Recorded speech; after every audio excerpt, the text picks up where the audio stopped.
Andy Murray taking to the courts for this second semi-final against the defending champion and #1 seed, Novak Djokovic. A huge roar for both of them. Absolutely packed on a lovely evening. A little bit of news to bring you. Let's hope it's a good omen, because there have already been British winners today. The British partnership of Liam Brodie and Joshua Ward-Hibbett have won the boys' doubles title. They've won their final against Adam Pavlicek of the Czech Republic as Petra Kvitova's boyfriend, and Filip Veger of Croatia, 6-3, 6-2. So a British win then. How we would love to see a British win in this match, but we all know what a year Novak Djokovic had last year, and he's looked very impressive. As Annabelle Croft was mentioning, Mats Wilander will be making his way into the commentary box. But first, we're going to hear from Fru McMillan, who's alongside Simon Reed. David, thank you very much. Yes, a real feeling of electricity here. Perhaps not quite the same as last night. It was unbelievable. I was courtside to see Rafa and Roger go head-to-head, and it was one of the experiences of my life. It was amazing. It was more than a football atmosphere. It was like a world heavyweight boxing clash. Will this be the same? Yes, I don't think quite.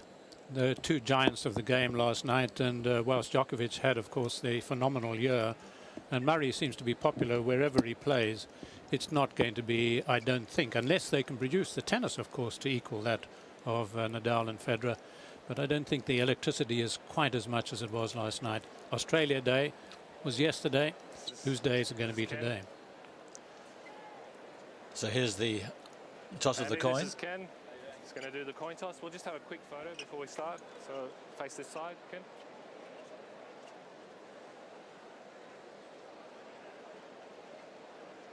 All right, so would you like to ask one of the players to call?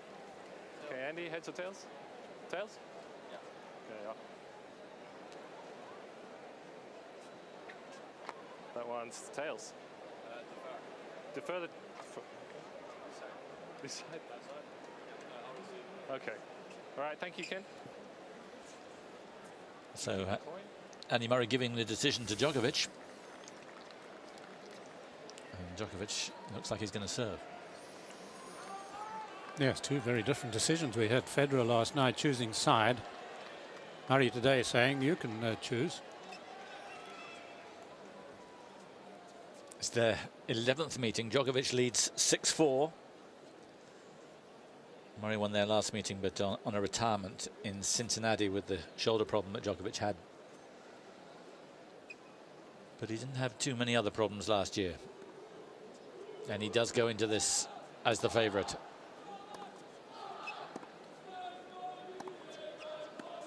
Interesting hearing the thoughts of Mats in the studio, that he thinks that Murray is going to go toe-to-toe with him rather than mess him around, which he's done so often in the past. Do you see that as likely? Well, I think there's no doubt that Murray's been playing a more aggressive game. And I think he's been the best returner in the tournament this year, chiefly because he's taking the second serve particularly a lot earlier and really cracking his two-hander, standing tall in it, moving well. And I think he can score quite a few points with that sort of aggression. But what is very important is that in all the big matches that Murray has played over the years, the finals, the semi-finals, with almost only a couple of exceptions, he started slowly. There's a terrific sprinter here in Australia, Black Caviar, that's won 16 of its sprints. And it's a horse, and it's racing tonight, going for its 17th straight win. They say it's going to appear at Ascot this year. He's got to do what Black Caviar does. Start well, go very quickly. It's got to be, I think, sort of white caviar from Murray tonight. And that's what he didn't do in his first round against Ryan Harrison. He took a while to get going. Once he did, he was terrific. And he has started well in all his other matches, but obviously Djokovic is a different proposition. Yes, it's not easy to do that, but just thinking against Cilic when he played him here in the semi-final, he lost the first set. When he played Ferrer, he lost the first set. And you can come back against people like that, but against people like Nadal and Federer and Djokovic, it is very difficult to come back, as Murray has found in the 3 finals he's played, where he's lost every first set.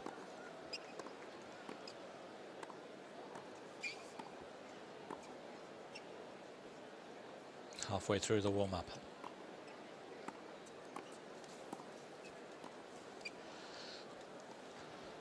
A warm welcome to viewers on British Eurosport, and that's the scene here. It's a lovely cloudless evening. The temperature still in the mid-20s. It will drop, of course. A little bit of breeze, but nothing much. And the atmosphere, well, it may not be quite the same as last night. It's not 29 degrees. It has been, though. It's been a very hot day. Atmosphere not quite as much as last night, which was quite extraordinary. But it's very strong. And there are lots of honorary Scots around the place. Several tartans, and we will see what he can do. It's another huge match in Andy Murray's development, taking on the #1 player in the world. There's his credentials from last year.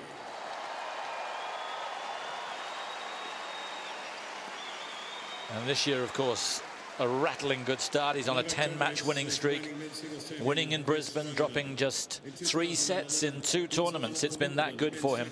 He's won 5 of the last 8 tournaments he's entered. And he's been in terrific form. He couldn't have done more after a somewhat sluggish start against Ryan Harrison. He hasn't dropped a set. And well, he is lucky with draws, you have to say, but he's taken his luck again. And here he is once more in the semi-final.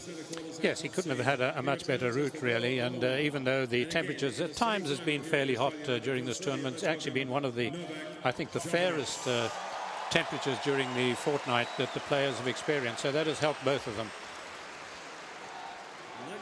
Djokovic, a year, 24 years old, a week younger than Andy Murray. There's just a week separating them. There's his run last year.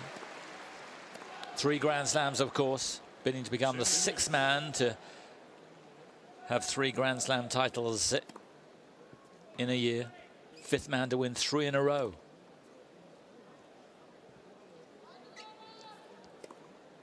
'28 titles to his credit. His 8th Australian Open, the champion here in '08, the champion here last year.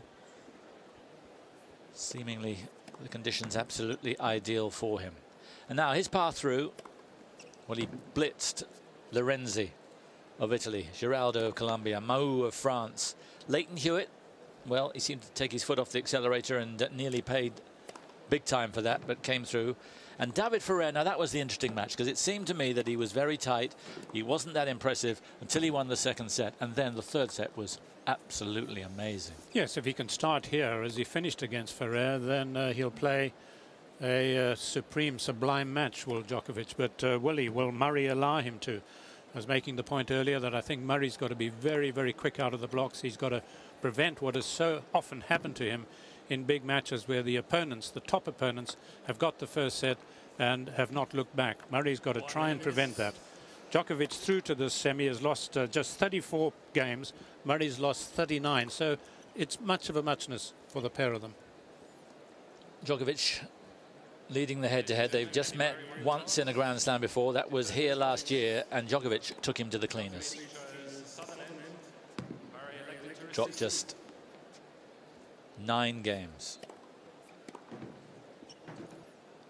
Is he 100% fit? We don't know. Another question. Yeah.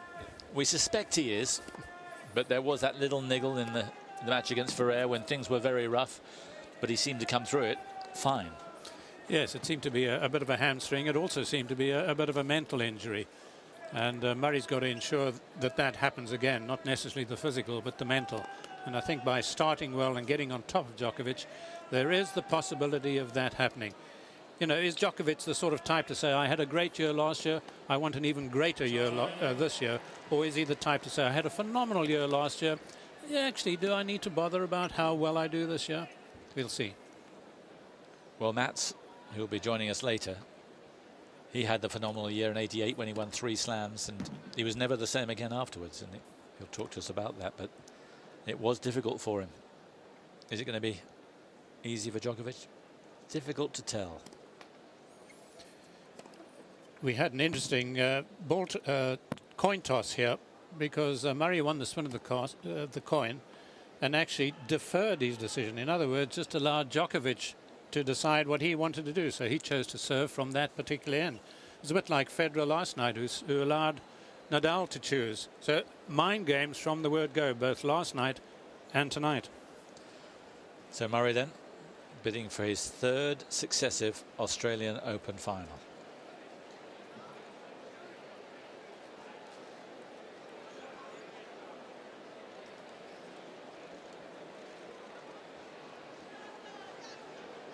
He's looked very relaxed all fortnight.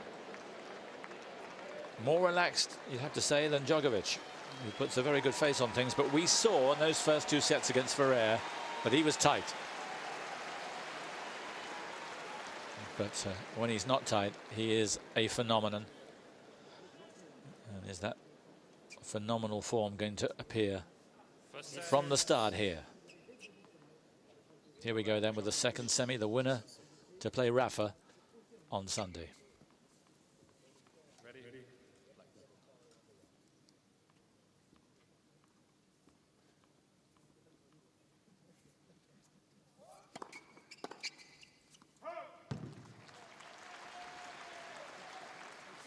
15 left.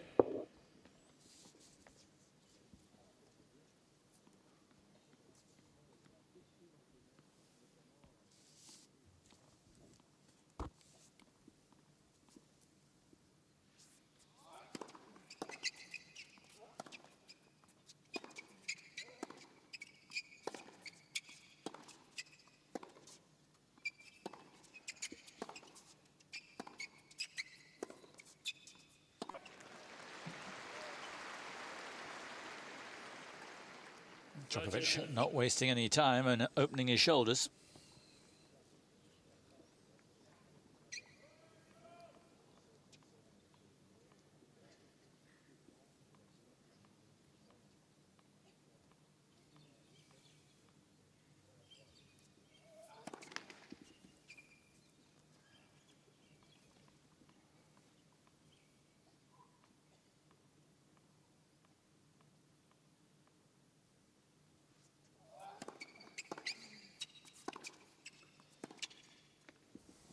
Interesting. Murray close to the baseline. And just beaten by the pace of Djokovic there.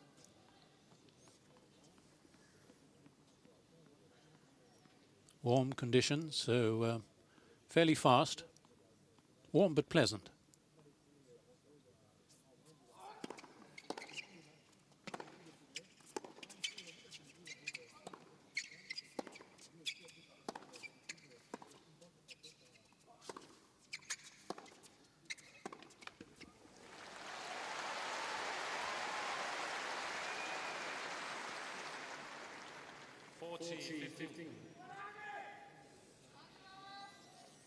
I think Murray's backhand really has been the star ground stroke. More winners from it than his forehand, which I think is a much improved shot, particularly the cross-court forehand of Murray's.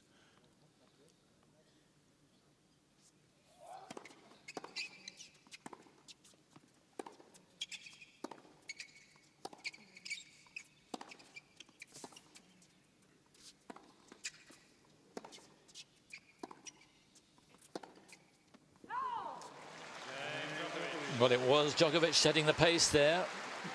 Murray standing as close as he could to the baseline, but not much success early on.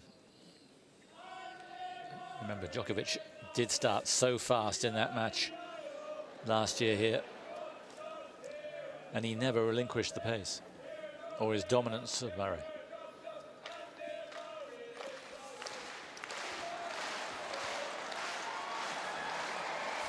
Suddenly, huge support from Andy Murray ringing out. And there's his chief supporter.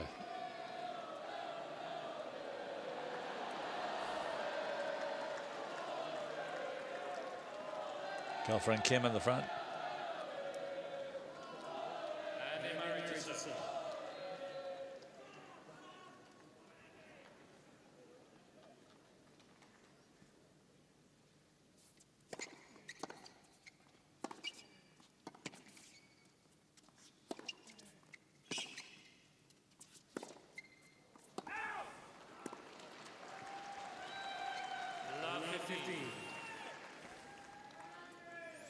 I'm sure what Lend will be looking out for, just how many winners, as it were, and unforced errors there come from Murray, looking to take the ball a little earlier than he's done in most of his big matches.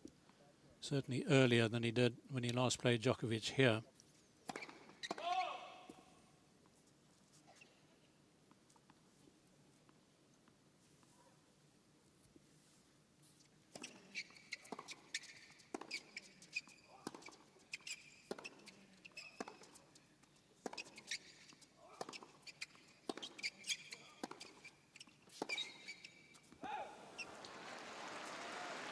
Well, unusual mistakes from Murray at the start here.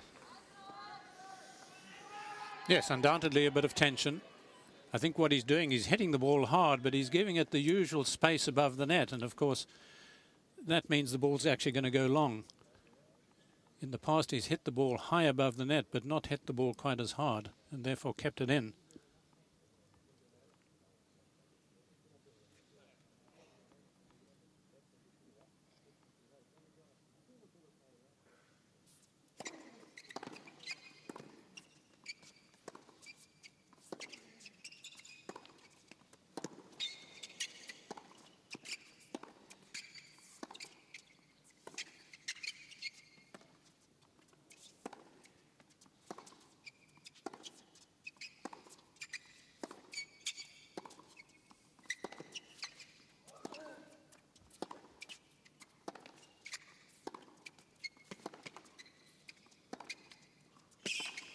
A fabulous rally, and Murray into the match for the first time.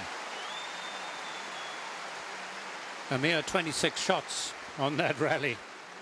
1 minute one was defending, and I mean minutes, it seemed like it, and the next the other was defending.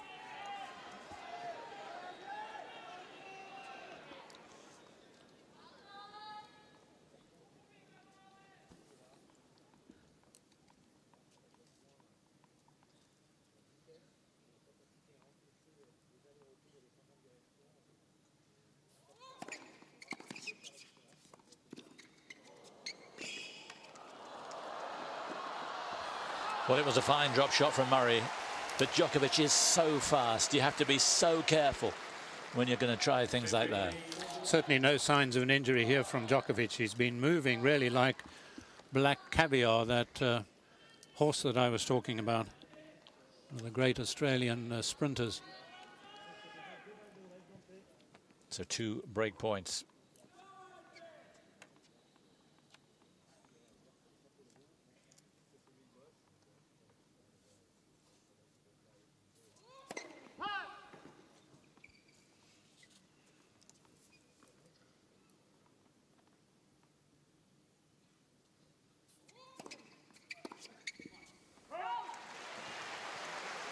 Yeah, Djokovic won't enjoy that. Was nicely in the comfort zone.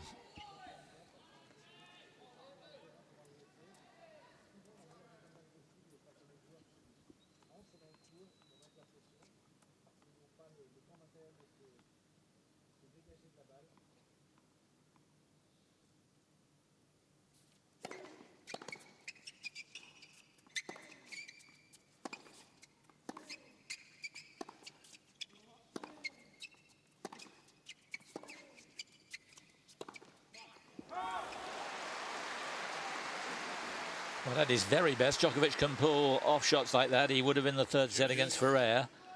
Just not at the moment. Yes, it's a surprising margin by which he misses here. Remember, this is much the same sort of way that Djokovic tackles Nadal, and of course he's been so successful against him. Baseline rallies.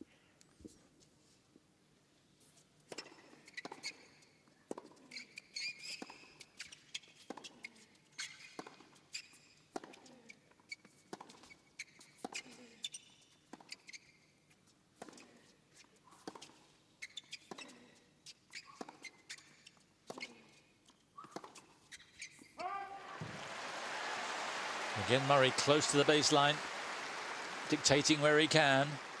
Advantage, Murray.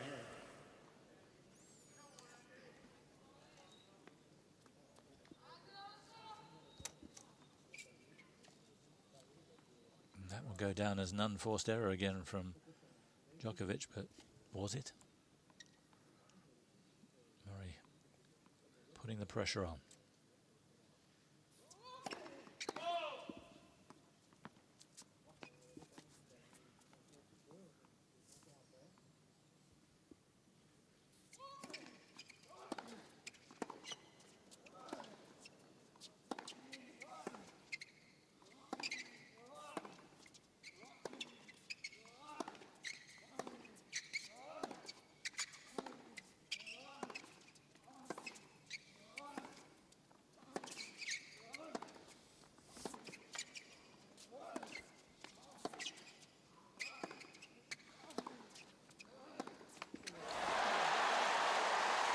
Incredible.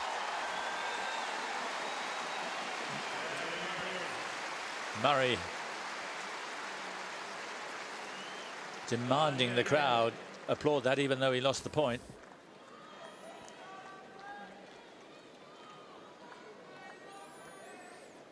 I won the point in a quite amazing rally. He was being pushed further and further back, but again he gets the mistake from Djokovic. He was, because Djokovic was hitting the ball so hard, but Lendl will be very appreciative of the fact that Murray was hitting it quite as hard. It's really the battle of two of the very best two-handed backhands in the game, and their forehands are not slack either.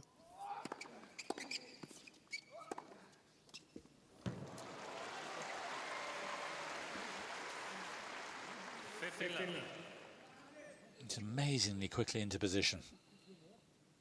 He had so much time, didn't he, to leather that.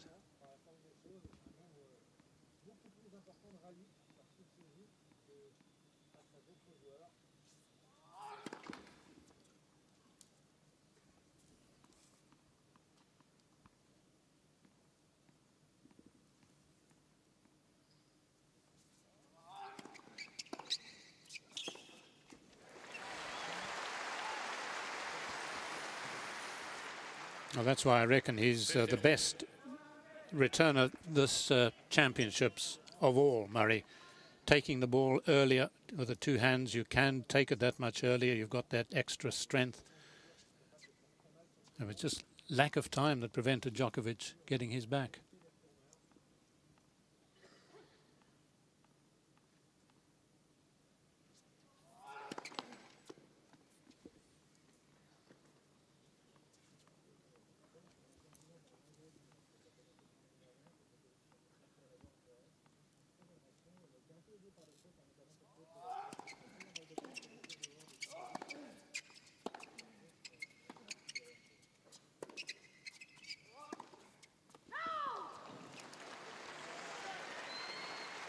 See, Djokovic very keen to be the boss here, to try and dictate, but sometimes it's costly.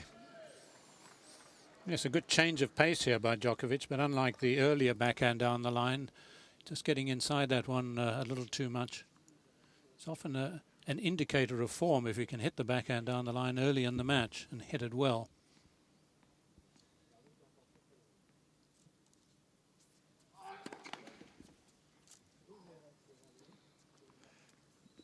Standing just behind the baseline, but moving forward on the delivery of the serve.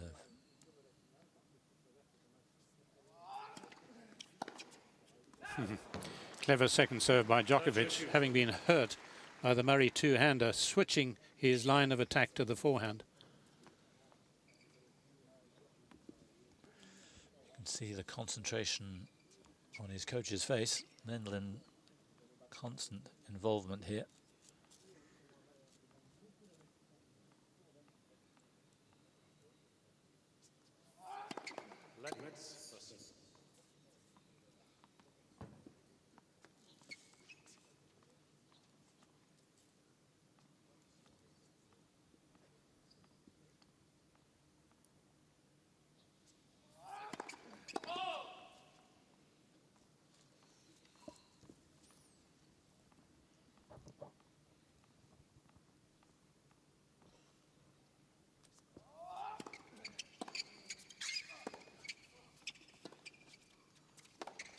No. When he's tight, he misses shots like that. When he's not, he makes all of them. Is Murray making him tight here? I think that's exactly right. I think he was actually trying to hit it harder than he usually does. Why? Because he knows Murray is so quick and defending so well. So the first break point for the Scot.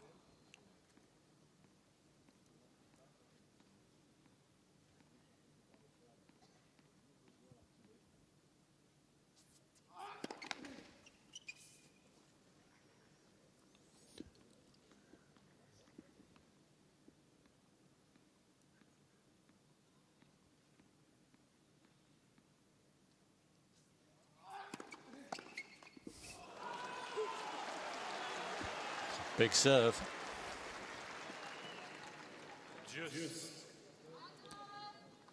Djokovic on the brink there, came out with exactly what he wanted.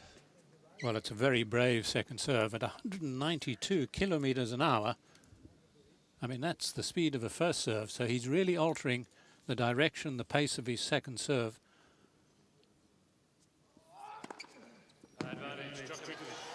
As long he looks around, does Murray, as if he's wondering whether to challenge, but they're all sitting rather poker face, so he's not getting involved.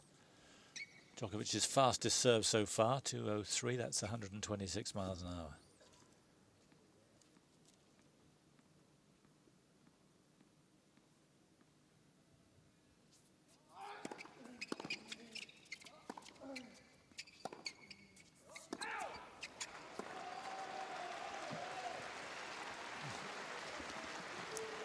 Murray just checking. But nothing doing there from John Blom. So Djokovic holds. It's 2-1. So 1-2, Murray trailing, but he's made a promising start to this match.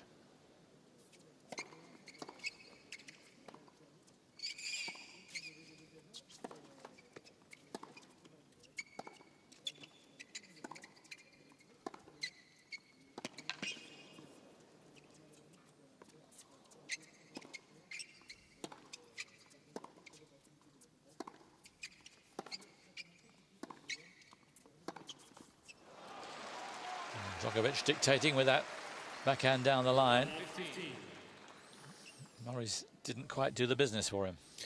They really are two of the very best defenders. The way that Djokovic was able to get to that ball and lift that high defensive lob brought him back into the point.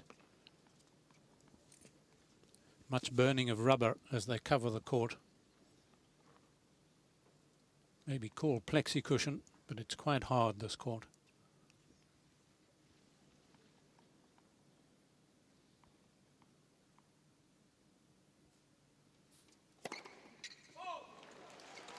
Late call, and Murray's going to challenge it. Murray's the quickest serve, 203. Did it find its mark? It did.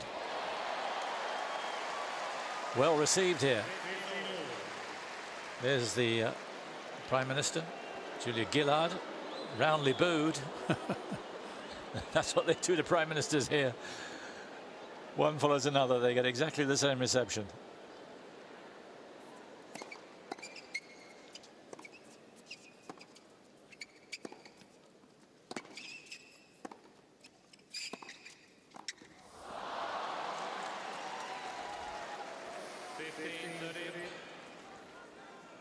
Well, he's looking up at the umpire. He's probably going to ask the umpire to try and silence the crowd, but they started playing even while the crowd was murmuring and booing. And I thought, well, it's good for the players, just playing right through it. I suppose had he made the volley, he wouldn't have bothered to speak to the umpire.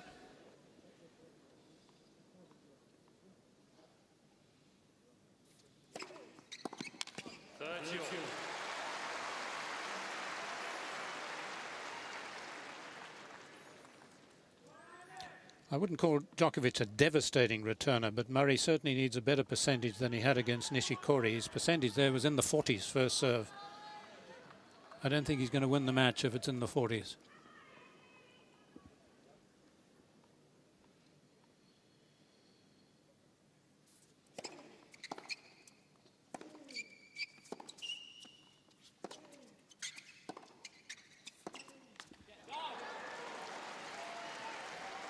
Murray's saying get down, in other words, get under the ball.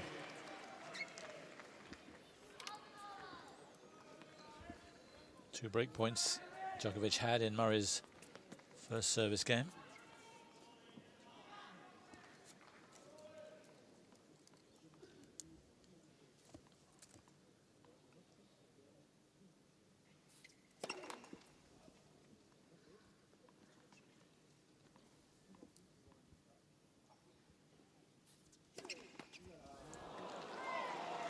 Wow. After all that healthy start, that happens. Food for thought for coach and pupil. Djokovic off to a lead. undoubtedly nervous tension there, gripping Murray. He only served 3 doubles in the whole of his match against Nishikori, and what an important one to deliver at a stage like this. Yes, it takes the impetus out, doesn't it? Because he had started well. He was getting to Djokovic a little bit. And that's been ruined by that double and that break.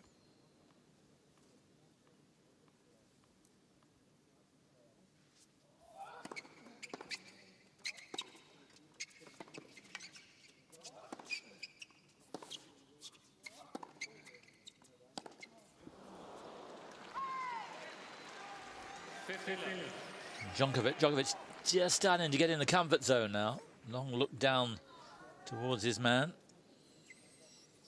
Yes, doing a Federer here. A little infectious.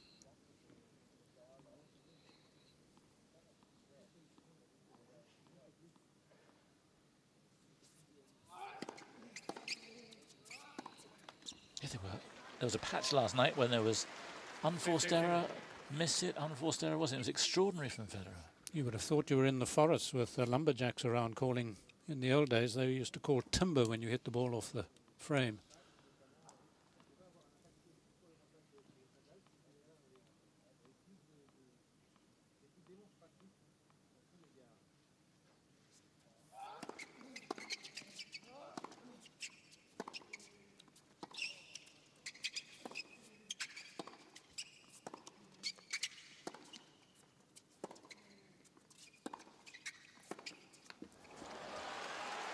Djokovic is starting to impose himself now. 30-15. It's a bad patch, this, for Murray. Their complexions are very different, but actually it's almost as if each looks the other and sees himself in the mirror, because they move so well, they defend so well. Murray hit a big shot, but he just can't assume it's going to be a winner.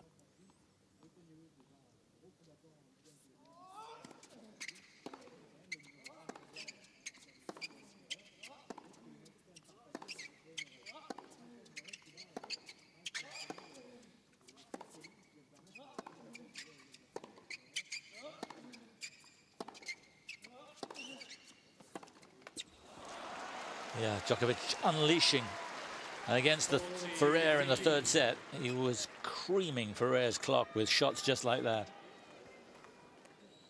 Seems to hit it hard, and then suddenly it's like a rifle crack. Murray, I think, has got to do a bit of changing up here. He's got to use the backhand slice, perhaps keep it short and low to Djokovic. Cross court, not a drop shot, just a shorter shot. Because at the moment he's playing a little bit the way Nadal plays against Djokovic.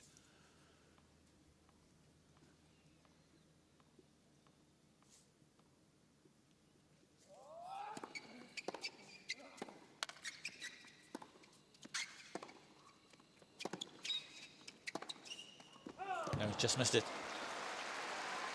Good retrieve from Murray on the forehand, but Djokovic knows he should have made that count. Lot of unforced errors early on. 9 from Djokovic, 12 from Murray. They're trying to dictate. And neither's getting the margins absolutely right, but Djokovic more so. Yes, I think they appreciate the other's speed and therefore feel they've got to hit even bigger shots to hit winners.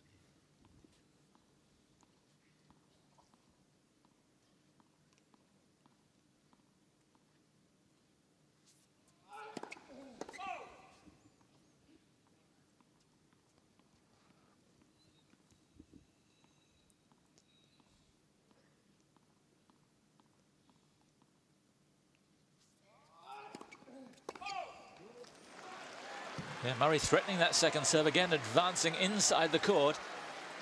And Djokovic reacting with that double fault, his first. Yes, amazingly, I don't think he served a double fault against Ferrer at all. Certainly trying to swing that one to the forehand, or perhaps even at Murray's body, because he normally likes to kick it, as does Murray.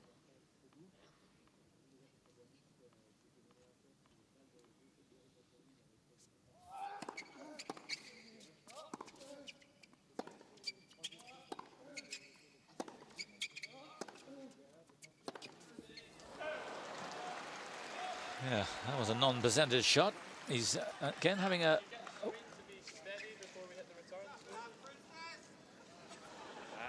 Quick word with John Blom.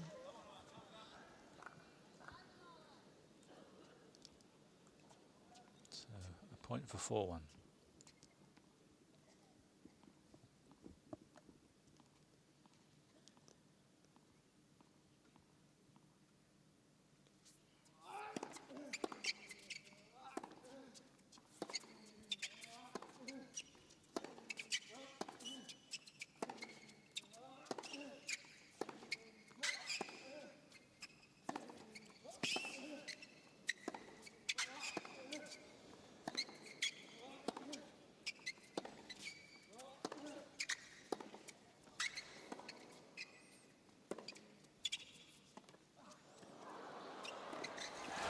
And that was Murray the Magnificent. Toe to toe. And then when Djokovic tried the impish stuff, took it with comfort. Well, it wouldn't be a Djokovic match without a single-handed backhand drop shot down the line, would it? But this one wasn't quite good enough. And also, Murray almost got there in order and in time to volley it. He knew it was coming, read it well. And just the way he pounded the winner had the crowd off their seats.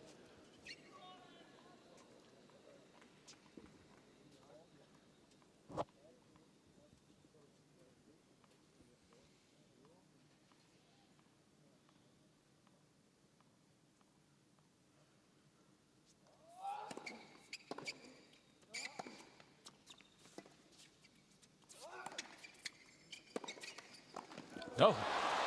Shot before was a miss hit. And that was a shocker.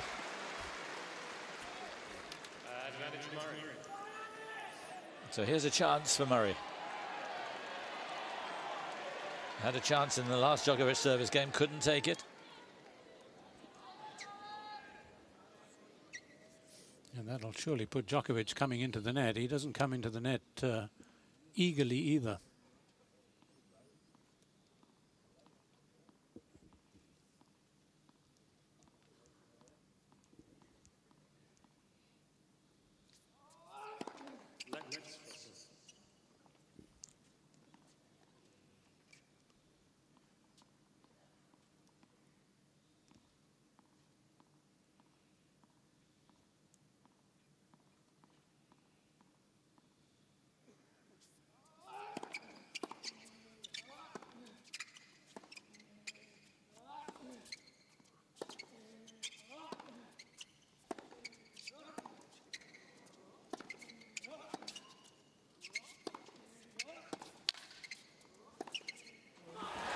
Magnificent,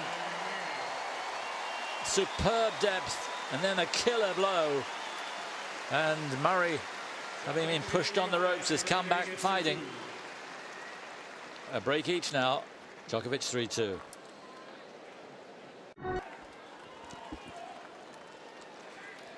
Djokovic rocked there, no doubt about it.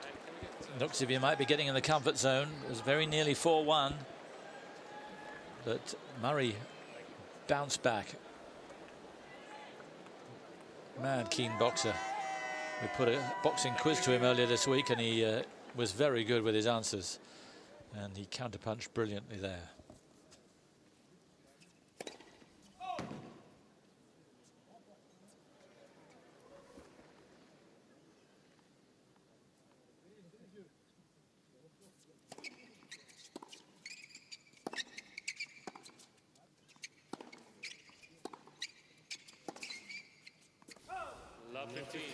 Yes, it's a much more dynamic performance from Murray. The little concern I have is that he's tending to do what he so often does in matches against other players where he loses first 2 sets and then wins in 5. Here he's going down so often on his own service game, or in the Djokovic service game he was 40-15 down. On his own he was down and then fought back.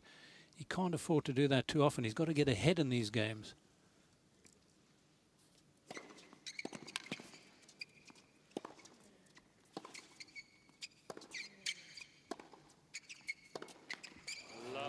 And again, he's at love 30.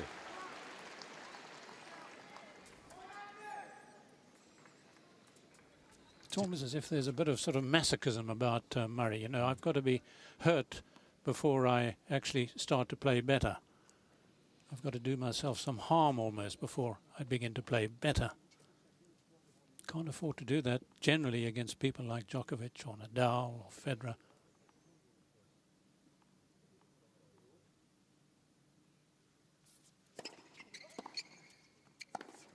Ooh. That was awful.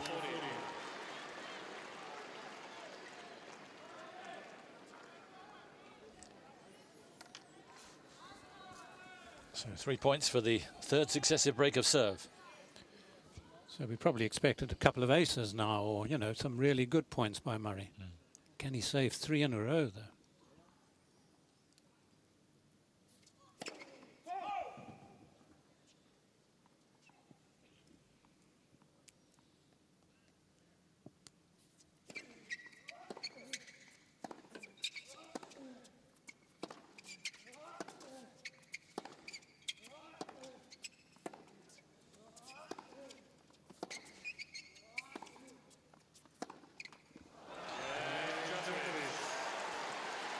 Well, he looked round and he looked up as if he was going to say something, maybe to him, and he decided better of it. Maybe there's the difference, but that was a wretched game from Murray. Awful. Caused mainly through an attempt to hit a massively big serve, a huge forehand, and he's probably saying inwardly, well, you told me to be aggressive and I tried to be, and I lost the game.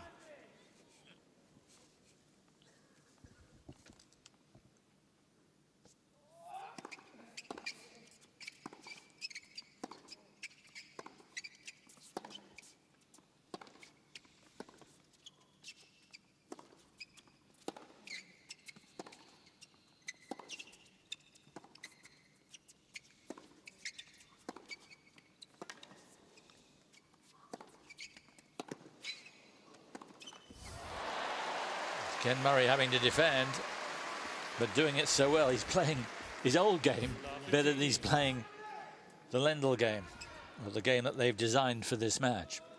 But there's no doubt that when he was playing it really well, he was getting to Djokovic a bit.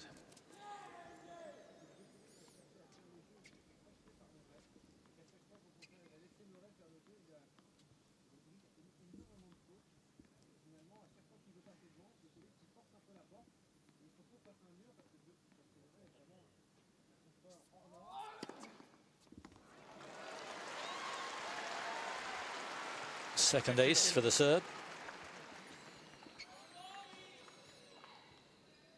Yes, not a man who generally serves as many aces as Murray will in a match.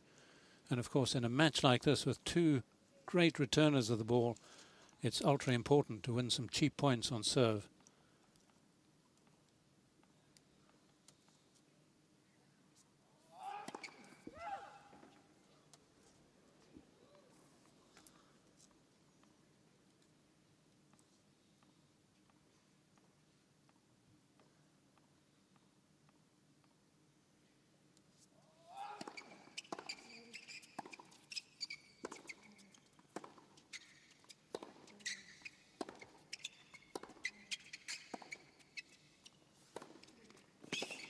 Oh, yeah. Phenomenal mover is Novak Djokovic. Well, I've mentioned before that I think the improvement, the greatest improvement in both these players over the last year has been their forehand cross-court. And we saw both of them in action there. How could he produce an aggressive shot from there?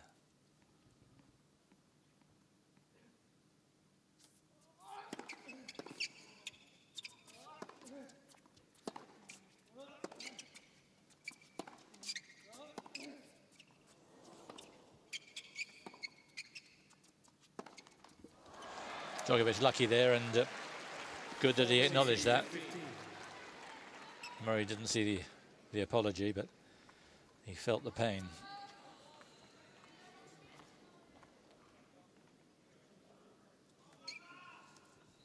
Two miss hits.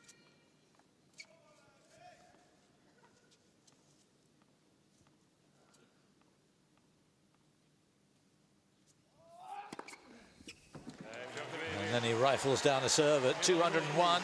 Ace number 3. Djokovic looking very handily placed on the board now. 5 games to 2.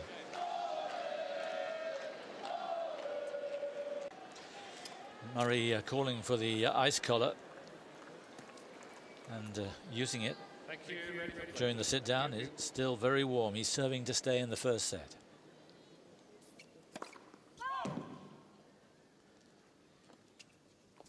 But his levels just dropped a bit.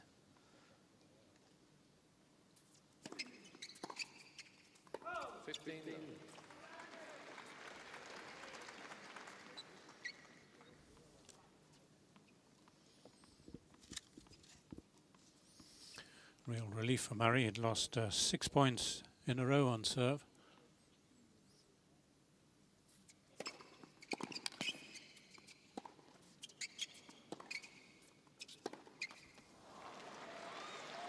But that's unforgivable. His 18th unforced error. Yes, just looked again a little tense to me, a little upright as he played that, instead of sort of leaning over the ball and the shot a wee bit more.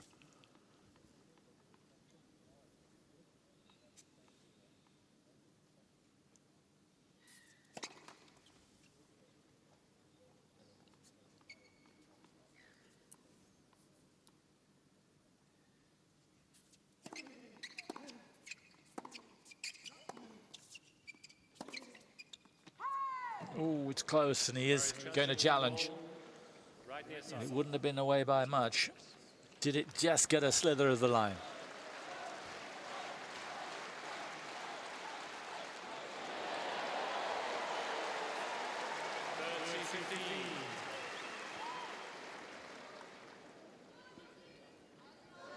Murray just letting the umpire know that he made a bad call there.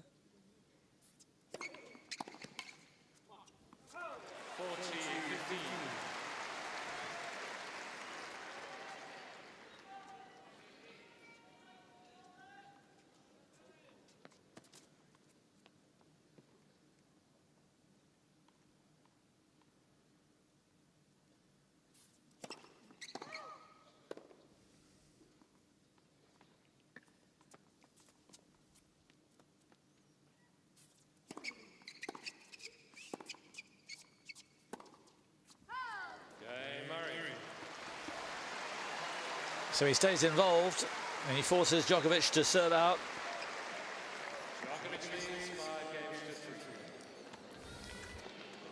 Change of ammunition.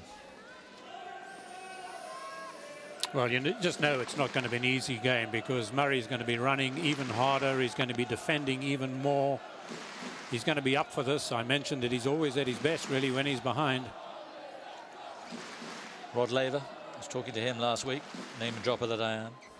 And he was saying that he thinks that Murray's a terrific player, but he should be more aggressive. Well, he's got a more aggressive Murray here. Ken Rosewall, too, with the blue tie on the right there next to his wife.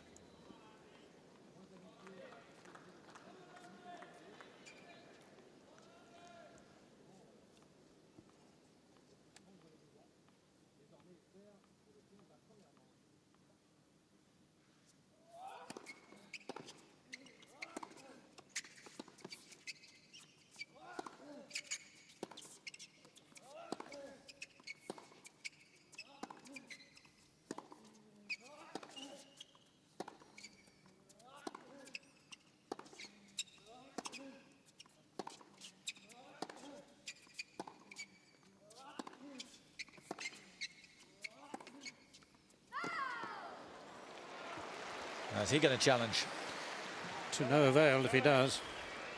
He is going to challenge. Is he going to get an unlucky second time? Well, both Laver and Rosewall would have been in early in that point and won it. Djokovic should have been in early. So Hawkeye working for Murray at the moment.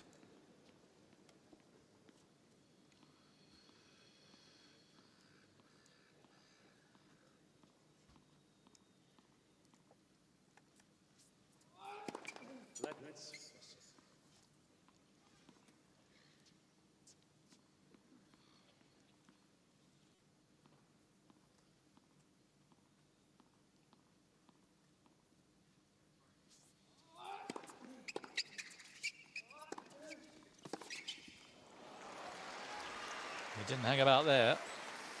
15 all. And Murray just having a look back at Djokovic's camp as if something might have been said there. Much better by Djokovic taking the early ball there. He certainly was looking to get into the net behind it.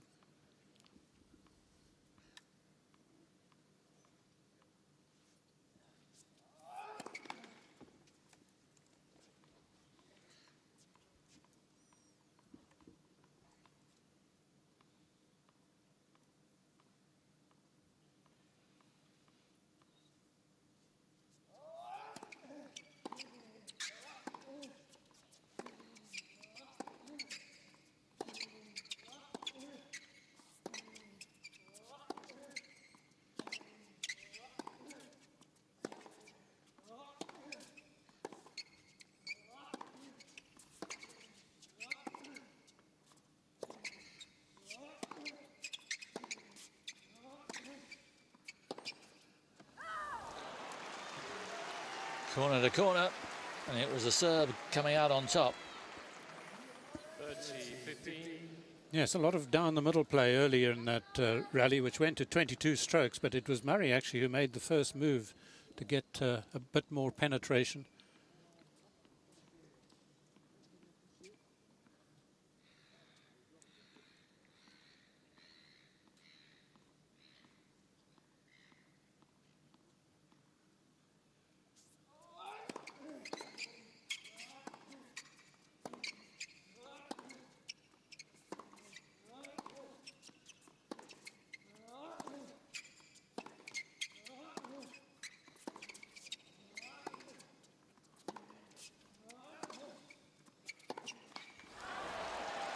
Similar story. Djokovic dominating the rally in the end, and here he has 2 set points. I think occasionally Murray, when Djokovic goes cross-court with his forehand, Murray's got to look to play down the line a wee bit more.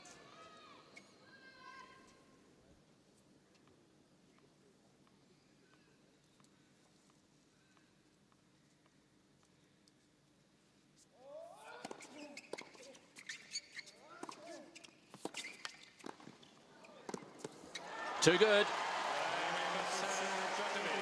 Murray, well, he flattered to deceive a little bit in that first set. Djokovic held strong. 2 breaks to 1, and in 47 minutes, Djokovic has gone a set up here. Into the second set we go.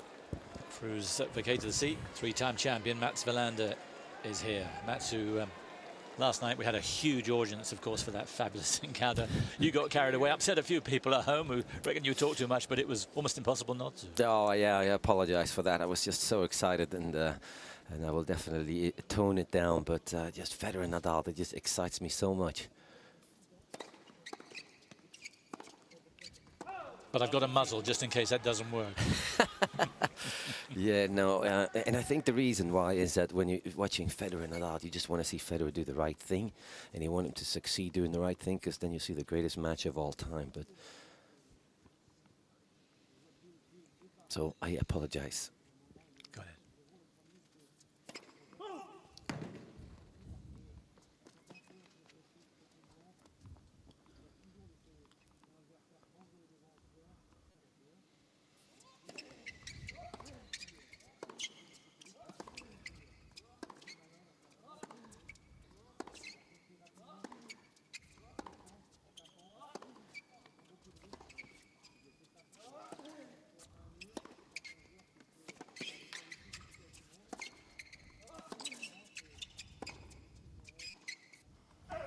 Talking to you during the sit-down at the end of a set, you think Murray's supporters shouldn't be too dispirited at the moment? I don't think so. I think his attitude is good. I think his game plan is good. He was obviously in that second set towards the middle of it, because he started off really aggressively close to the baseline, and Novak pushed him back. But I think it's more about the attitude and the length of the match, not the scoreboard.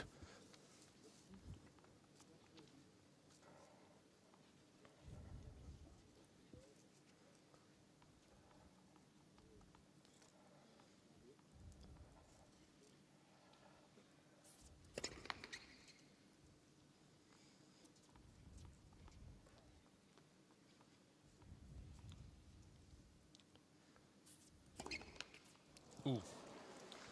Wants to avoid that. Second double fault.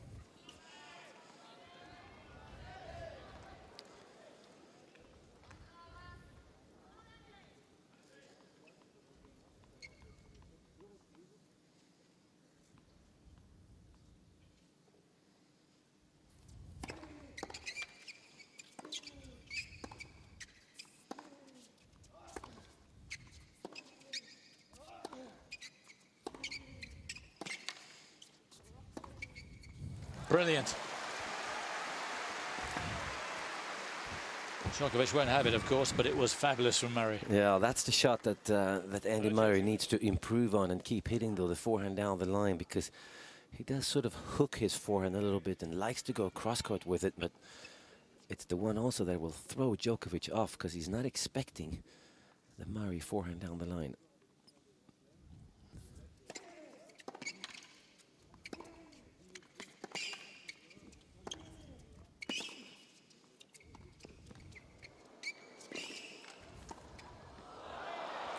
Again, phenomenal movement from Djokovic. He lapped up the drop shot. It's amazing how well he moves, Djokovic. And this is a good drop shot. It's at the right time. It gets there in time to hit it. And maybe Andy a little tight in that last shot. So it's break point.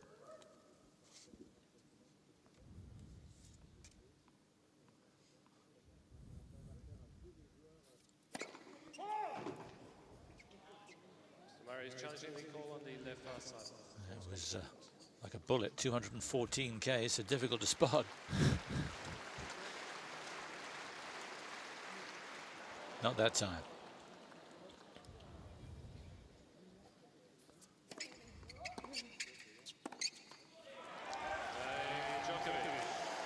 That's the problem. He plays one or two really good rallies, and then in that game, a double fault, and then a miserable end to the game. No, it's a really good return. He takes it so early, Djokovic, and I think Andy's not quite ready after his second serve to move, and I think that's where Djokovic has improved so much. But what you're saying is that if this can become a war of attrition, if Murray can make it last, he may wear down Djokovic.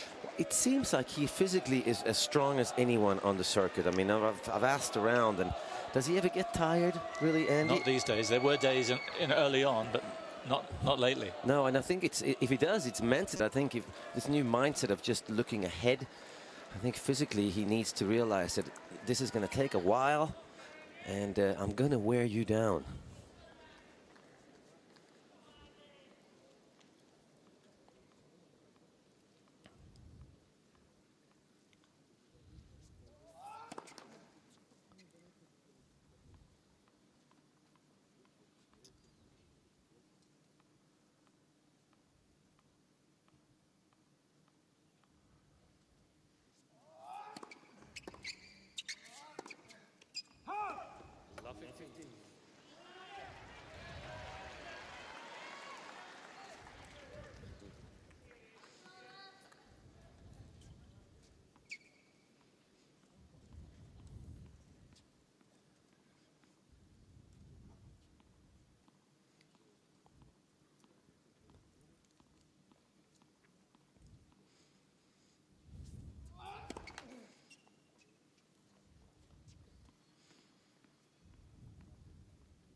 Second serve is good, but Murray was onto it.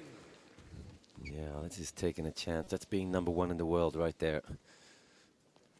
183 kilometers. There was one in the last set. It was 191 seconds.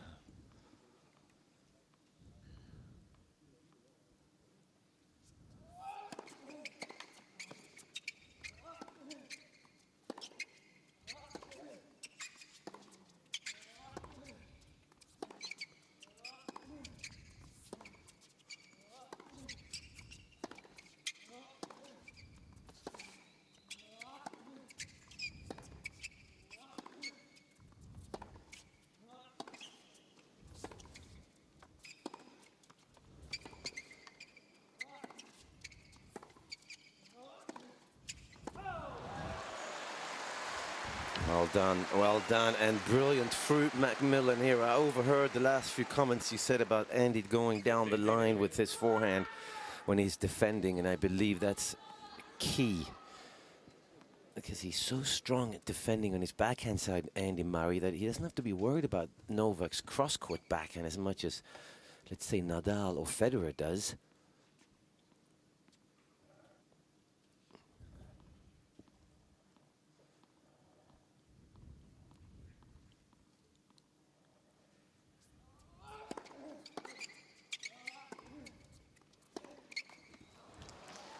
Got to iron those out. Those are really hurting him. Especially when he works so hard to win a point like the previous one. Yeah, I just can't give it away after 2 shots. And that's really his favorite forehand too, the cross-court one.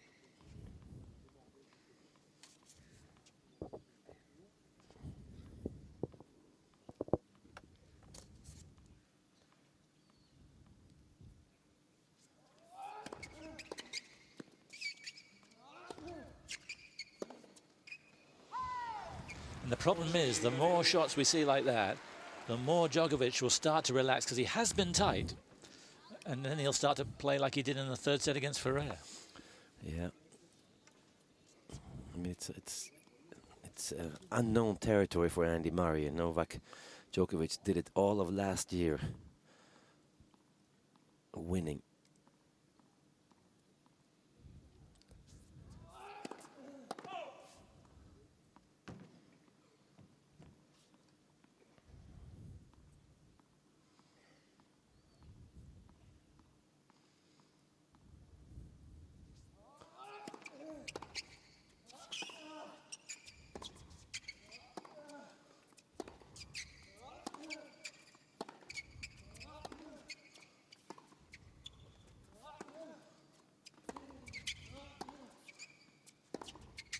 No. He threw in a couple of rubbish games in the 1st set, and that was a load of rubbish there from Andy Murray, I'm afraid. Yeah, a little lack of commitment there on that last backhand. Was he going to pull it cross-court or sort of guide it down the line?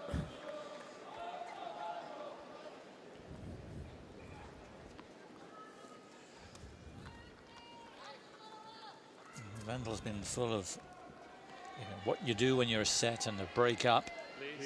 Don't take your foot off the accelerator. It's not one. Now all of a sudden, letting the break down.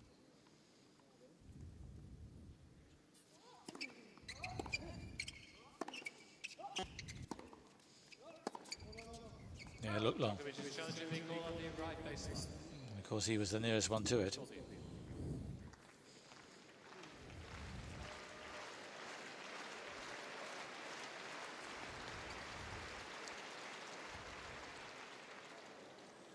Oh, how good's his eyesight? Number 1 in the world. That 1 millimeter is on his side.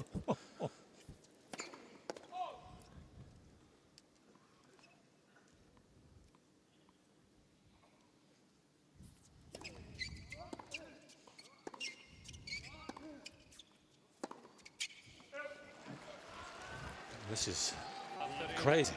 28 unforced errors, and we're early on in the 2nd set. Showing a bit of nerves here, Andy Murray, getting very tight.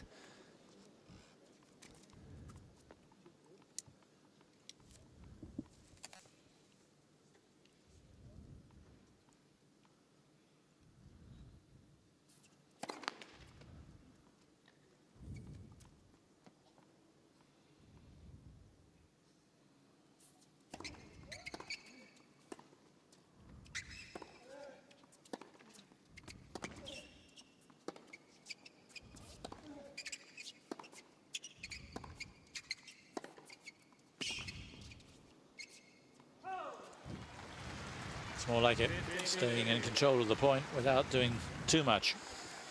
Yeah, he needs to string 5 or 6 of those points together at any time here, at any stage of the match, and I think that will just make Djokovic that little bit more tired.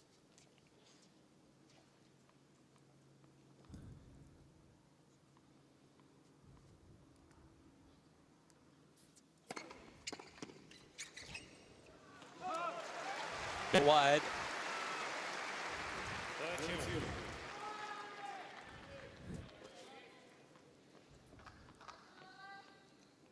Very few first serve cheap points for Murray.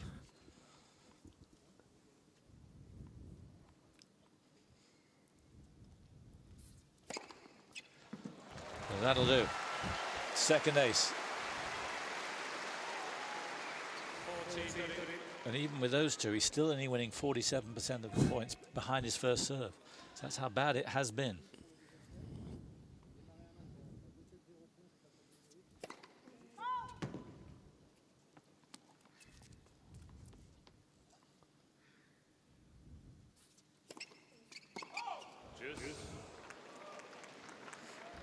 Third double. And they do come at very important moments as well, don't they?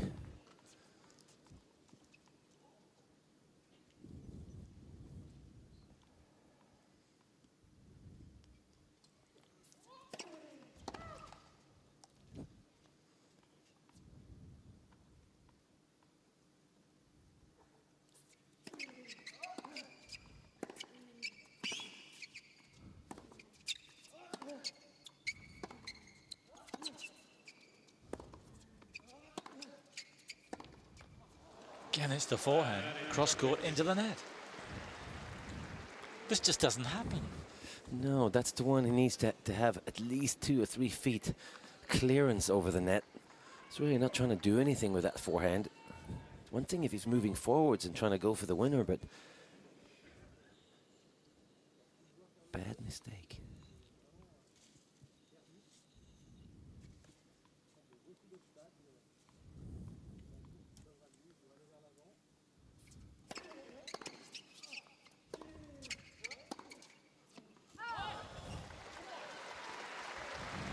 Djokovic really wanted to turn the screw there.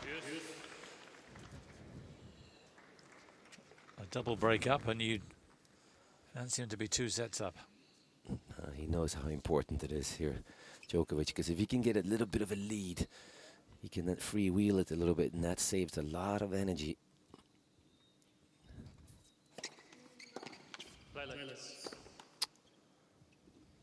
Behind you, the line just made a call. You heard it. It was very, very quiet, but obviously it happened. It's interesting, I don't think either player heard it. Oh, there's his reward. 210 Ks, 130 miles an hour. So there's a wide divergence. Murray's serving. Brilliant to awful. Thanks to Ivan, Danny Valverde, his hitting partner.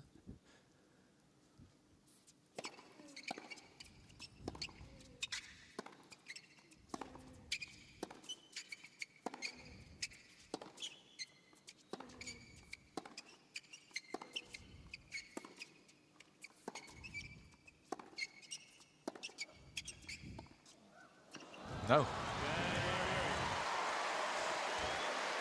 Murray outlasting him there, then there was plenty of clearance over the net on the forehand.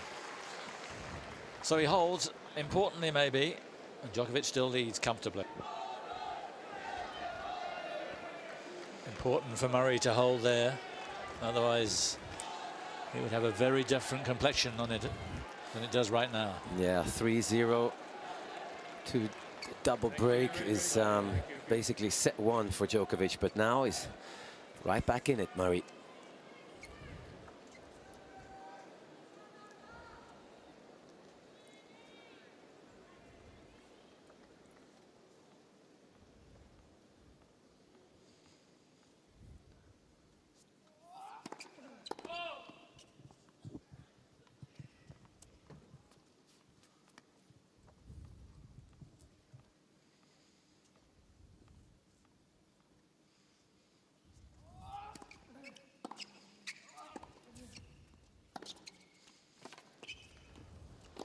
Whoa, that's one for the papers. And he won't resist looking up at the screen to see that one. Here he comes. And it's set up by a beautiful return again, very early, but he just timed this right. I mean, it could have been awful. It could have been awful. He was up very early. Because he's coming down at the moment when he needed to be still going up, but well done. Great hang time.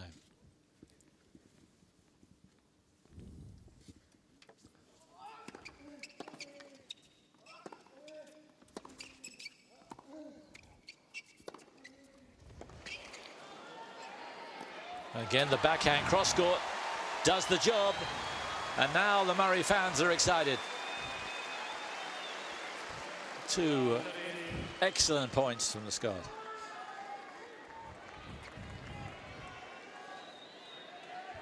Yeah, I think there's way more Andy Murray fans around the world than Andy himself realizes. It's just that he's let them down with mentally in some of those big finals.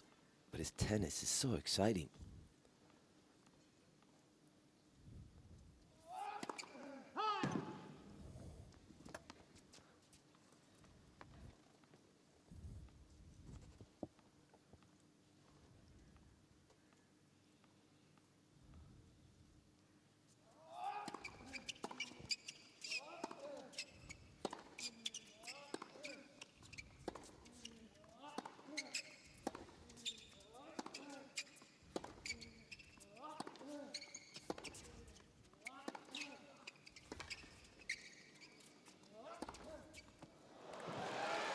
This is on the line. I think it is. Murray looking up.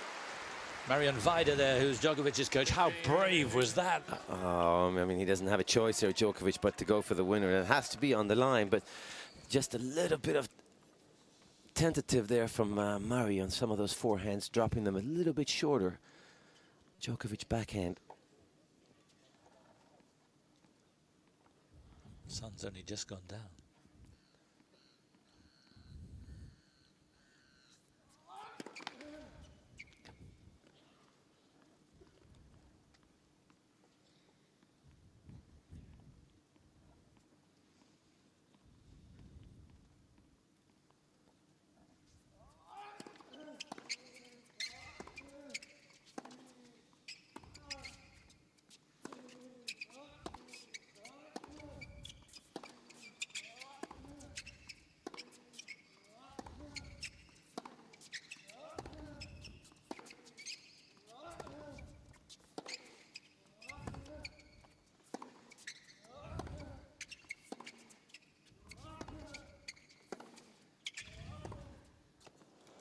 Oh,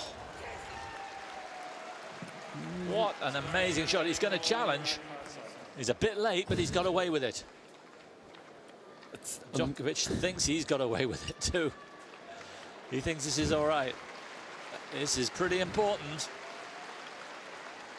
It is all right. Amazing precision. I mean, he pulled out of that shot a little bit, Djokovic. He got a bit lucky, but again, those are the points that you win when you're so full of confidence. So Murray's just got one challenge remaining, and we're only in the 4th game of this set.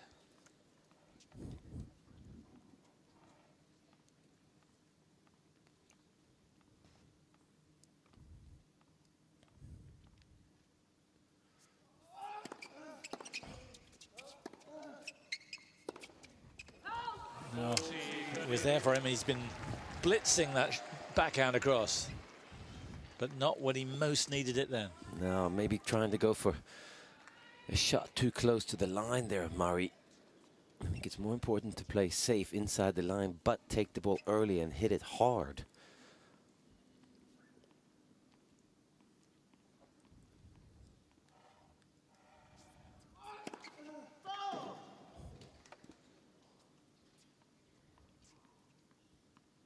Wait, please.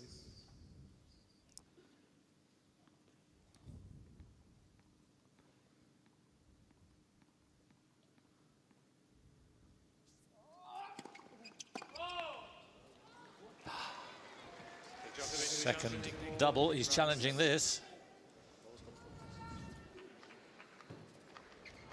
He's gesturing to himself as if there wasn't enough whip on the serve. That one is just out. Djokovic has 2 challenges remaining.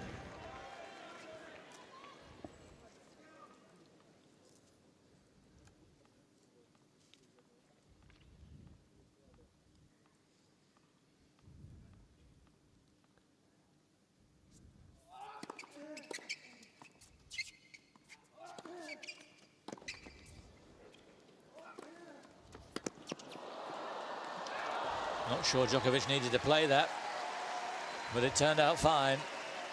And you can see how relieved he is. He's still tight.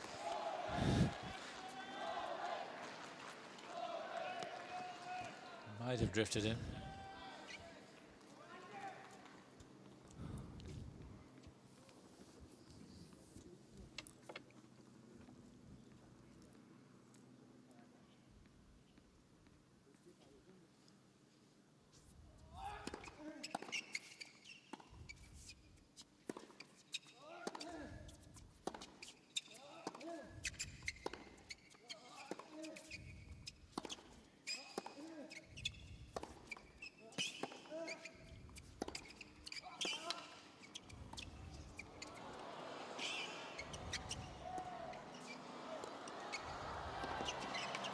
Oh. There's a few standing up.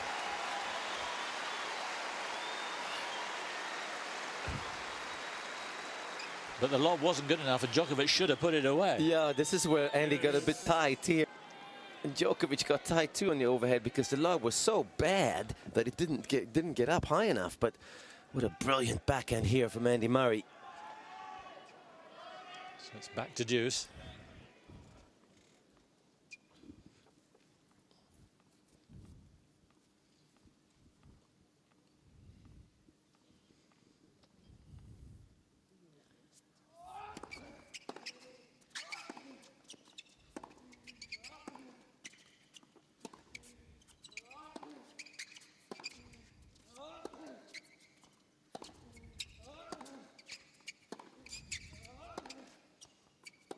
Oh. Whoa!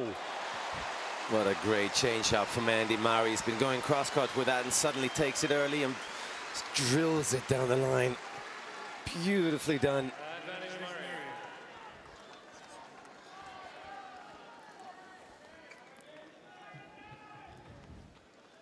First break point of the set for the Scot.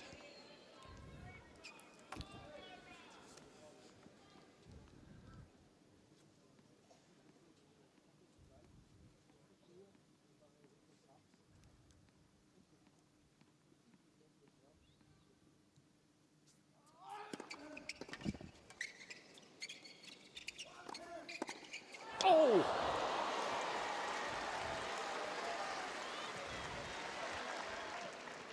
Don't know what this is about.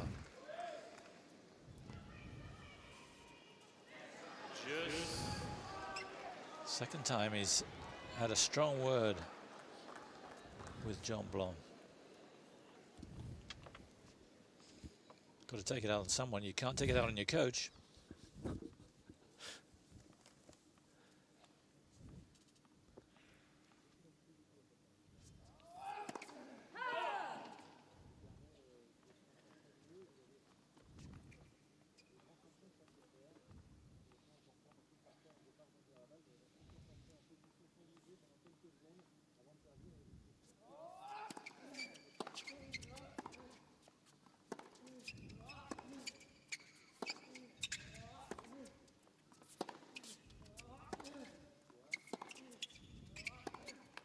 Ooh.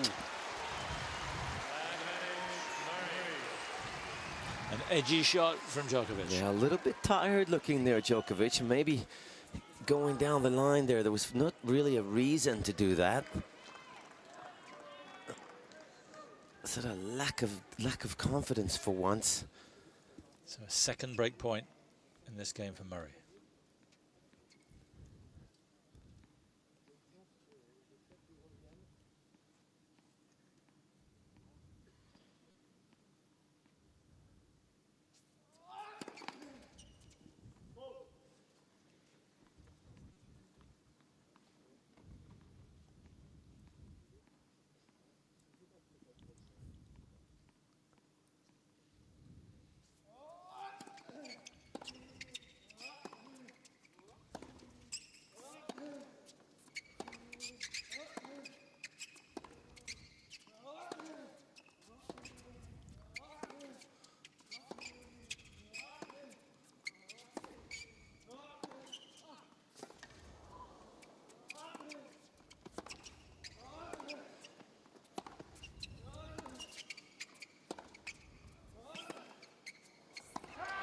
It's out, and Murray's broken. And he withstood the barrage so well then. Oh, really? I mean, these two guys, what tremendous athletes they are. They're great ball strikers, but the movement is amazing. We're onto something now.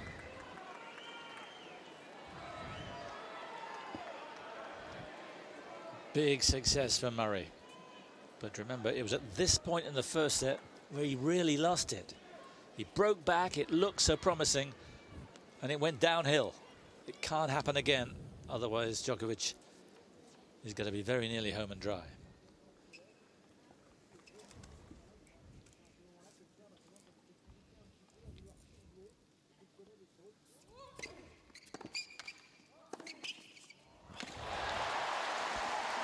There's the shot that's been causing him problems. Yeah, and I love that first point, that slice serve. That's his favorite serve, I think.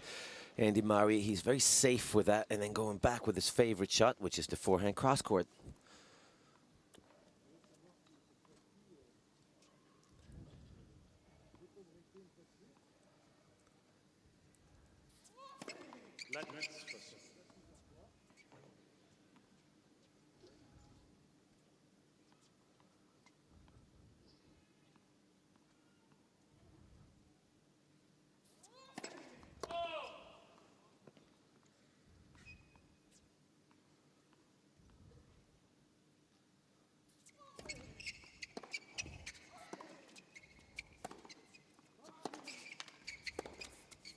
No.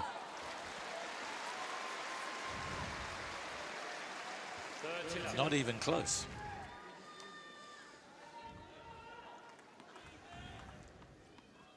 Murray's battening down the hatches.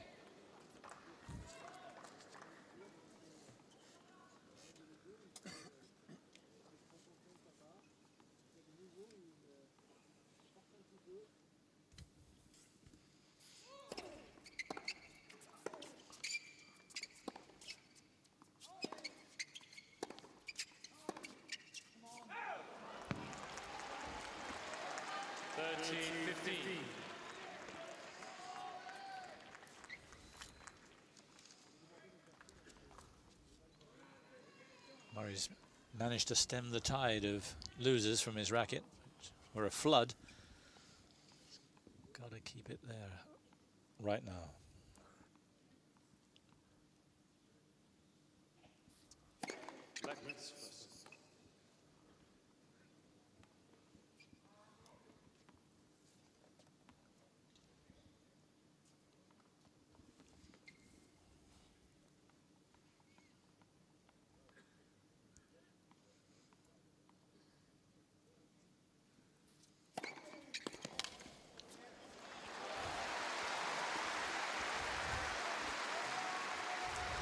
Lendl is impassive.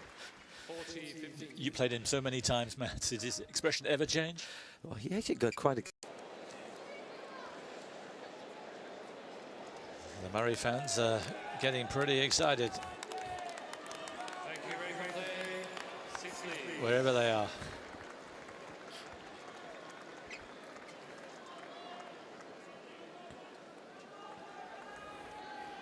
Now then, Djokovic. Let's see what you're made of here. Thank you. 3 games in a row for Murray.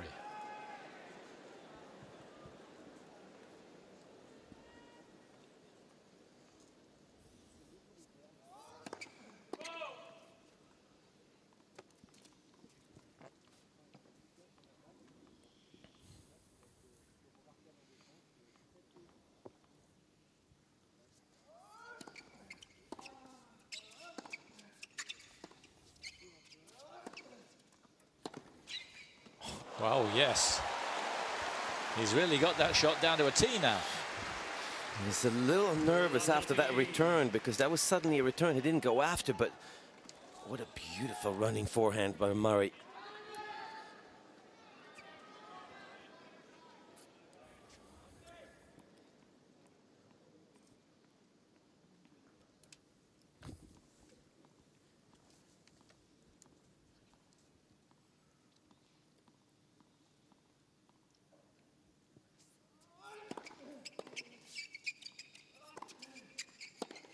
The again.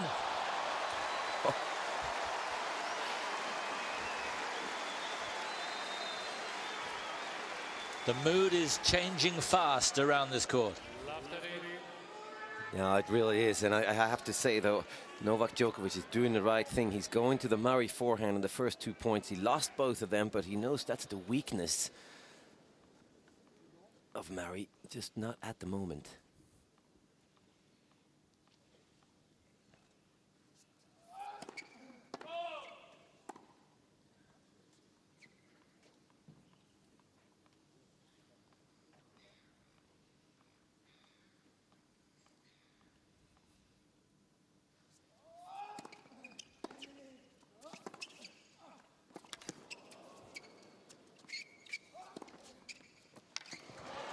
Superb play. 15-30. I suppose the point earlier on about let's see what you're made of, Novak. In the second set against Ferrer, he was pushed to the limit, I think, and he came through then. And then celebrated in style.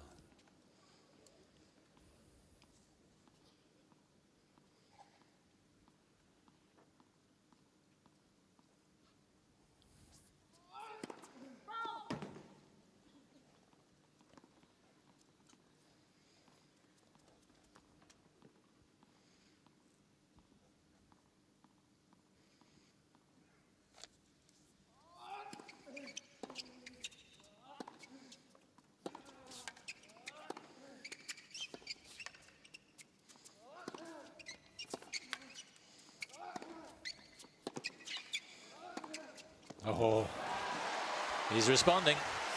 Yeah, it's that big forehand that he really has improved over the last 18 months, Djokovic.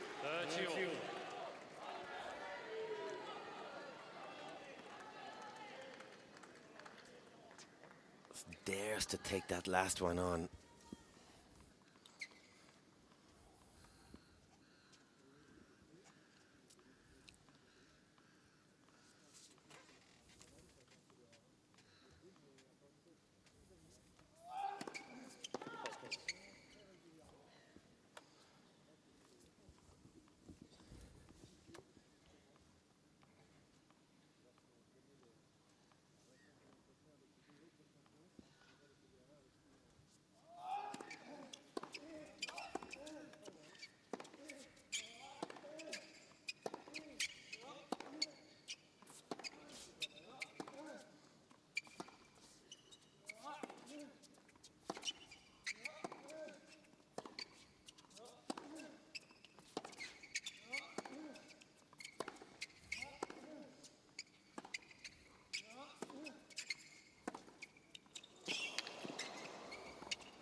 Oh, yes.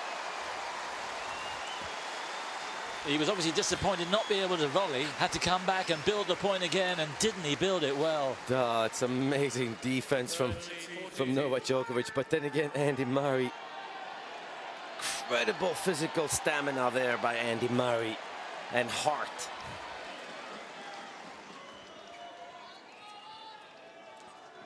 Break point for his 4th successive game. This would really turn it around.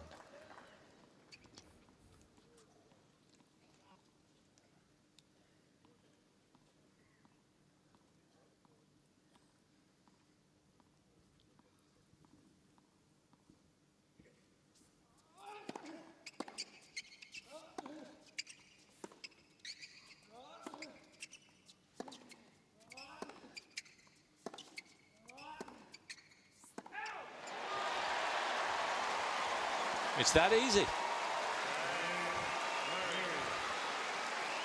Can't believe it was that easy.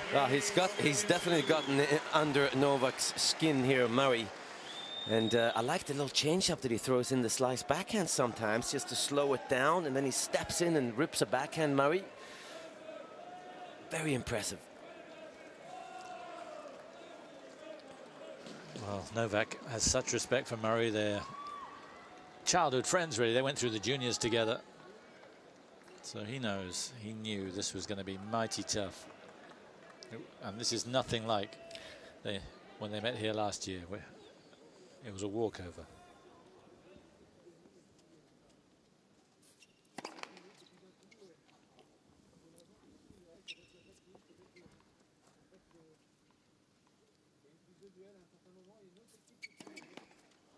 Yeah. Fourth double. 3 in this set.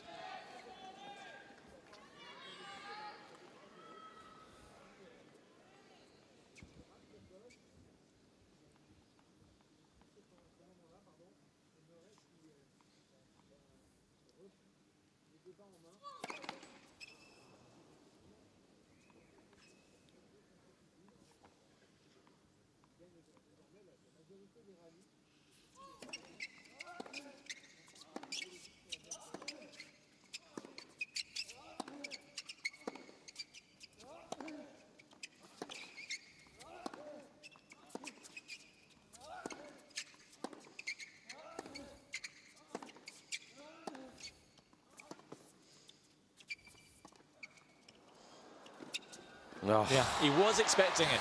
He knew Djokovic was going to play the drop shot there. Yeah, and it's sort of a cop-out again by Djokovic. It's a smart shot, but Andy Murray reads the game better than most players, and he's quicker than most. Great execution when he got there. Then he went away from that favorite play. I think that slice serve in the deuce court and that forehand cross court. Remember that service game 2 games ago? Didn't do it in the first point. Does he do it now?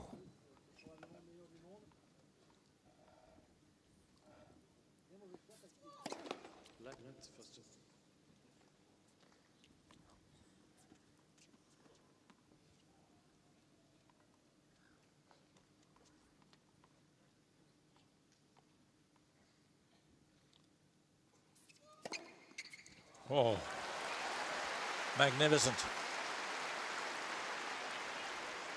30-15.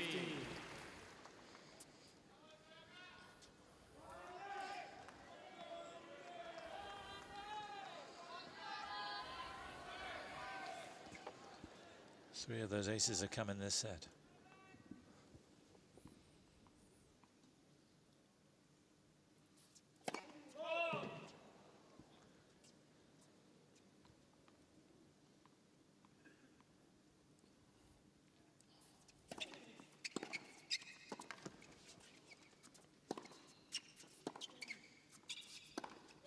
Yeah, it was a good bit of retrieving from Murray, and then he let him back in. Yeah, a little short there from Murray. This forehand here is way too short. And it curled nicely back, didn't it? The old problem with the forehand.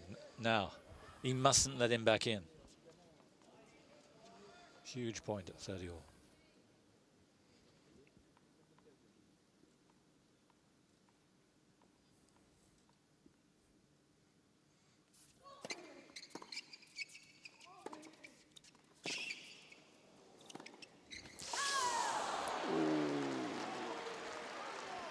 It was the right shot, wasn't it, Mads? Oh, definitely was. He just tried to maybe too close to the line, but again, Novak is so fast. But a perfectly played point. Just poor execution at the end. So break point for Djokovic. He's 3 out of 6 on break points so far.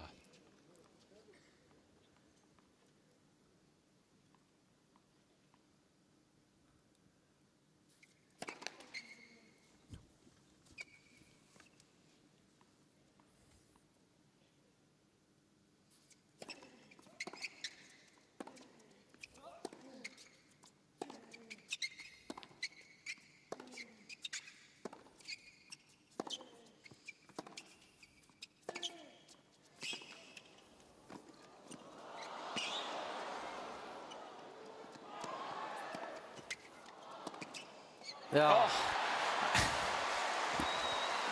Another monstrous rally. Didn't Djokovic do well to survive? I thought he was right back in the point, but no. I mean, this lob that he hits, that's a defensive lob, but it turns into an offensive lob. And then that shot by Murray is brilliant. What an important shot it was, too. I'm a bit surprised that Djokovic misses that last one, though. Yeah. Oh, the first come on from Mr. Lendl, maybe.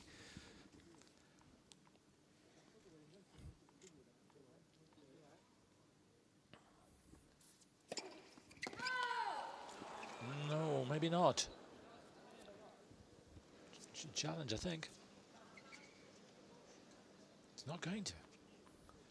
Can't have missed by much.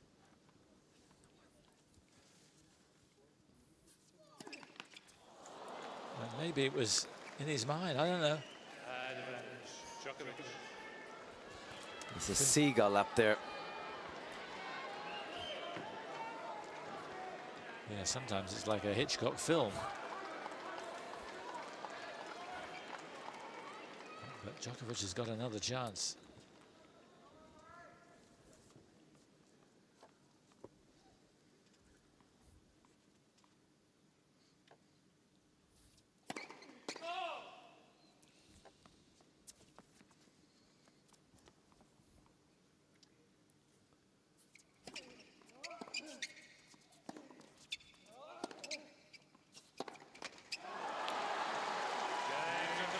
Well, I'm afraid it's rather similar to the first set.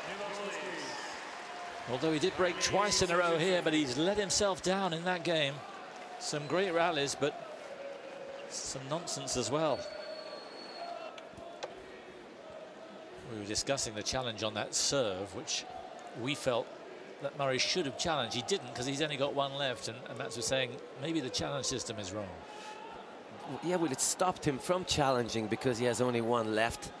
And again, Djokovic got a racket on it. There's no way he could have made the return, even if the call was before he touched it. But he would have gotten the first serve. That's all he would have gotten, Murray, if he was right with the challenge. But he didn't, because there's one. So why is there a limit with 3 challenges? I just can't get that. You'd like to see unlimited? Well, if there is a challenge system, yes, it's quick enough these days with technology that chair umpire should go to it and say, sorry, that was good, replay the point straight away. Back level on serves now. 2 breaks each.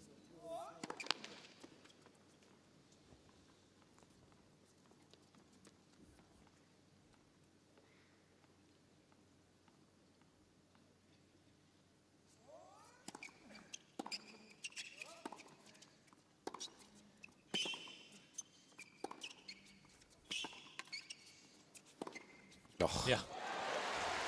It may be level on serves, but Murray's in the ascendancy here. No, definitely. Novak is not getting his first serve in play, and when he doesn't, then Andy is in the driver's seat once the ball is in play, that's for sure.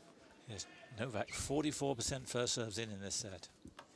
And even if they're in, he's only winning 45% of the points.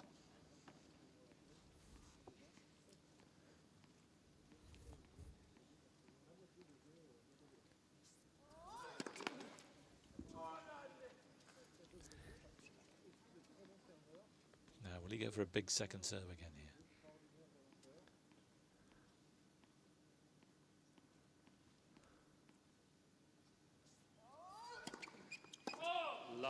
Not big, but long.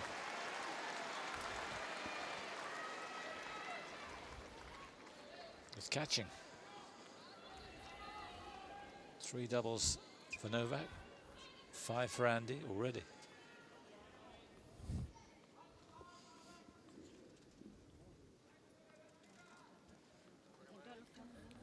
Some honorary Scots.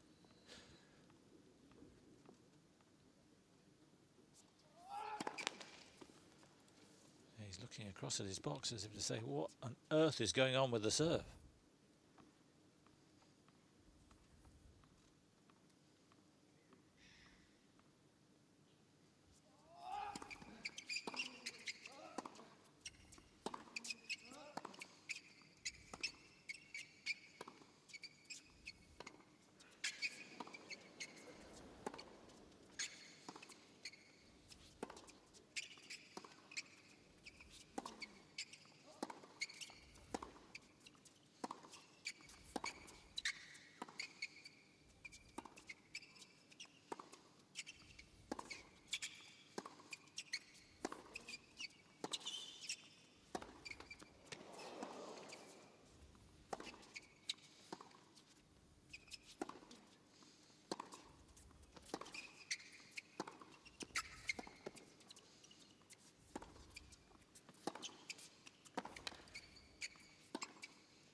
Huge rally. And there is a bark up at the box. The first one we've seen this fortnight. Don't know what it was all about. And Murray flung his racket in front of the ball kid. That wasn't good. Flung his towel, rather. Right in front of the ball kid. Yeah, I think an angry expression is a good thing, I think.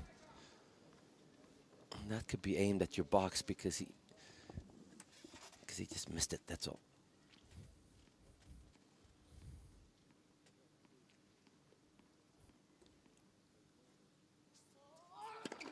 It was the F word, but I think it was fight. In which case he's forgiven.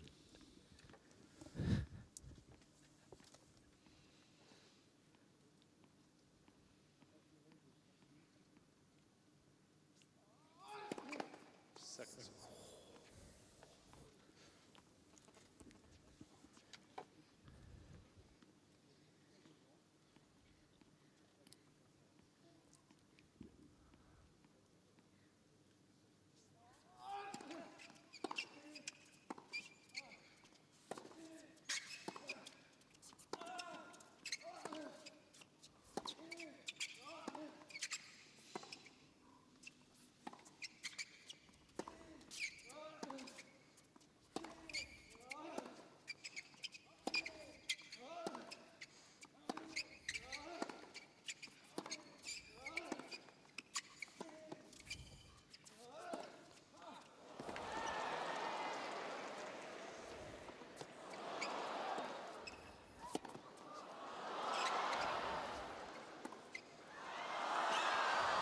Oh my goodness. How did he win that rally? I was just about to say he's not going to win rallies like that, standing 8 meters behind the baseline. And he does. This incredible rally from both players. Amazing tennis. Djokovic pulled him further and further back. Then he came forward with that slice. Yeah. That little slice Andy Murray hit was amazing.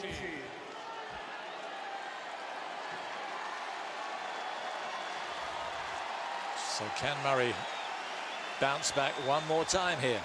2 break points.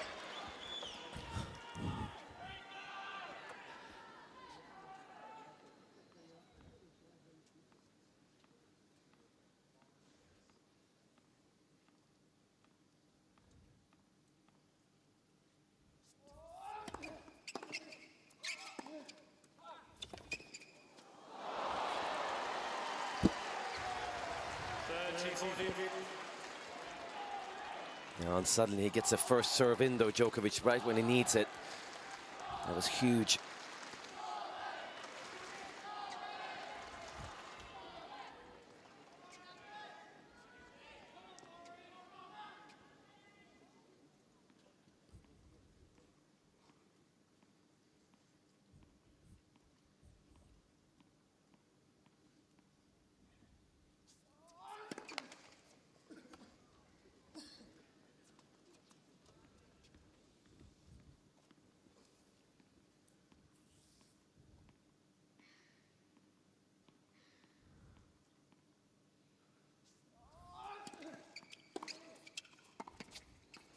Look at Murray attack that second serve. And would you believe it, he's broken Djokovic 3 successive times. No, it's so good to see that he stayed aggressive on that return. That's the easiest shot you get in the rally against Djokovic. And Djokovic is feeling it here. Already we've been going 1 hour and 3/4. Could be at least that to go. So Murray serving to level up at a set apiece.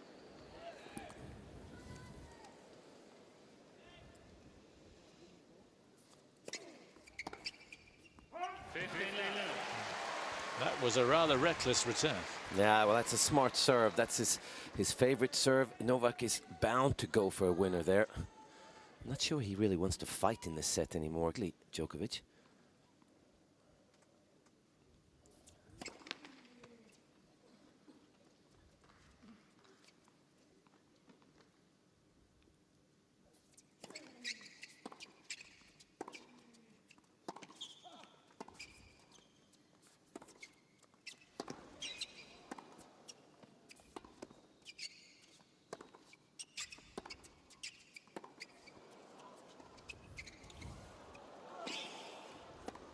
Oh, amazing retrieving from both guys.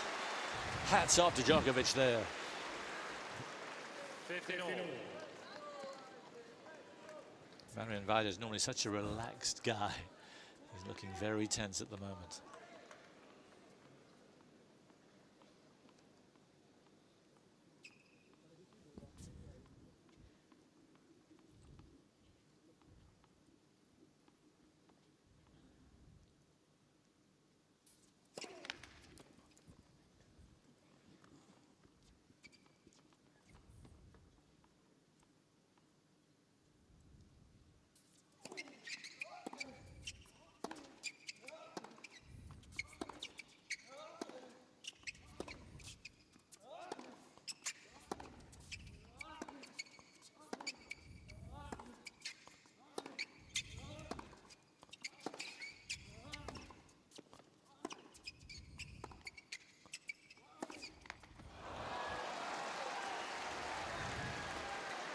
That's the shot that was letting him down at the start of this set and end of the last.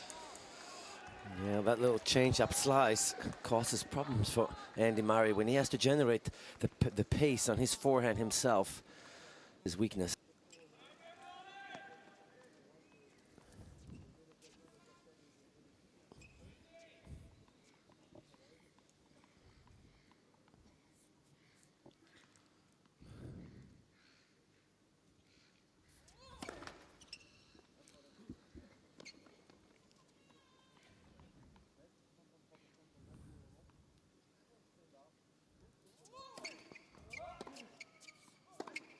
Ooh. 15-14. That was a telltale mistake, especially following the last one. Yeah, and what goes when you get nervous first are your feet. And he did not move his feet after that second serve. So here's a chance for Djokovic to maybe rescue this set.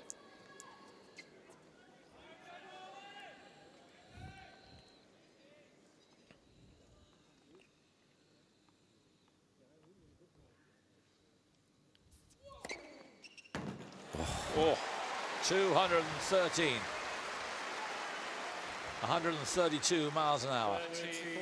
Ace number 5. It's still break point.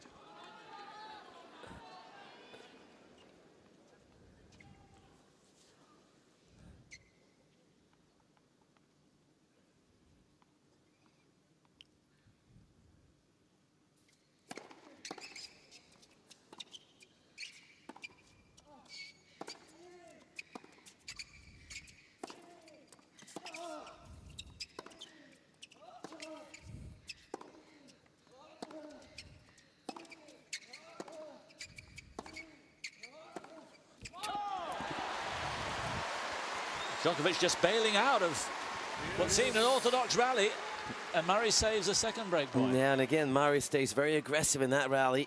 And like you said, Djokovic, it's the forehand that's breaking down. And physically, he looks a little bit spent here. And misses. That's a bad miss when you're a professional tennis player, especially when you're #1 in the world.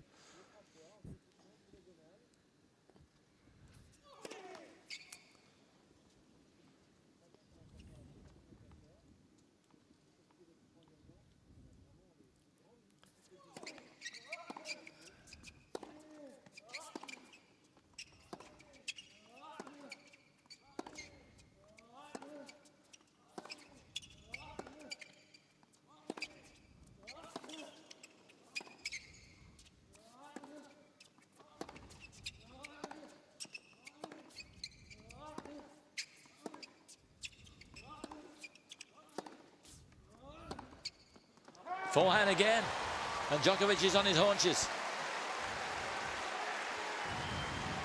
And it is set point Murray. Mats, you won so many of your matches in your career through wars of attrition, and you were telling me before, you love to see that first sign of weakness. Oh, I mean, unfortunately, that's what I live for when you play tennis. I want to make my opponent suffer as much as possible. I don't ever want to see him play tennis again. I mean, that's the mindset.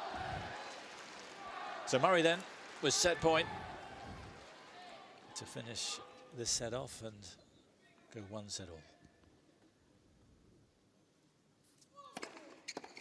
Yes.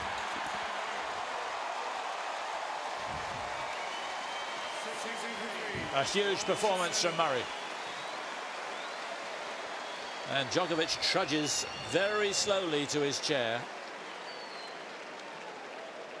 But he's a master of disguise, is Djokovic. That didn't look good. Djokovic is waiting. Murray's gone off court. Here he comes back. Djokovic walks so slowly to his chair, but it's easy to read too much into Djokovic. He sometimes looks as if he's on his last legs. He may not live much longer, and then he plays even better. It was like that against Ferrer. It was a bit, but he's up against very different opposition here in Murray. And I think where Murray has taken this match a little bit from Djokovic, although remember, Djokovic had a point for 3-love in the second set. How important was that? 2 service breaks. Is Murray's aggression. Djokovic just hates coming into the net. He has Murray on the ropes. He can't land the finishing blow. He stands back, so Murray can just run around. I mean, doing it phenomenally well, knowing that Djokovic is not going to be at the net. You may have gathered Fru's taken over for Mats for set number 3. Is it going to be the pivotal set? Very difficult to read too much into it at the moment. Yes, but I think Murray really has, if he keeps it up to that sort of play, he's serving better. Djokovic is hardly landing a telling first serve. He's lost his serve to the backhand, which is his favoured serve.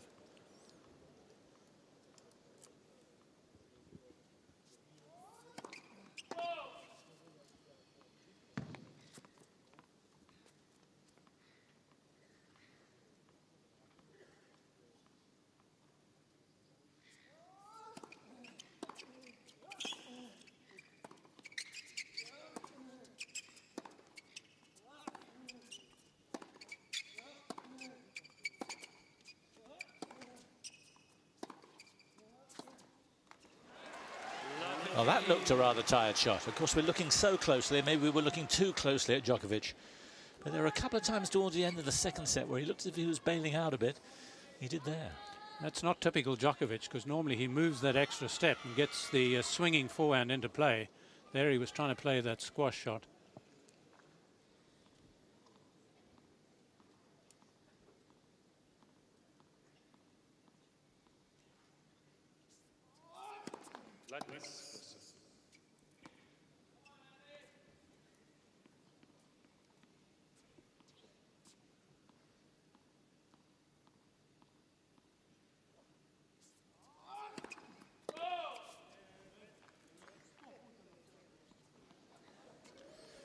I think that's about his first serve, which is, it's been woeful.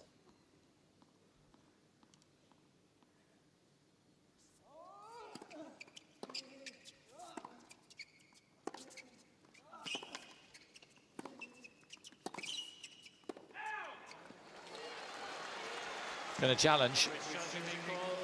Murray was half concealing the ball from us, but it did look as if it was out. Yeah, I'm pretty sure it was. Ooh. Of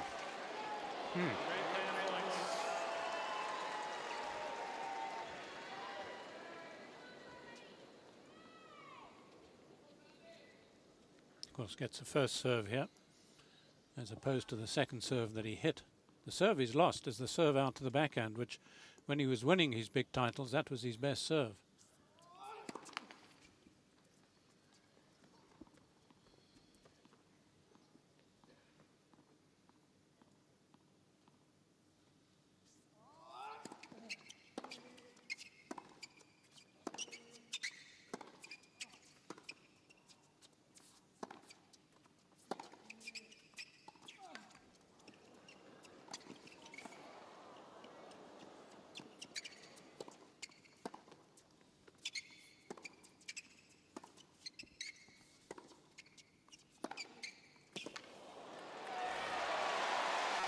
Murray quite content to build the rally all over again, and Djokovic stretching once more, and it looked painful.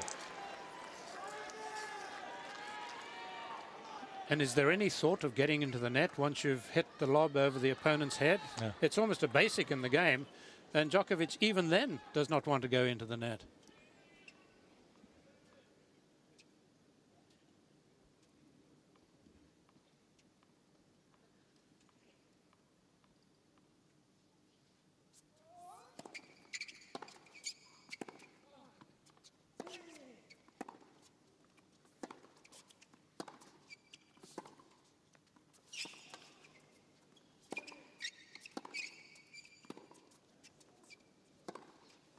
He won the point, but he's hurting.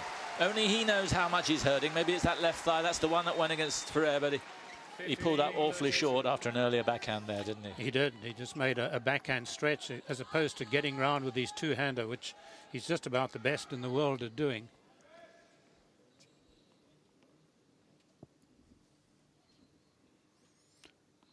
On the battle, but is he going to win the war?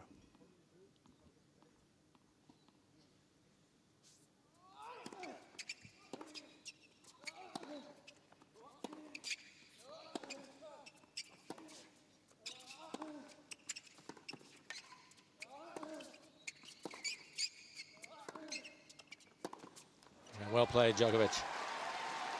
Trademark shot.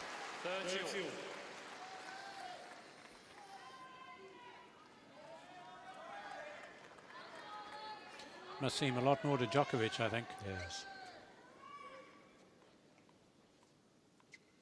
It's almost as if he's beginning to take a sort of fatalistic approach to the match here. Okay, Sarah.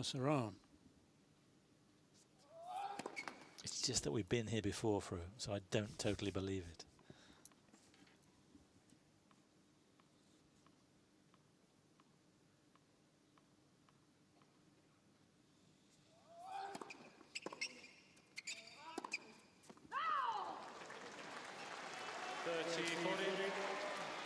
Well, he is feeling sorry for himself.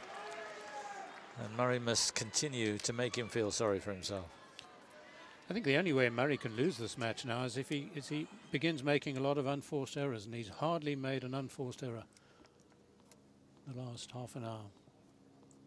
So here's break point.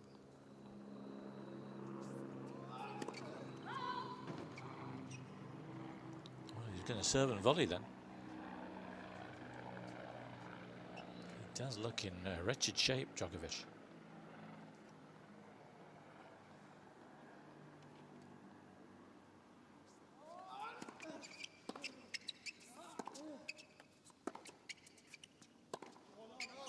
Djokovic is challenging the call on the right baseline. Ball's called in. Yeah, it did look long. Murray seems to have got the signal from his box.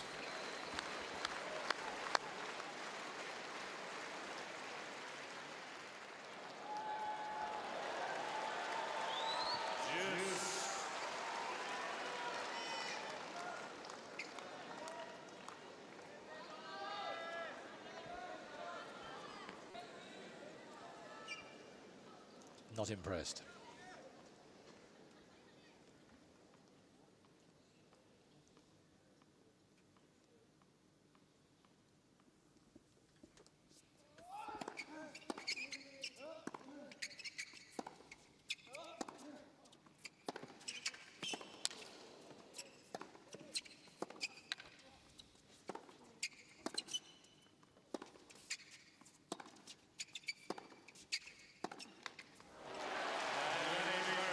More pain for Djokovic to have to suck up.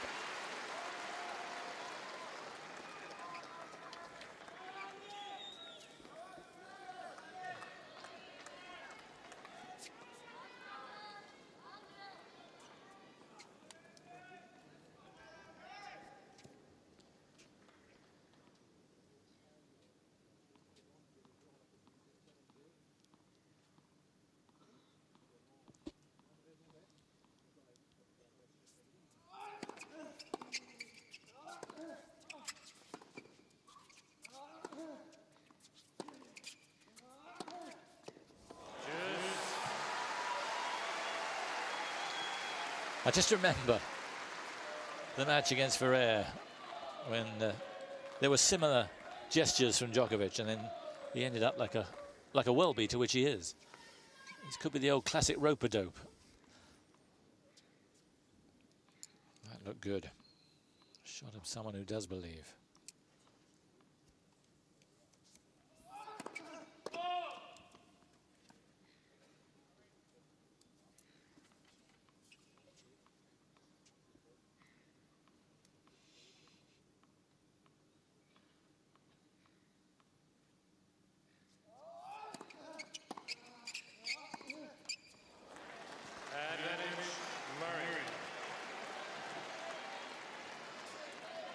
Just a thought for the moment.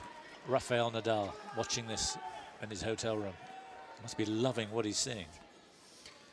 Yes, a potential Murray winner. Although, would he like to take on Djokovic and get his own back? That would perhaps be more typical of Nadal.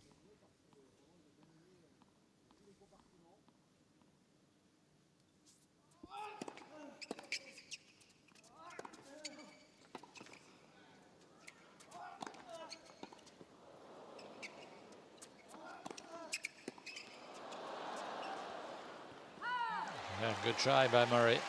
Something to keep the fans on his side. But Djokovic is battling.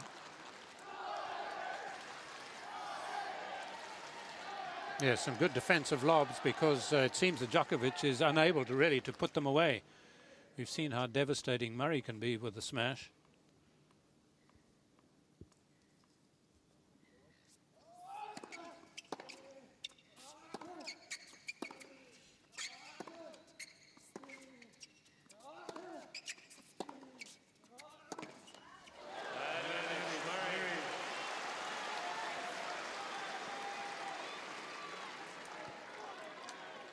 Still the opening game of this third set.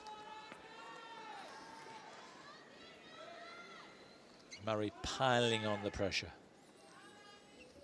Can you imagine Djokovic losing 4 serves in a row? Yeah.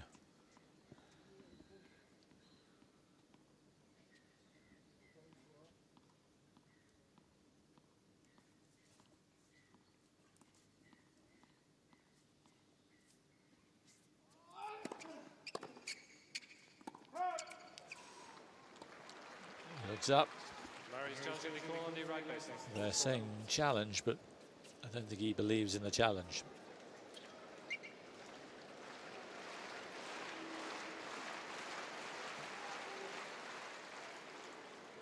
Oh, some very tight calls here. Murray has 2 challenges remaining. Yeah, it was exactly that, Ivan.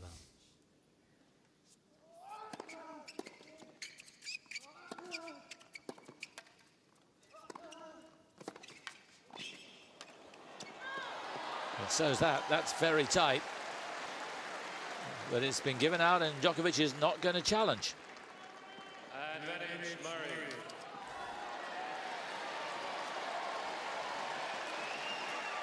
Fifth break point.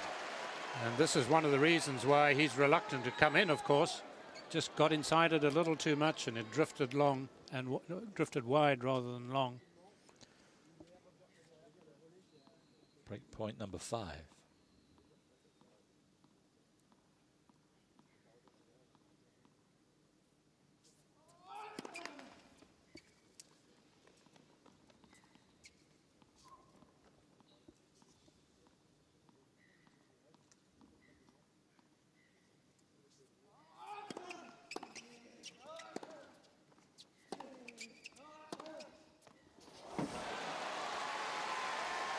Mighty blow.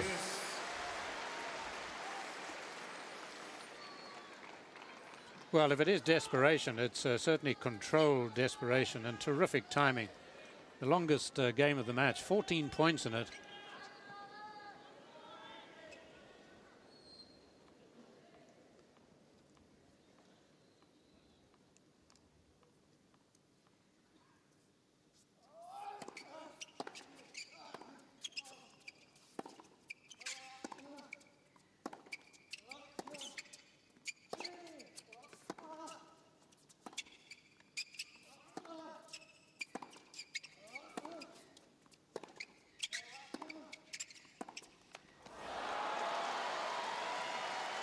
He can't quite put this one to bed.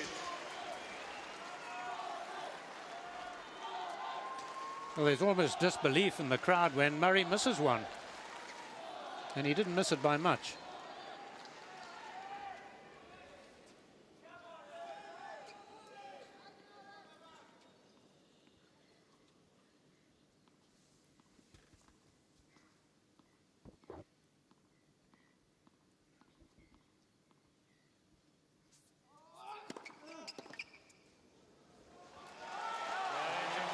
Well, that's a man-sized effort from Djokovic, and good that we can see him clench his fist like that, because he had to take a huge number of blows there from this boxing fan.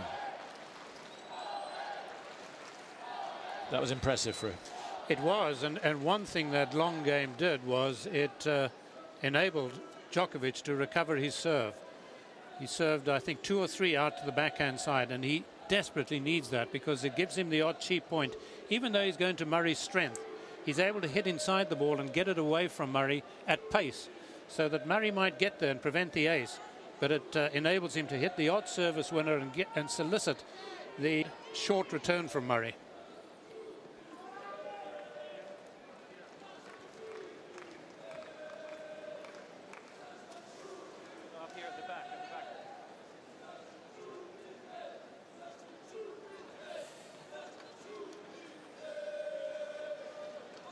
Tissues.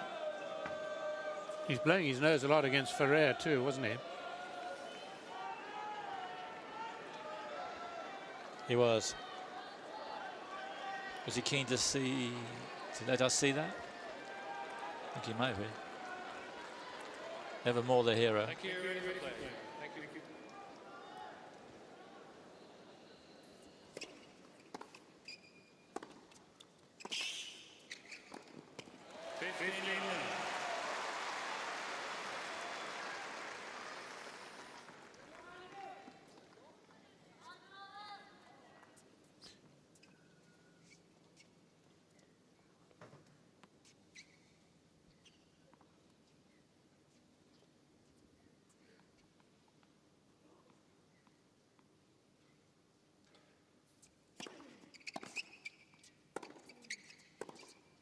Oh.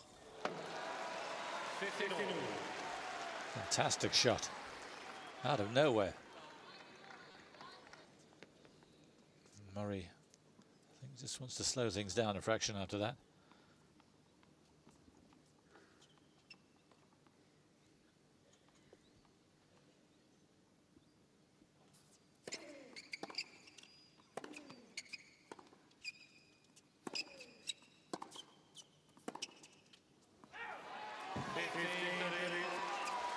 Yes, it's interesting you say that about slowing it down, because I actually feel he's hastening the tempo, almost as if he's saying to himself, Djokovic is taking his time, he's wandering around, he's catching his breath. I'm going to hurry up here and make sure that he has no time to catch his breath. And maybe that's resulted in a mistake like the last, by Murray, that is.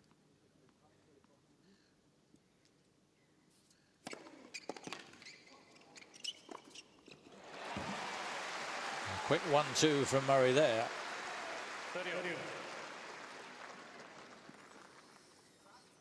Well, he's certainly definitely showing the crowd that he's much quicker to the ball, to take the short ball and get in behind it. I think that's why they warm to Murray, because he's got greater versatility.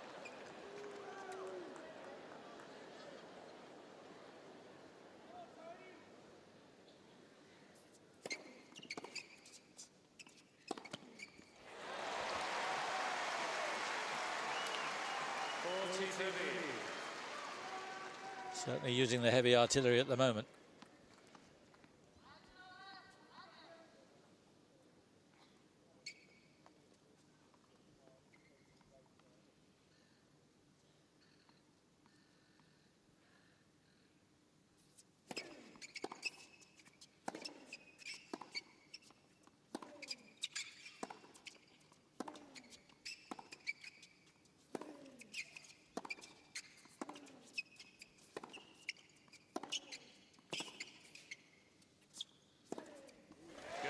And Murray again taking the initiative in the rally. Must have been very disappointed not to get a break in the last game. But strikes back very quickly in this. So a set all and a game all, but Murray the favourite at the moment.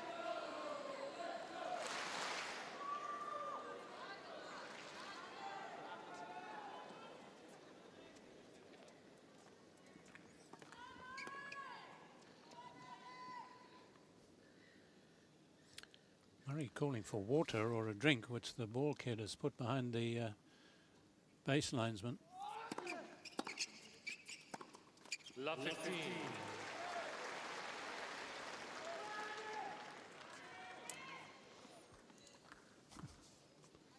Moving then as if to get the drink. The ball kid was quick to try and respond to it. You're surely not going to be drinking in between points.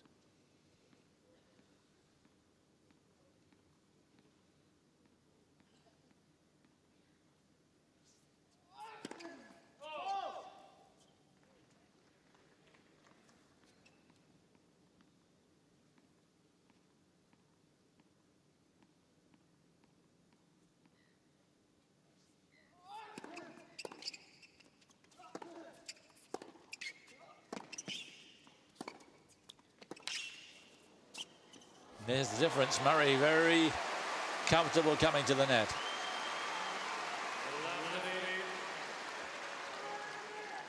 Well, the last 5 points by Murray have been pretty majestic, really. Enormous power and great brain working as well. This is where Djokovic is falling short.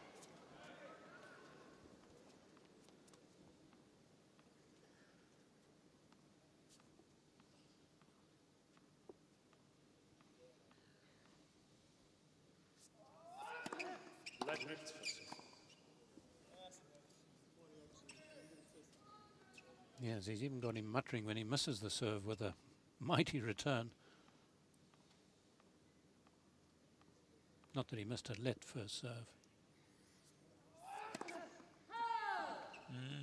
Close. Again, no challenge from Djokovic, even though he's got all 3 remaining.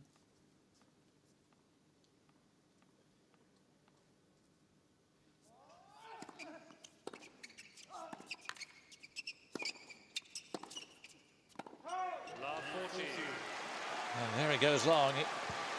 Well, broken 3 times in a row. Then in his last service game, he had to save 5 break points. And now here are 3 more for the Scot. And there's the drink in between points. He feels Djokovic is taking so long.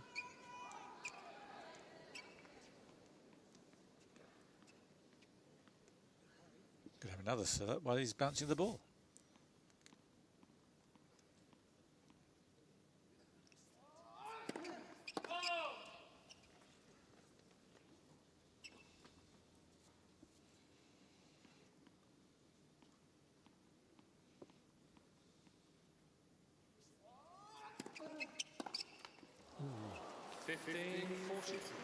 Right in the hitting zone.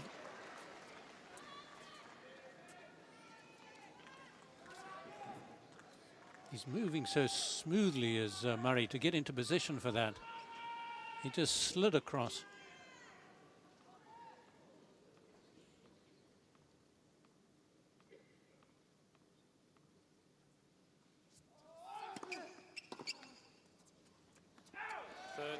Good serving from Djokovic.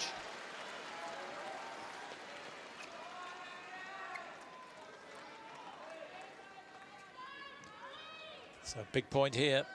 Break point number 3.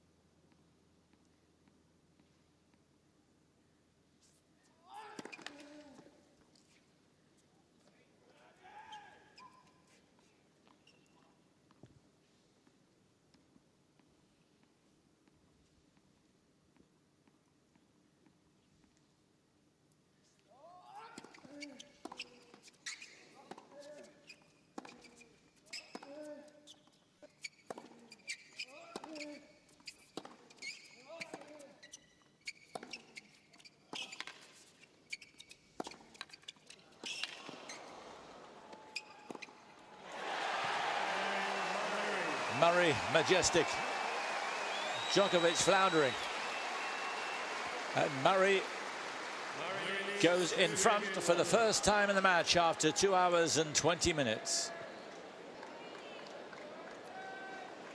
Is it going to be a repeat of last night where we saw a great player, the greatest of them all, a set up and then haul back, and in the end, I wouldn't say Nadal won comfortably, but he won going away. Is this going to be the same pattern?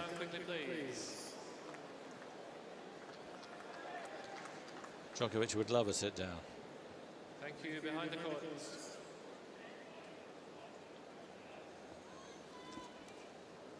Other people returning after taking a break after the second set, and they find that Murray is a break up now. Love 15. Massive return, as good a return as he's made in the match. Yes, taking a leaf out of Murray's book. Maybe this is going to be his ploy now, feeling that he's being pressed so by Murray that he has to be aggressive himself, make the first blow.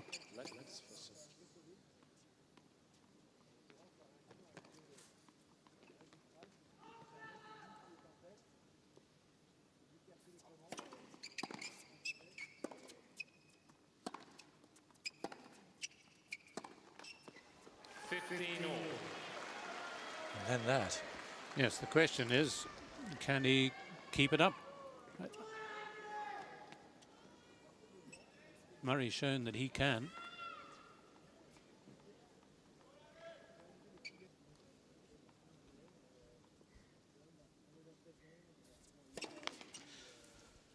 His mouth is wide open. He was asked about after the Ferrer match, did he have breathing problems? He just brushed it aside.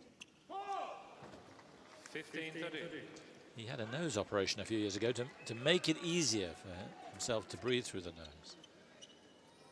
But he's breathing heavily right now. Lendl would have spotted that.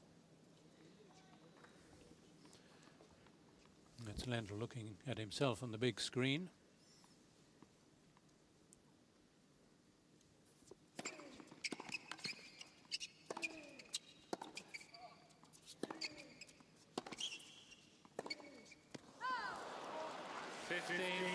Just a little casual there. Shades of the first set where he got in front and then just let it slip. This is what Lendl's been training him not to do once he gets his nose in front. He's just got his nose in front for the first time. And now this.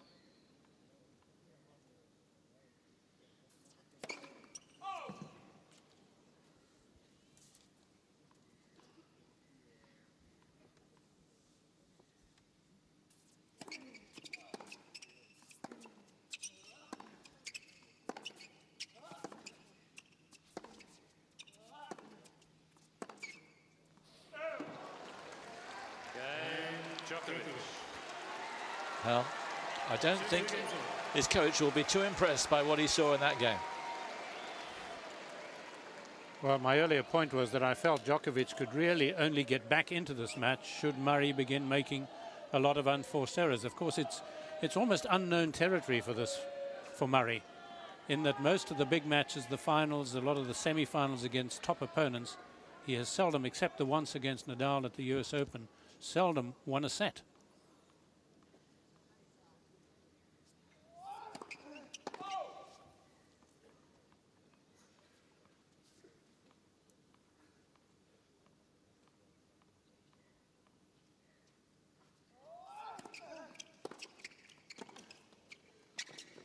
Oh, what a divine shot.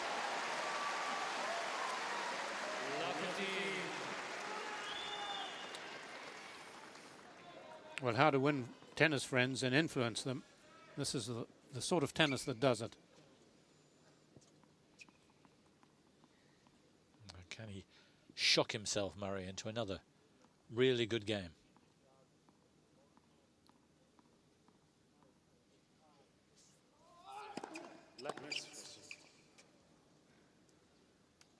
It's the seventh successive service game of Djokovic in which he's lost the opening point.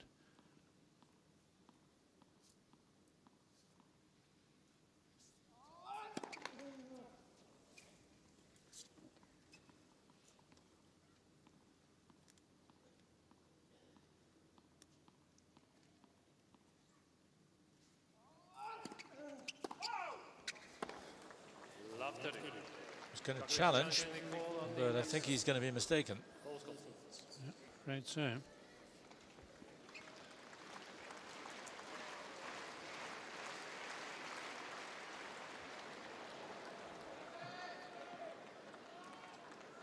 Love 30. Djokovic has 2 challenges remaining.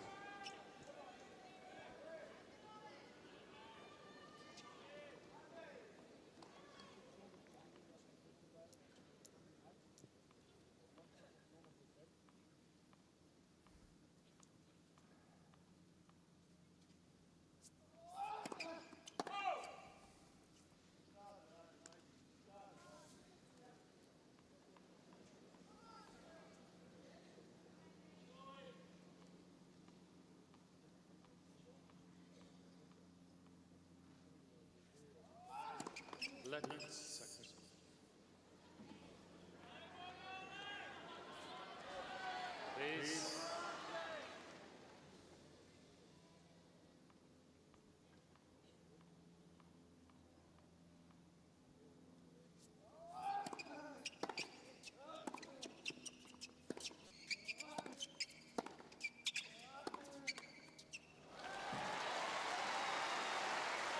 Murray strangely nonplussed by that. Yes, one of the few times he's not made an effort, whether he was convinced Djokovic was going to hit it cross court. It's not often he's glued to the middle of the court like this. That.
And these are gifts from Murray. Manna from heaven for Djokovic.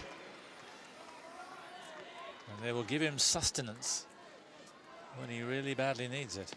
Particularly after that heavy exclamation from Djokovic, who'd obviously put so much effort into the shot.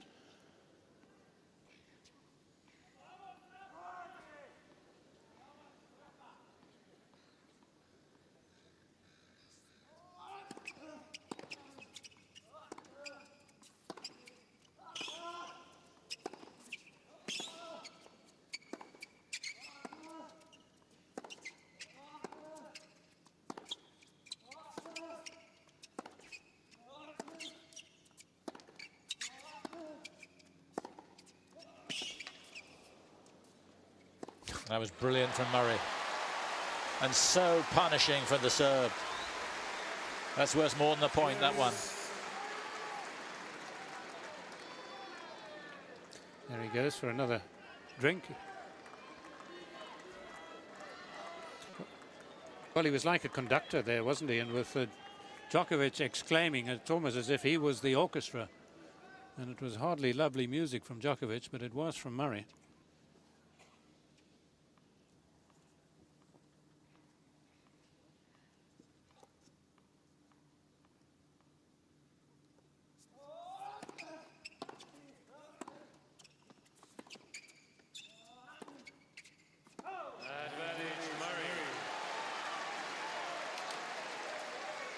Did look a tired shot, and Murray has got a chance. We've seen the best and the worst of Murray in the last 15 minutes. One more point of the best and he's going to be okay.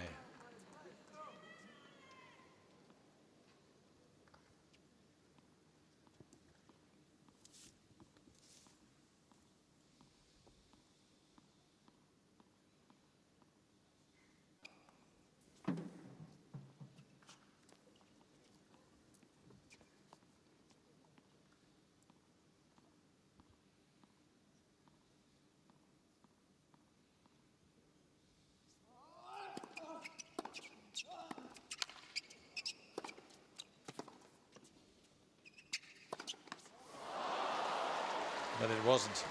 Again, Djokovic is on his haunches. Yes.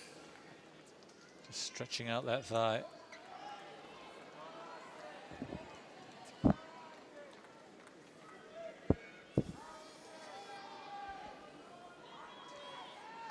Murray is ever inside the court and just trying to snap this one, shorten it a little bit, stood up perhaps a little too tall on it, slapping it.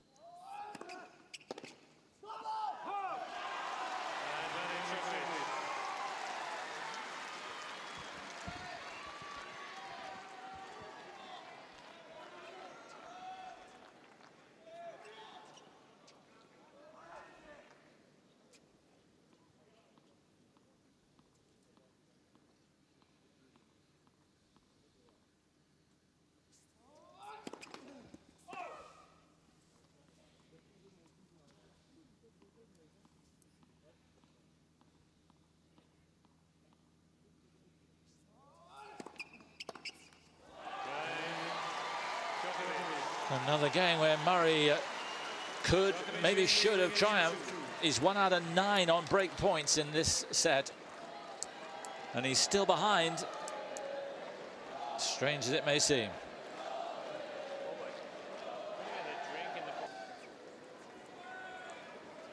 Novak Djokovic's box. As Vida there were up on their feet as he walked behind the baseline, clapping wildly to encourage him.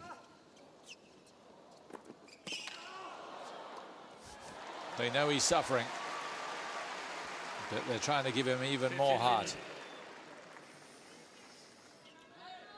He actually tried to do a bit of a run back to the baseline at the change of ends, but frankly it wasn't even a jog. It was as if he'd done the Olympic marathon.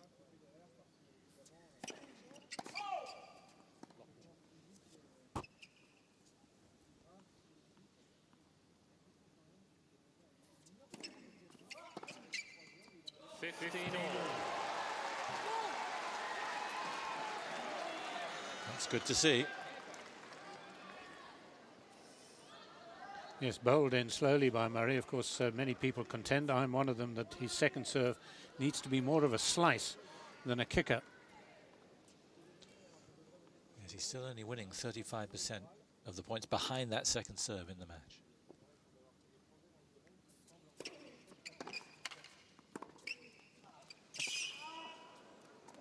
That was a great serve.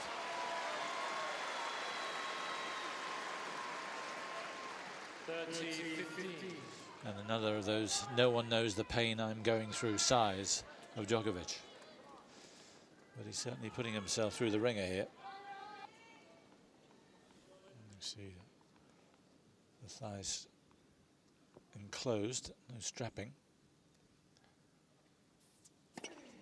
Just extra support.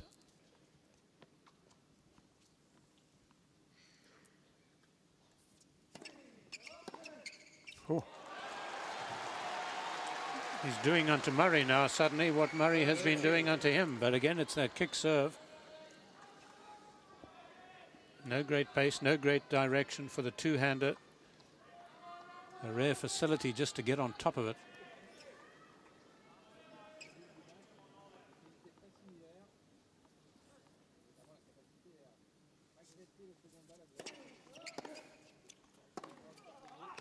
That's a really good forehand.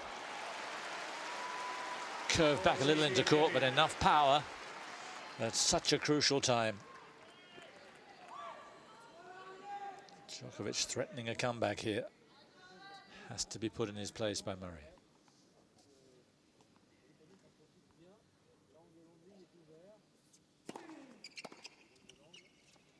And that will do the job.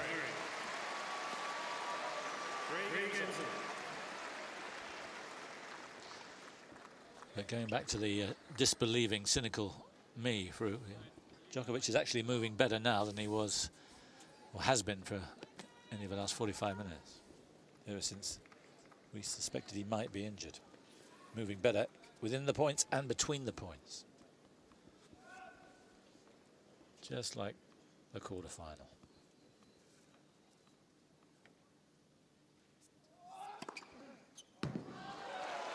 Well, that's the serve he so badly needs. He didn't serve an ace at all in the second set.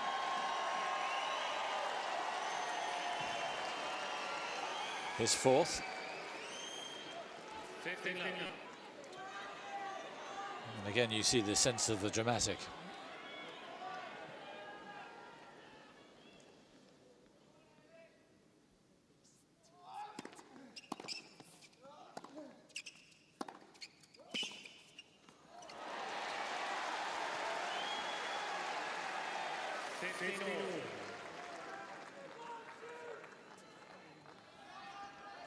Murray's actually beginning to play, looking at Lendl and remembering Lendl's game, and I suffered at his hands a few times, beginning to hit that forehand, a bit like Lendl used to hit his. Almost slapping it.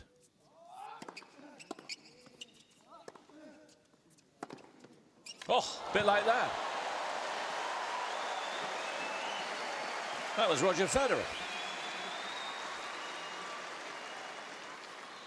15-30. Saw a few of these last night. And Djokovic actually applauding it.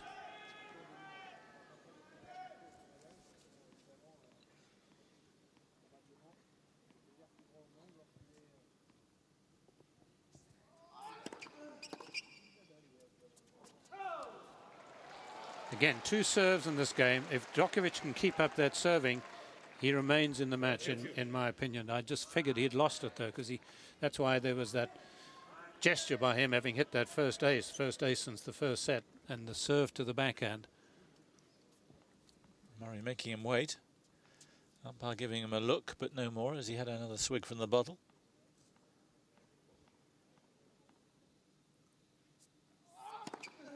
That's terrific. Where has it come from suddenly? Girlfriend Yelena in the middle there.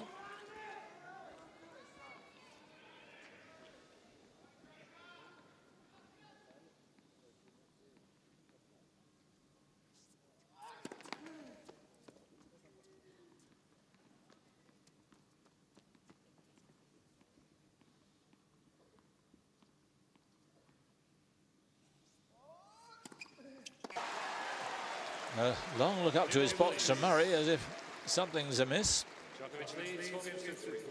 But Djokovic is in front, 4 games to 3 in set number 3. Ready for play. Thank you. Been going 2 3/4 hours already. Murray at 3-4, third set.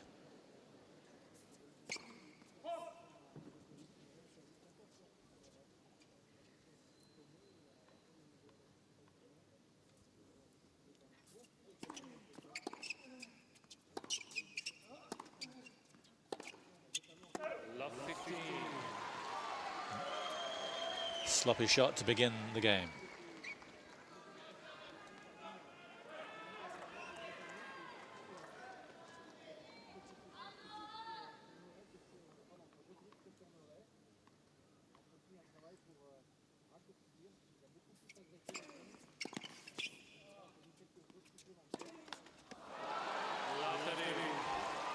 And a second. Well, it's bordering on reckless now, the forehand. Yes, 1 or 2 of them working. And this seems to be so unusual for Murray. These are the drinks he's taking on, and he really is drinking a lot of it. In between points at the change of ends, he virtually downed half of it.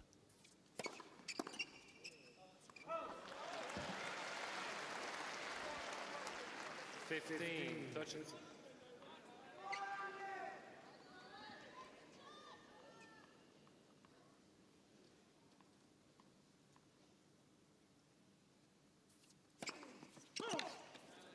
Just wide, I think. Yes, did look just wide. He's straight in with the challenge. He's got a couple left.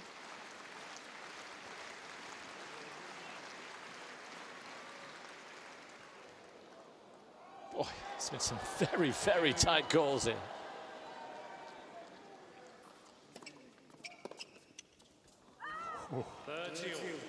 Djokovic will hate that. That was comfortably in the hitting zone.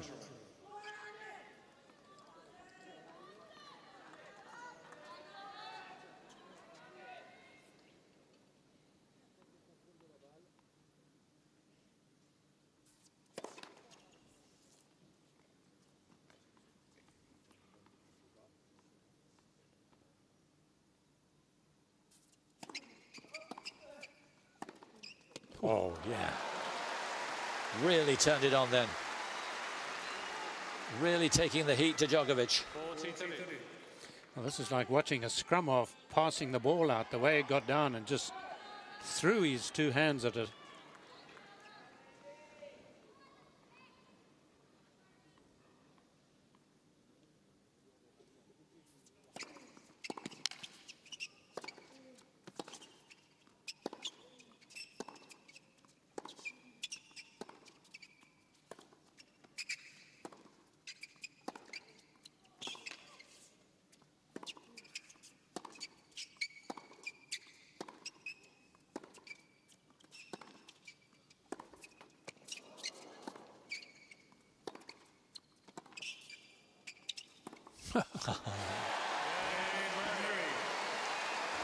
Again, the best and the worst from Murray, but importantly, the best came at the end of the game. And he's level again. Still get the feeling he should be in front now. But he's not, and Djokovic is still very much with us.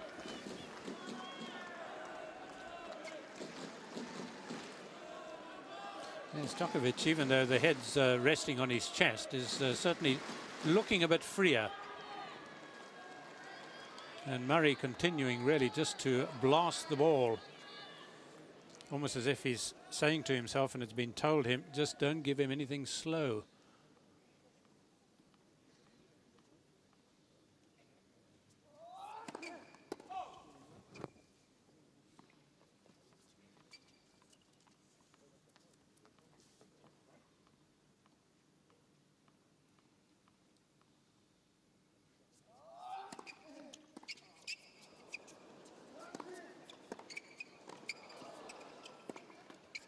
Oh, lucky.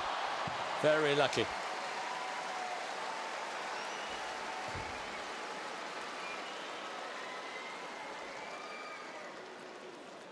Love 15.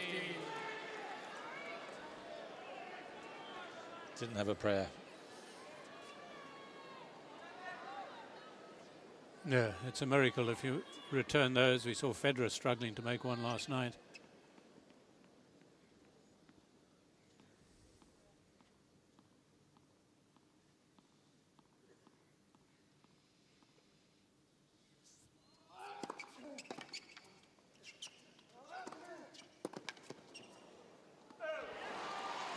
Yeah, Murray so quick across, and he really did think he had a chance of getting a winner there. Again, though, I emphasize that serve of Djokovic's, which has opened up the court.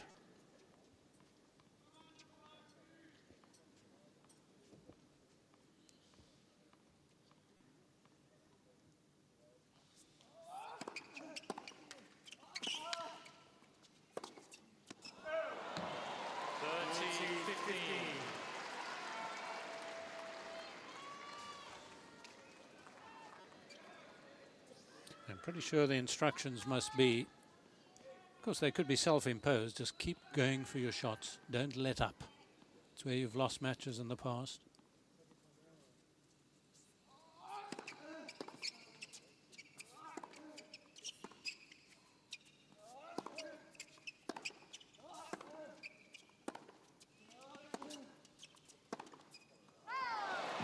And he went for it there. 14-15. Missed by a couple of inches. Murray, of course, bidding to become the first man for a long time to reach 3 consecutive Australian Open finals. The last 2, well, they're both here. Lendl and Mats.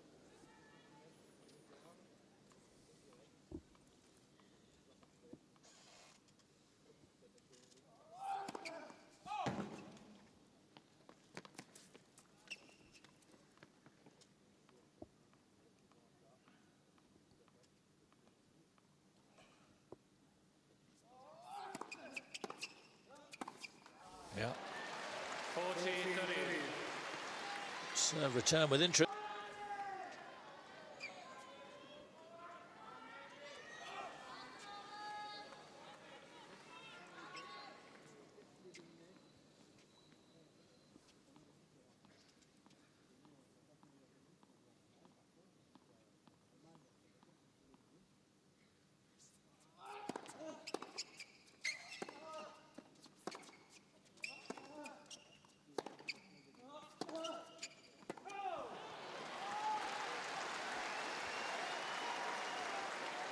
Suddenly, Murray's level.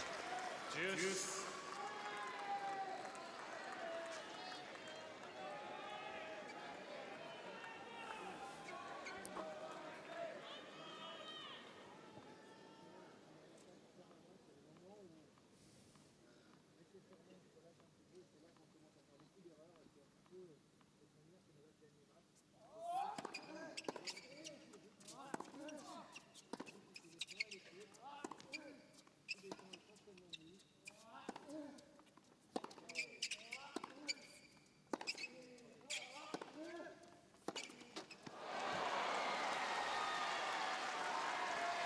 Well, he went for it. He didn't hold back. True to his game plan here. But that's a big point gone. Yes, and I may be entirely wrong, but I sense that for the first time, Murray's movement was not quite as fluid as it has been.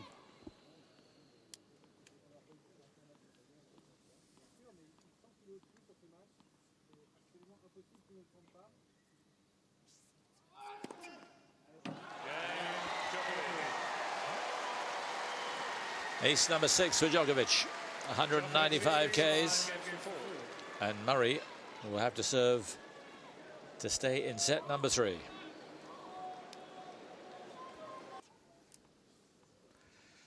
So Murray serving to stay in the set.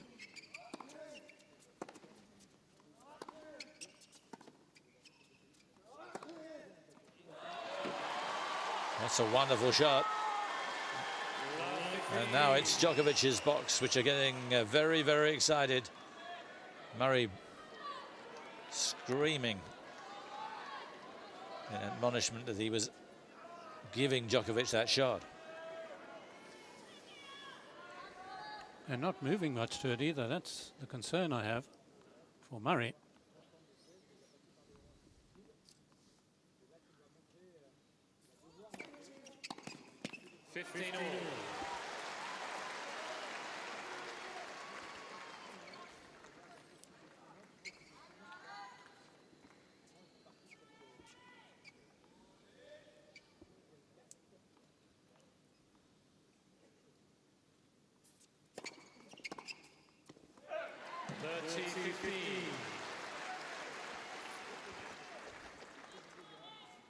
Suddenly the rallies are short and not particularly sweet.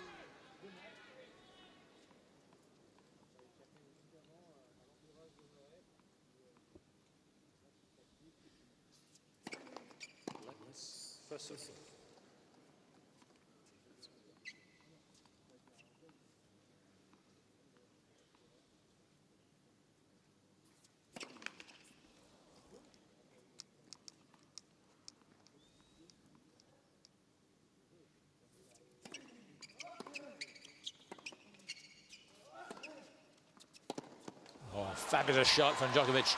Second time he's got Murray chasing around to try and get it on the forehand.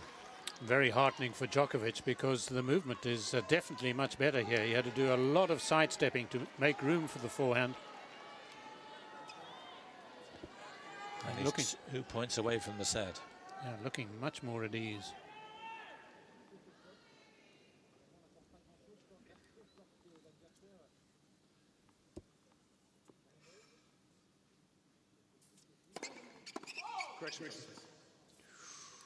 Big overall.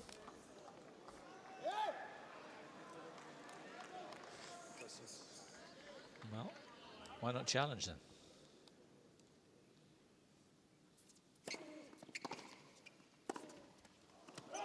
Oh, Andy. Now they're jumping up and down.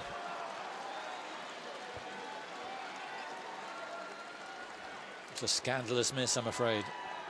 And it brings up set point for the number 1. Please.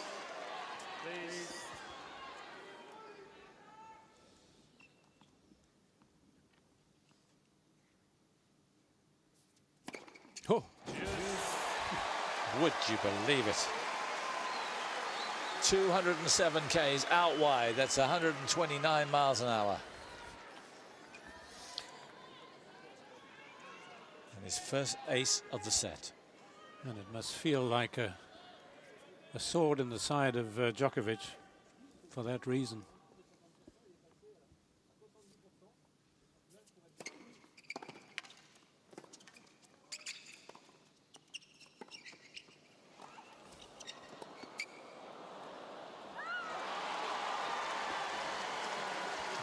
Djokovic keeps on his case.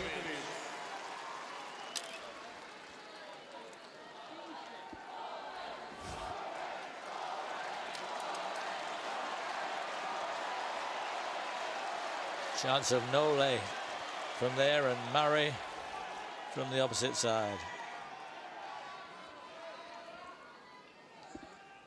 Set point number 2.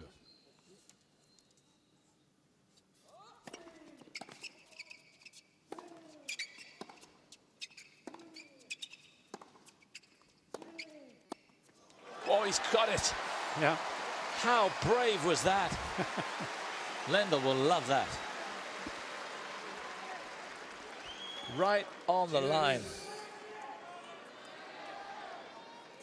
Oh. Boy, oh boy. As if to reflect the improvement on the cross-court forehand. What a time to bring it off. An ace and then that. Does it dispirit Djokovic? I doubt it.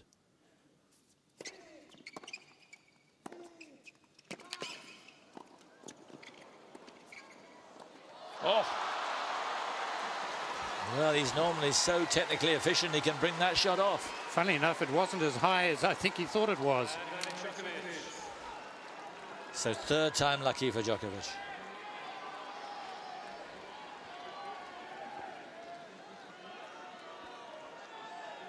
This is a thrilling passage of play.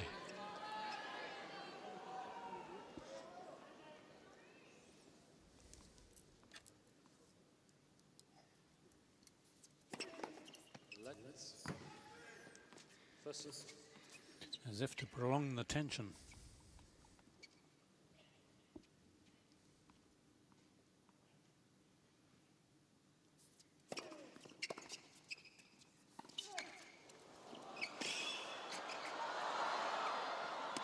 Oh. Well, Murray has been so brave saving these set points.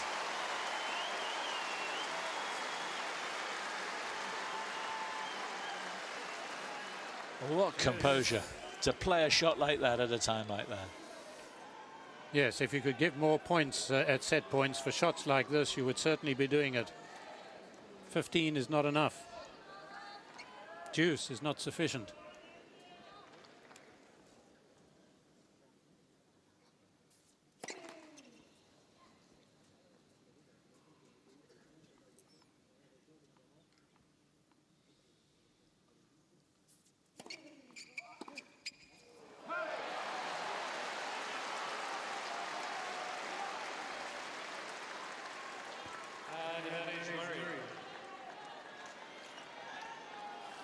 Tends to just mishit a lot of those when he's getting inside the ball. Instead of, I think, getting on top of it and doing what Murray so often does, bring it back down the line to the opponent's backhand side.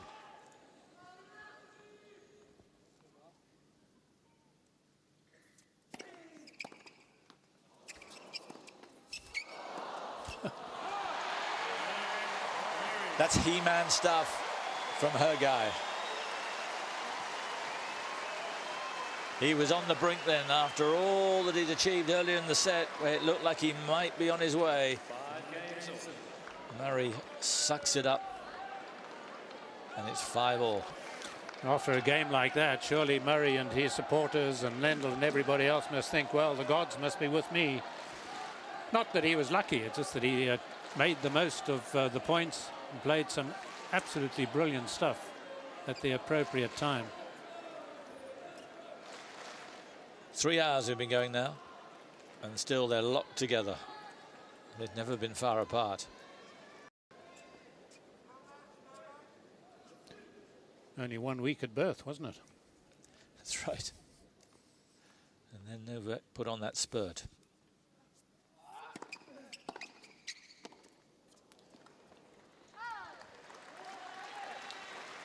Well, but if Mats is right when he was talking about, you know, the way he saw Murray winning was breaking him down in a war of attrition. It's certainly a war of attrition, all right.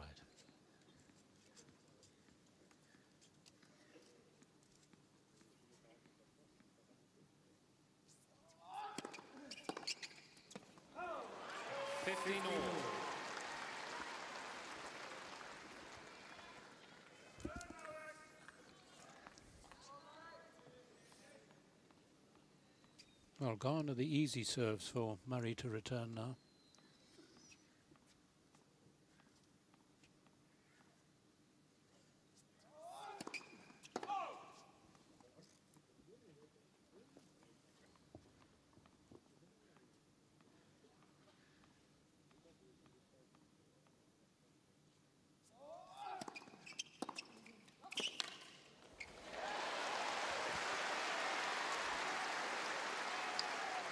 15-30. More excitement for Murray. That's one I was referring to that I thought Djokovic ought to have tried. The one that Murray played. Gets right on top of it with the two hands.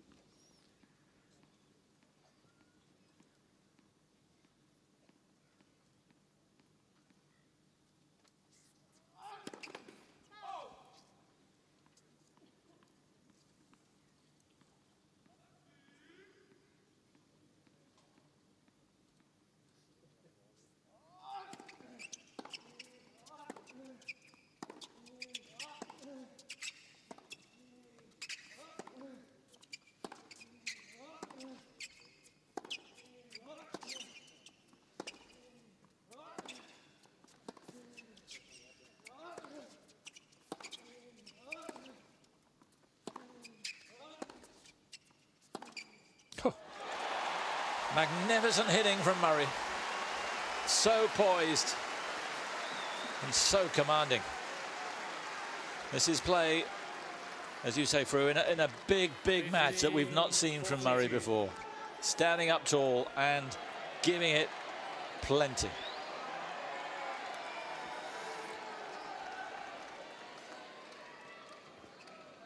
Two break points he'll be serving for the set if he gets one of them.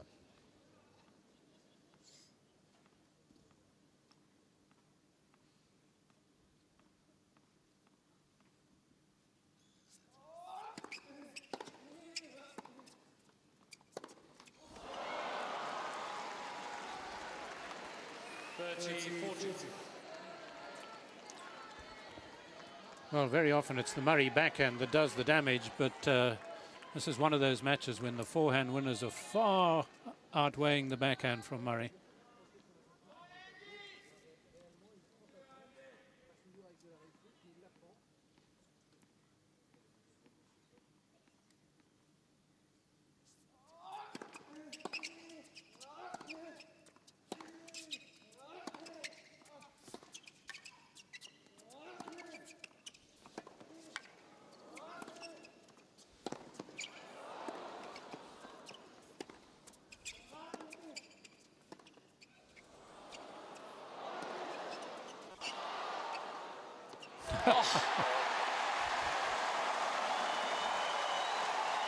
That was as good as anything last night.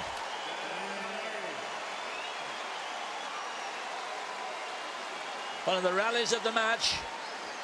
And Andy Murray will serve for set number 3. What a point.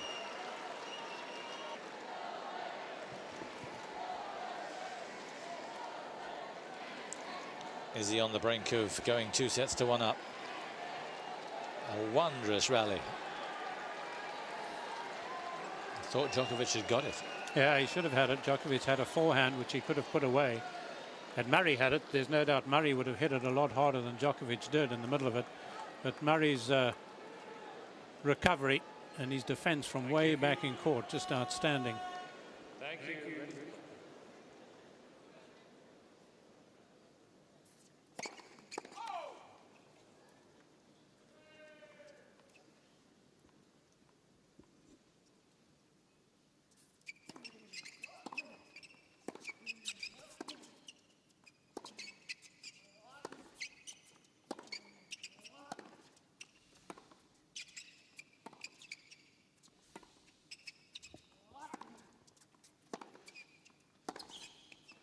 No, it's long. Again, he doesn't get what he wants. 15. So, a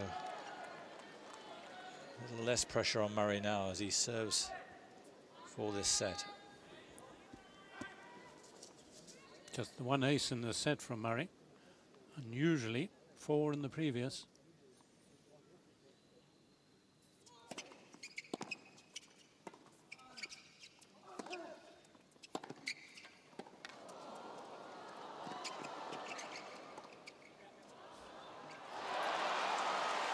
It's good. Djokovic lucky though. Miss hit brought Murray in. He didn't plan it. 15. But it was an exquisite shot. Yes, beautiful creativity on the lob here, sensing Murray would be close to the net. Up she goes. An inch perfect.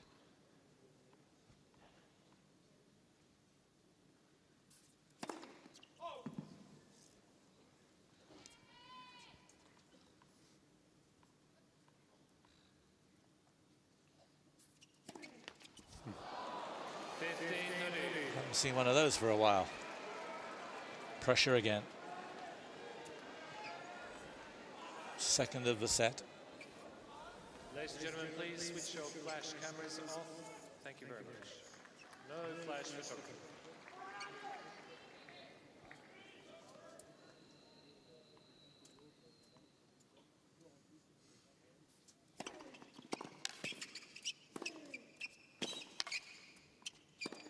No. 15-14. Oh boy, yeah. It could be a reprieve for the serve. 2 break back points.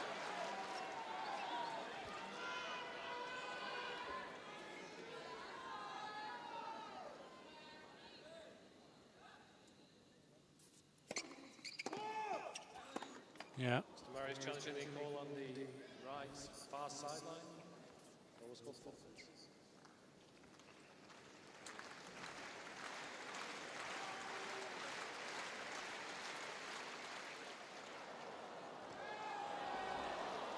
Another very close one. Oh, Djokovic is challenging the call on I the think it left was hand just side. out. Ball's pulled up. Murray will be very lucky if it was out. Murray's run out of challenges, but of course, if we get to a breaker, which we may have to, he gets another one. 30-40. Djokovic has 1 challenge remaining. Murray Second break has point. No challenges remaining.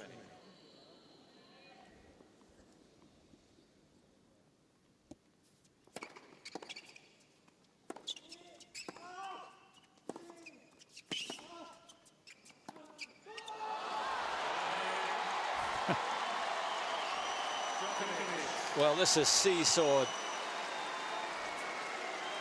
this way and that over the last 45 minutes. Somehow we've got to a tiebreaker. Yes, I think we can forget the fact that Djokovic at one stage seemed tired. This is the 25th set between these two. They've ever only played 4 tiebreakers. And Murray leads 3-1. Djokovic, of course, had that tiebreaker against Ferrer, which was pretty crucial after he won that. The shackles were off and he won. That was just a couple of nights ago.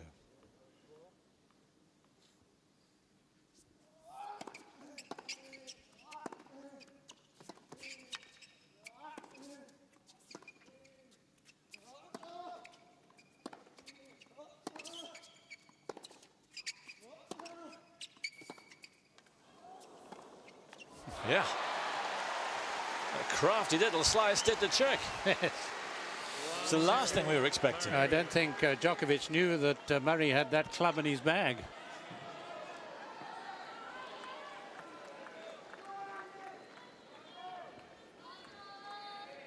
Flat, topspin, slice.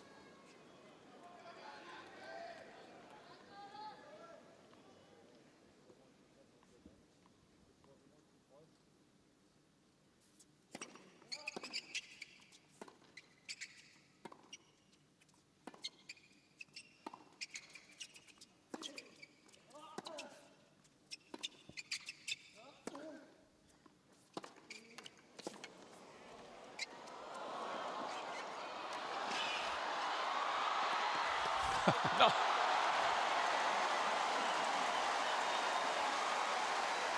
Movement from Djokovic. How fast he is for a man of what, 6'2". 6'2" he is, 6'3" Murray. You'd think they were both about 5'6". Well, I don't think they should bother to play tennis at the Olympics. I think both these chaps could take on Usain Bolt.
No, it's a double. Well, he has gone for big second serves. But that time he paid the price. And they could be in business again.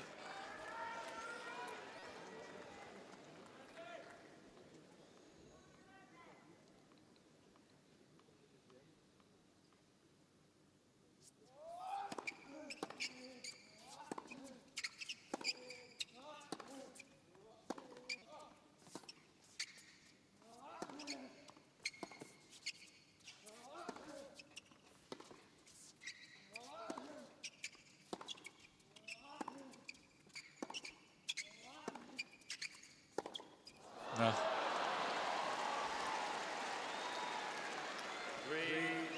3-2. It was as if he'd forgotten to attack, and then when he did, he got it all wrong.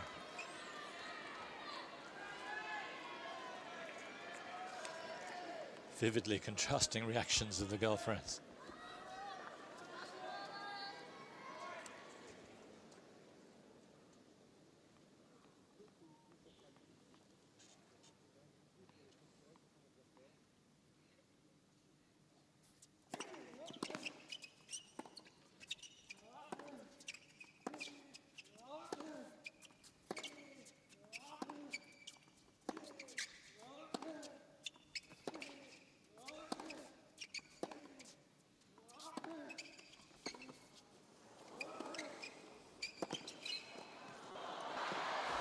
Well played.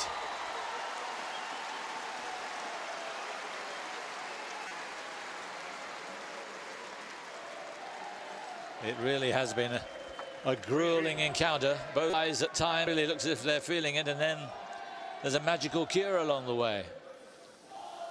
But it has been a grueling match. And this was the shot that, if anything was going to go wrong, it was there that it might have gone wrong for Djokovic, and all credit to him. Even though it's been tiring, he played that forehand down the line to the Murray forehand quite beautifully. A lot of control, hitting it pretty hard.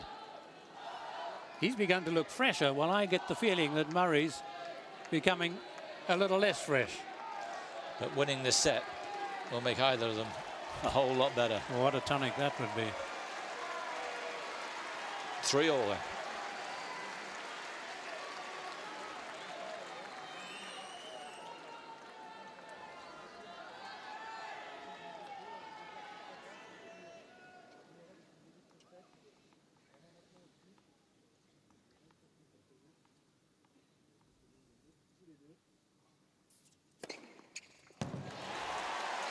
Mighty. 207 Ks.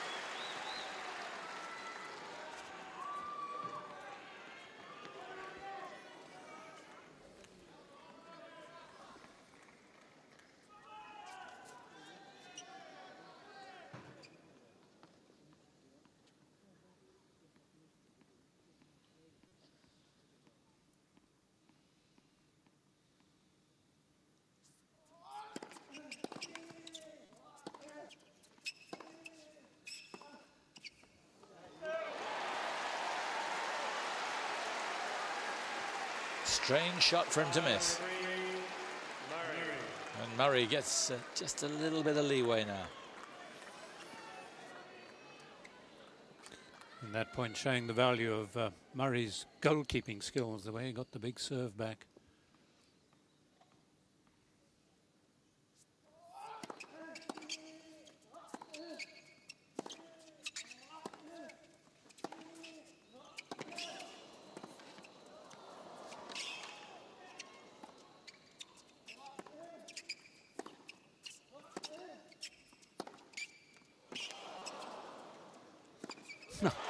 A point to take your breath away.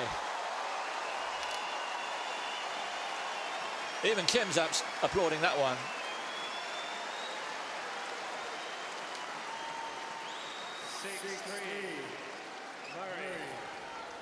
Just butchering it.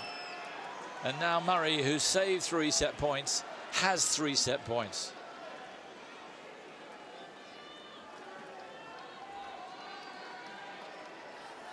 Didn't do much wrong, just came off second best.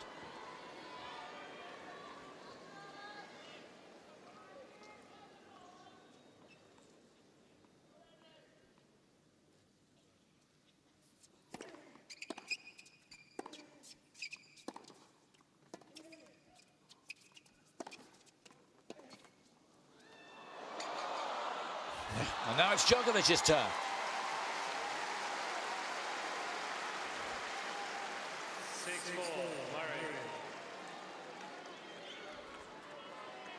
Is he taking the grounder view? Or does he feel Murray was a little lucky again here with a little net cord? Set point number 2.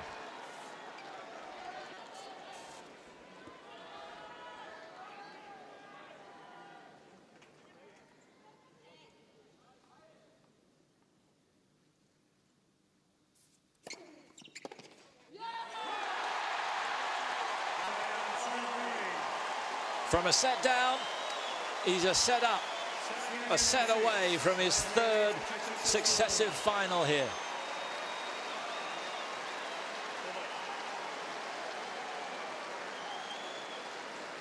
And a lot of people around the place are into set 4. Mats will guide me and you through it. It is a war. And Murray looks to be winning the war at the moment. Yeah, I thought the quality of that third set was really high. But in the middle of it, when Andy seemed to be running away from it, from Novak, it's a little worrying to me. He stopped moving his feet, got a bit tight. Hasn't been in this situation enough, but in the driver's seat now.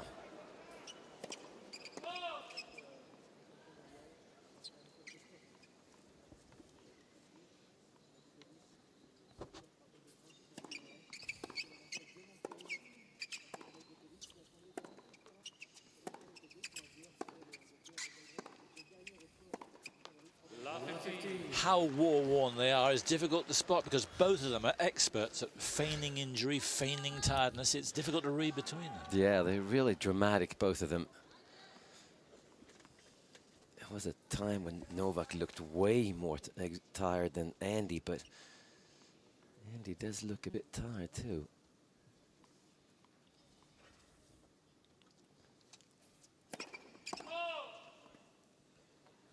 The rallies have been so exhausting, some really long ones, some with a lot of running, but they've been so intense.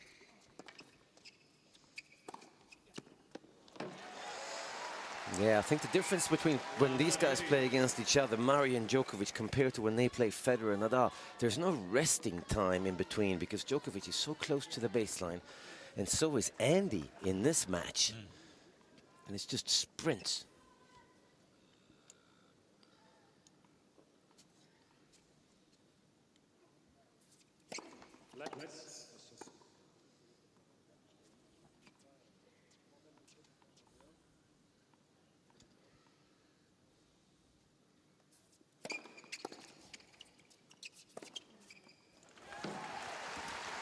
But he has been so aggressive in this match, hasn't he, Murray? I love watching him when he plays like this. Well, when he plays, he hasn't really played like this ever before in a big match, has he? Not in the biggest matches.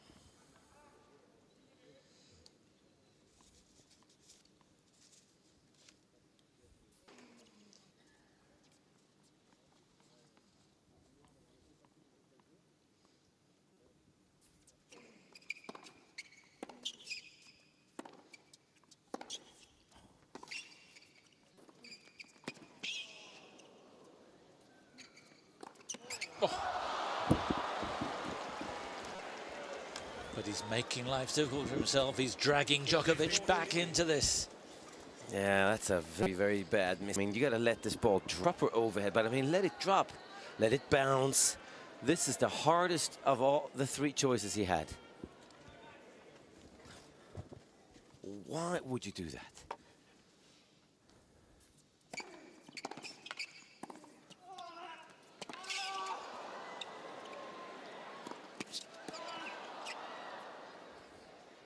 Again, he nearly brought him back in. 13-14. Still break point. It's not over with the danger. What a get that was. After 3 hours and 26 minutes. Some cost.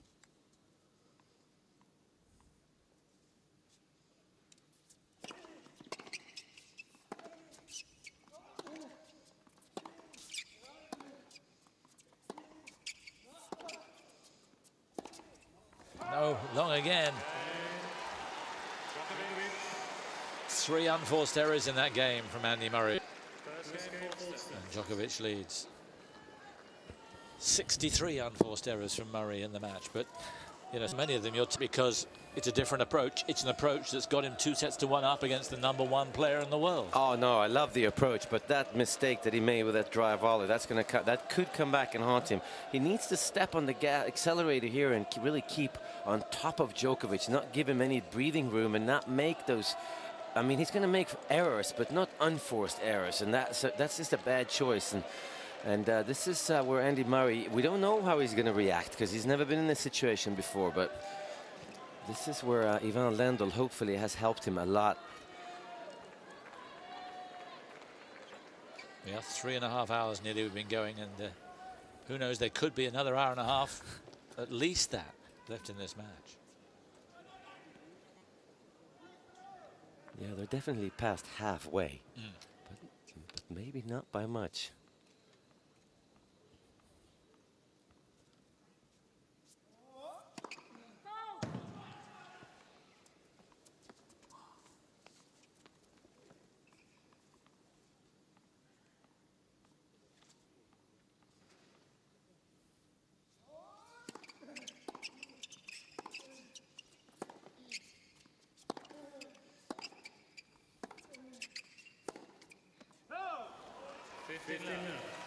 There are a few errors, a few more than normal, coming off Murray's racket at the moment.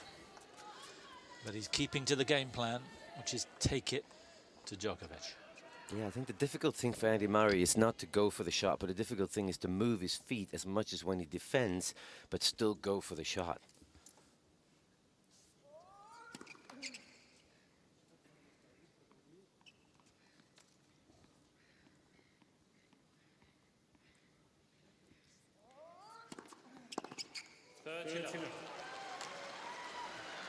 Again, Djokovic so bold. A lot of confidence there. Wow, in that second serve.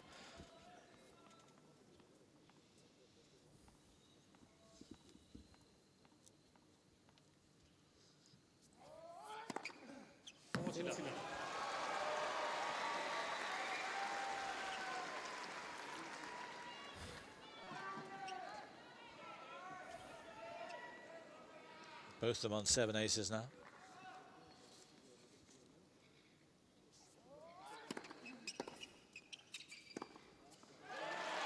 Murray looking down to see if he might challenge that. Walking wearily up, surely it's too late to challenge. A little bit.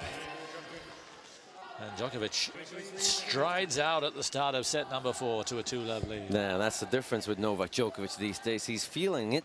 He's showing that he's feeling the pain. But somehow he understands the momentum switches of this game these days.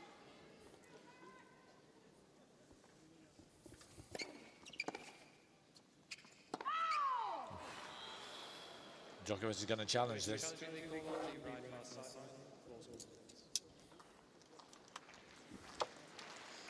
It's a miss hit, doesn't deserve to be in, but it may be.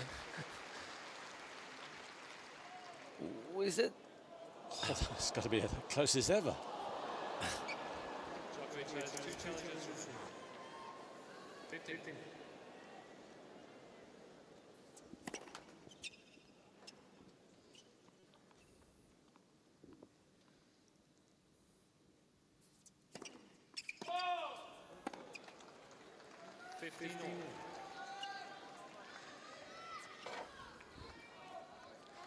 Just a slight sort of flexing of the leg from Murray as the double fault was hurting him.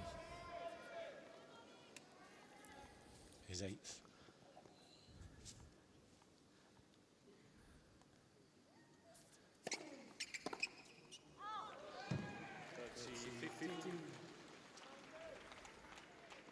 Just got to stay with Djokovic here.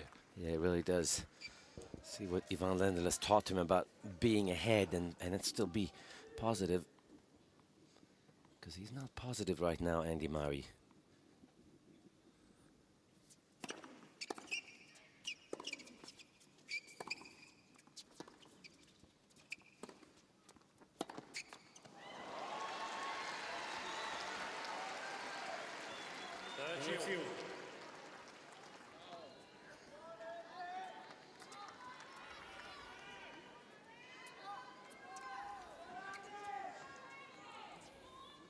It's an important serve here for Murray.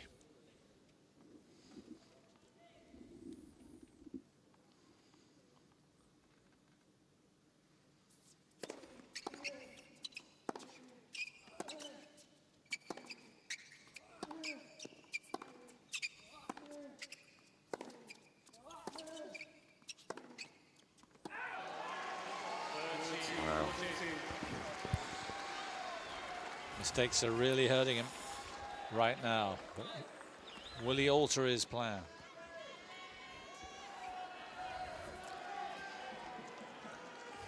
Yeah, well, he's going for it. That wasn't the feat, that's for sure. He just went for a little bit too much, but you could nearly call this a set point for Djokovic.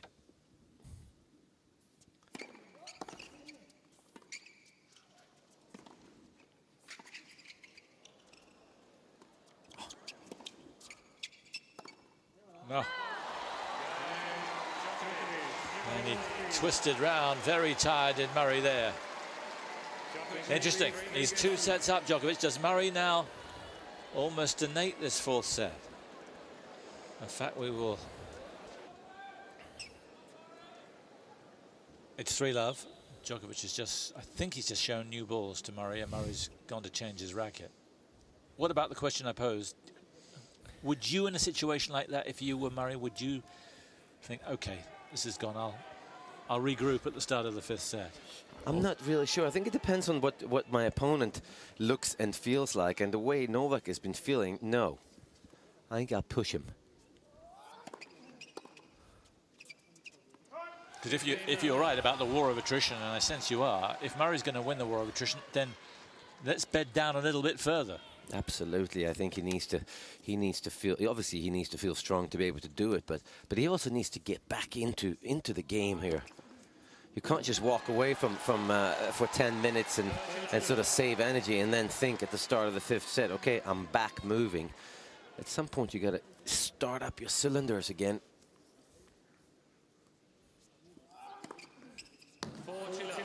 Wow. Djokovic is serving as if that question's almost irrelevant. It's incredible how often you serve much better when you are tired. So you're relaxed.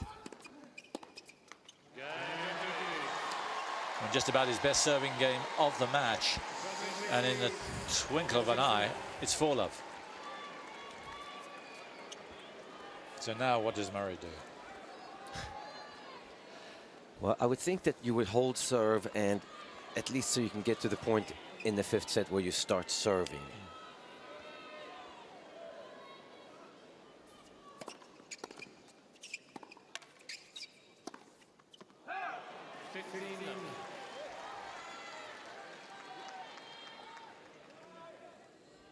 I guess the same thing for Novak. He's just going to try and hit himself out of the set, or to win this set. He's not going to work very hard.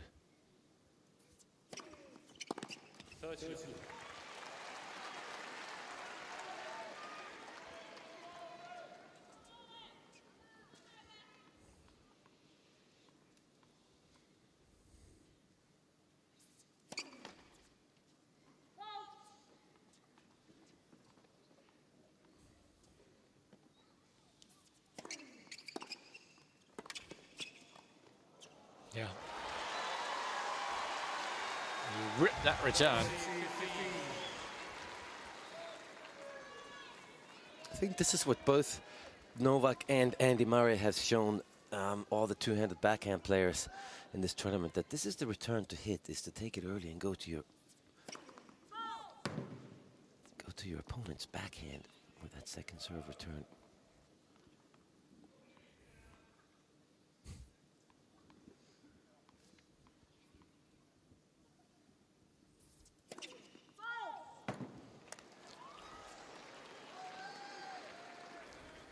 His 9th double. Ladies and gentlemen, please do not pull out between the services. Thank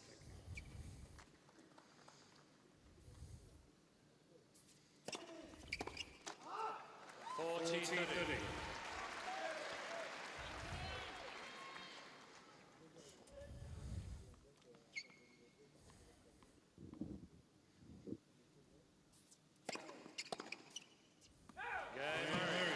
And last.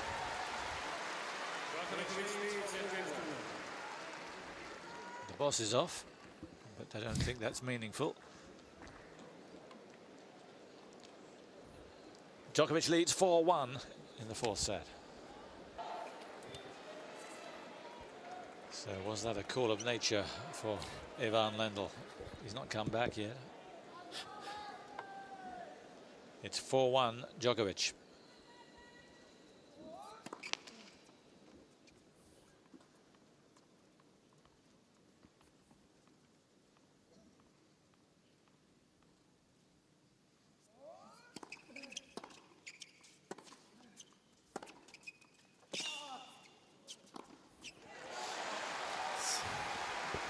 Looks more energized all of a sudden. Yeah, suddenly, I mean, now he's more relaxed, no pressure at all. 1-4 down, 2 breaks. A good time to play, really aggressive, but still focused. There's still a chance.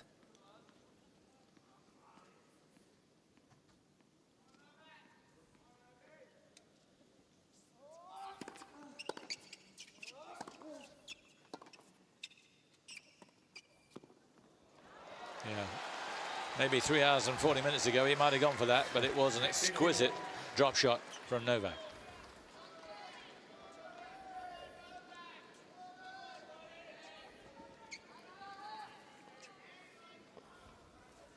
It's almost a lull in the match, as if this part of it's almost irrelevant, but you never know.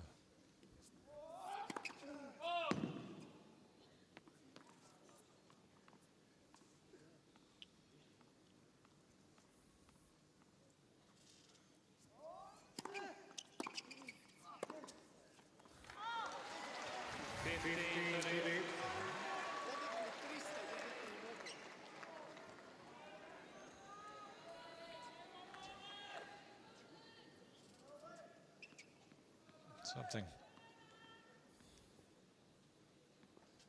Not sure what that was, but he didn't want us to see it.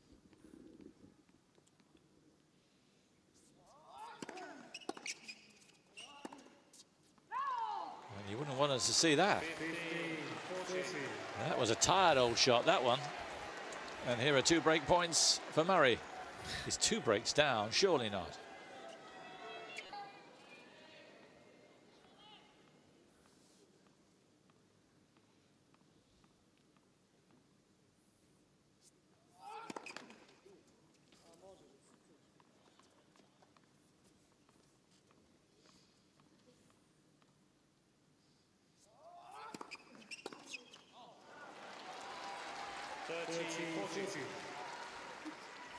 Just never know what he's going to throw in, do you? No, it's a really good second serve because he has to be so afraid of that backhand return of Murray's by now, Djokovic. Really good serve.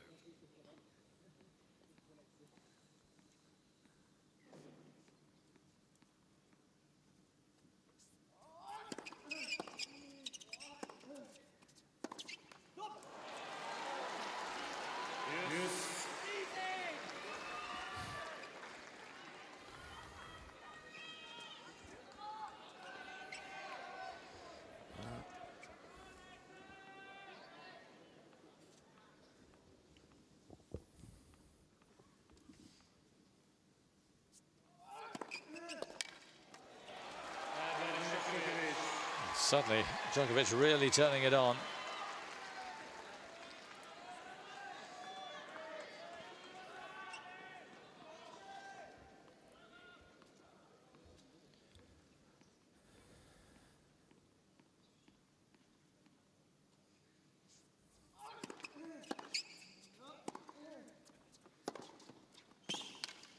Oh. What a stretch. And that was some game from Djokovic.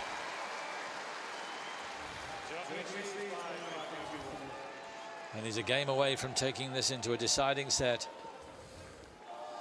Yeah, this is an amazing get, but a very important game for Djokovic to come out of it with a really good first serve and then a clean winner. Andy Murray spent a little bit of mental energy in that game.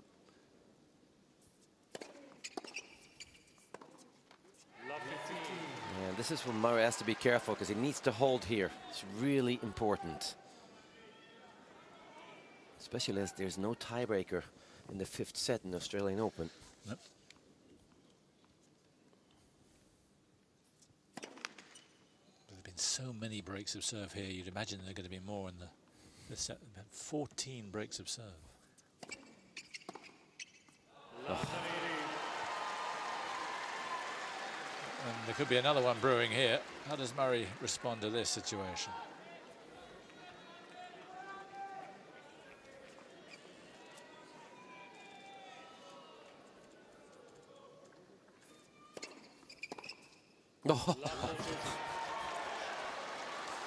He didn't look like a man at the end of his tether, did he? There, Novak Djokovic.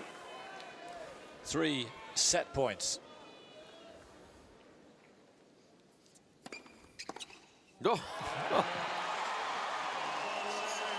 most unbelievable end of the set. Djokovic on fire at the end of set number 4.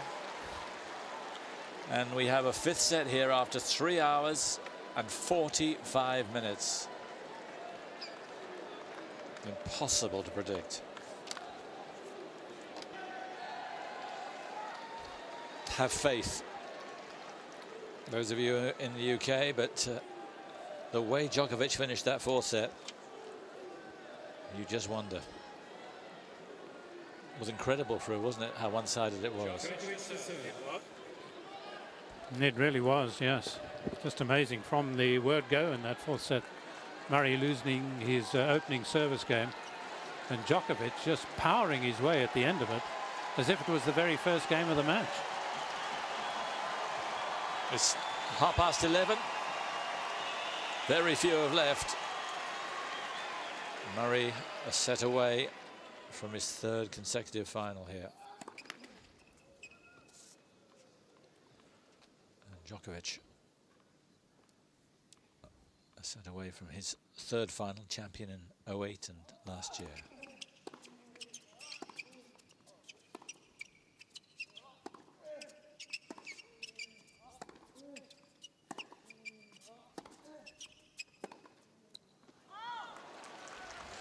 Murray wearing a white top now, but I don't think we're going to see the white flag. No, his 5-set record is pretty good, Murray's. Played 17-1-12 of them.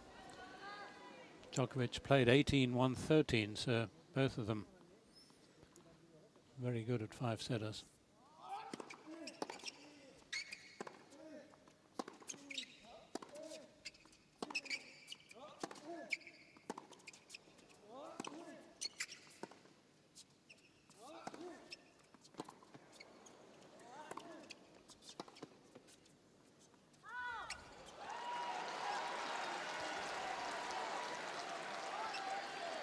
And this is unknown territory for these two against each other. So they played 10 times against each other. They've never gone beyond a 3rd set, but of course this is only their 2nd Grand Slam match. And Djokovic on a roll now. Just as he was at the end against Ferrer. Is this going to be the same kind of finish?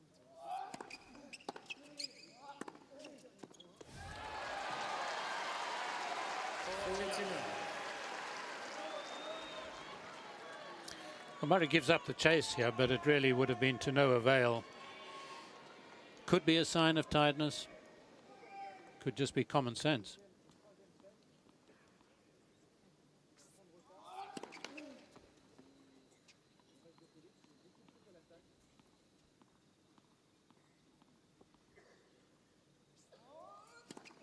Yeah, late call. He was hoping he'd get away with that. And he's going to challenge it. Challenges have been so tight, and I think this could be another one.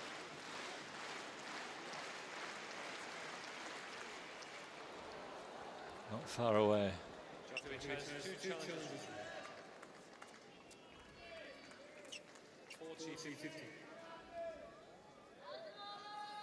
Sometimes his eyes look as if it could be popping out of his head.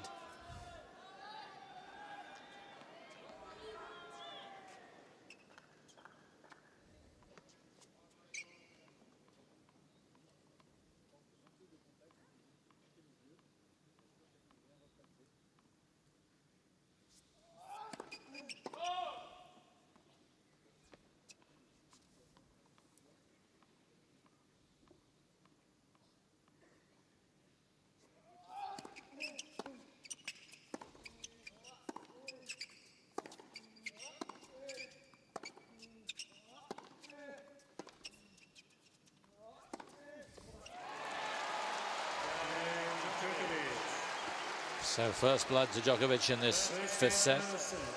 About 8 million hours ago, we mentioned Rafa Nadal, who's sure to be watching this. I bet he is rooting for Murray, partly because he's a big friend of Murray's. They got terrific mutual respect, and he has grudging respect, I'm sure, for Djokovic after all the losses he's suffered. But whatever happens, he's happy they're going to go way gone 4 hours in this match. Yes, they've got time to recover, of course, these chaps. They're pretty used to playing, but nevertheless, he got his done in 4. Would have taken a lot out of him, but a day earlier.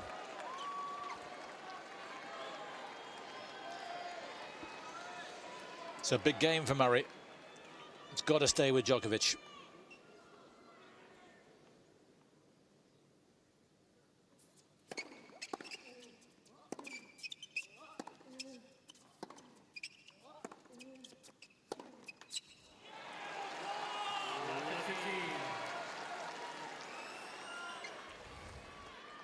Well, I like the way Djokovic is attacking his backhand a bit more, as Murray was doing much earlier in the match. He's not scared now to go to Murray's backhand.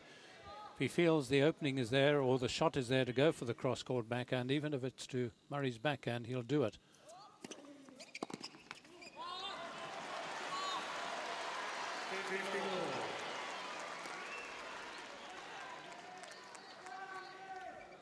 So it looks as if we're going to get much cajoling and exhortations from Murray here.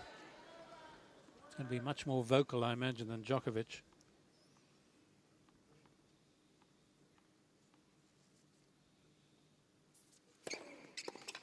And I hope people don't get it down on him for him doing that. He's just being himself. Yeah, he's trying to whip himself into a frenzy of good play.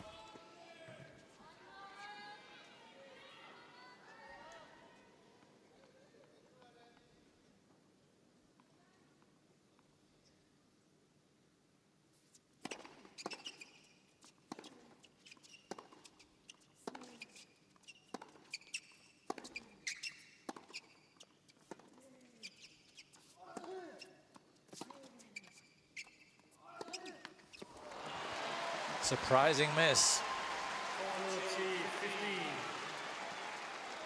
I think Murray was in for a very painful rally then until that final shot from Djokovic. He is slowing Murray.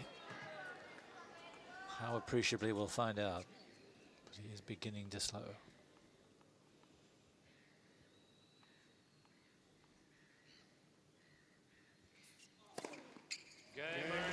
But that serve isn't, and that serve is going to be so crucial as we go through this deciding set.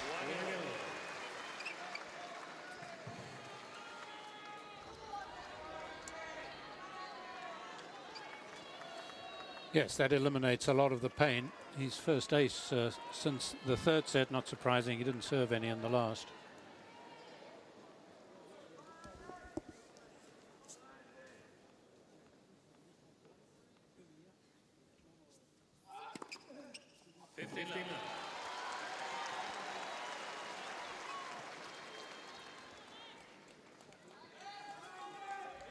Sweet serve, only 178. Like an arrow.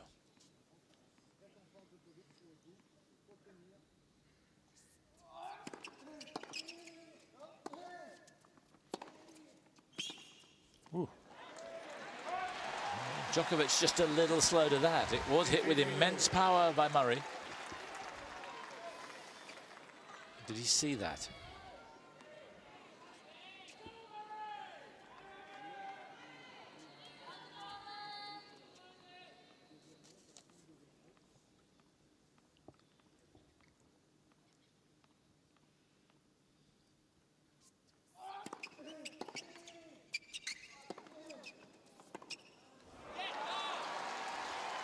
Get down, says Murray. Get down to the shot, but it was a great 1-2, wasn't it, from Djokovic?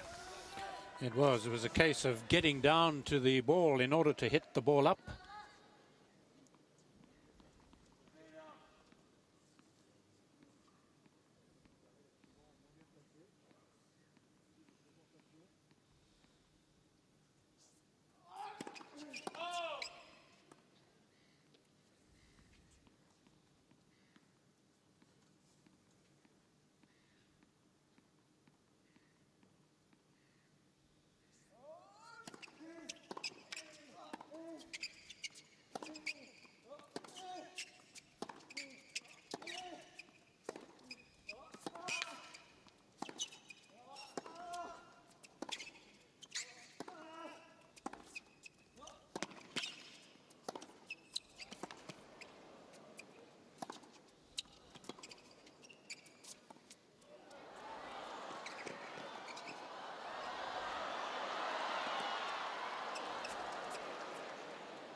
what a pity.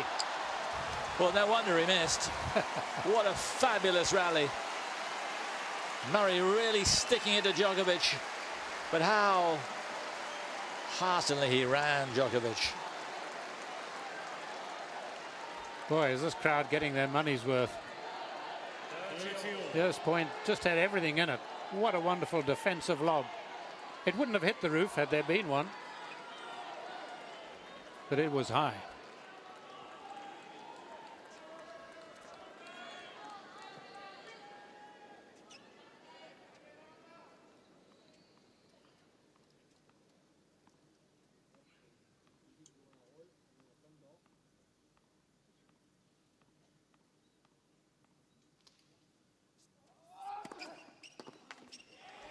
And then he comes back with a serve like that. Yes, just a reminder, we've not had the roof closed at all during the tournament. It's been an outdoor event all the way through. But come Sunday, the odds are it may close.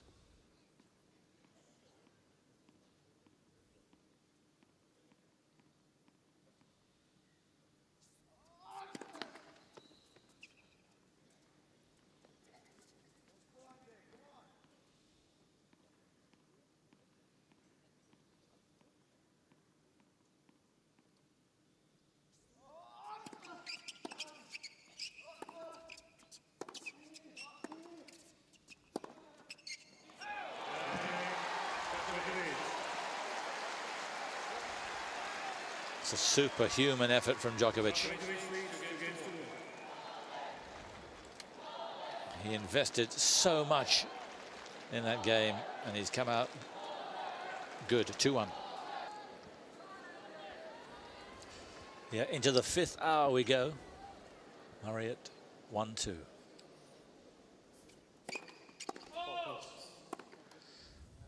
as he went to the baseline before the first serve, Djokovic couldn't do it.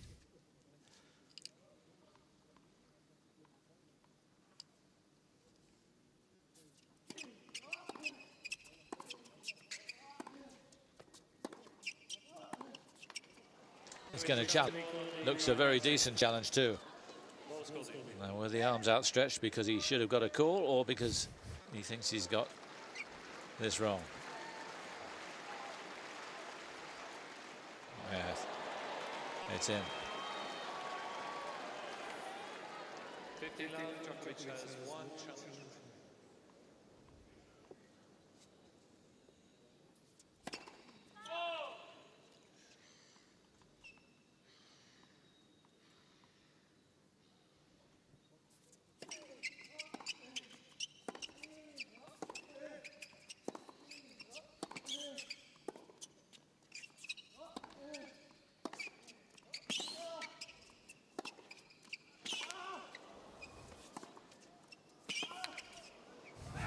That's fabulous from Murray.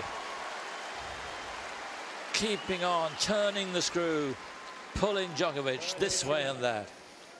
Just look where he's hitting these balls, Murray. He's inside the court, whereas Djokovic is almost running parallel with the linesfolk at the end of the court. He was miles back. Well, we've waited years for Murray to play like this in a massive match.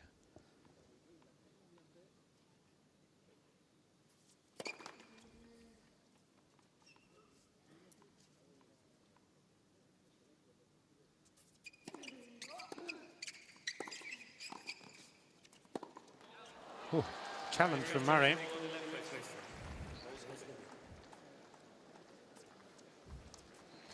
Unusual play by Djokovic suddenly. Yes. Ramming the return and getting in.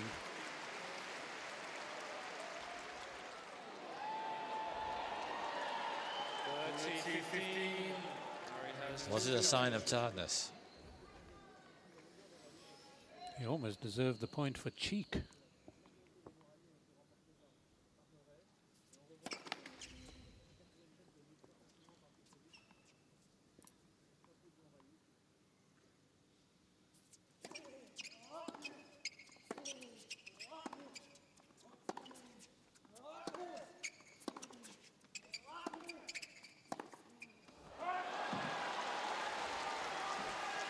So many of the errors have gone on the forehand. Initially, there were forehands into the net. Most of them subsequently have been forehands long.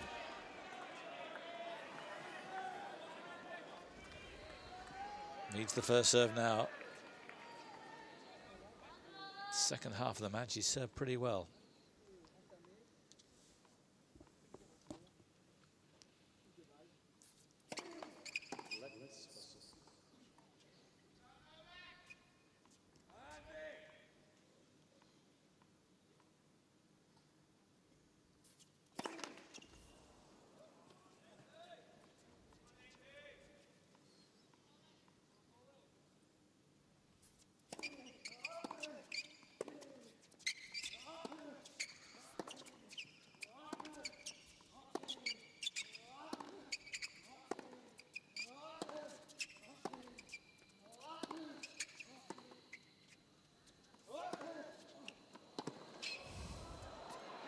Yeah, Djokovic unleashing a humdinger of a shot.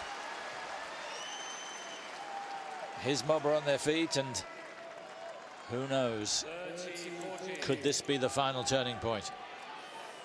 And isn't he playing that shot particularly well now too? It's a combination of the backhand cross-court from Djokovic and running around and playing that forehand big to the Murray forehand side. Murray needs a big serve. Break point.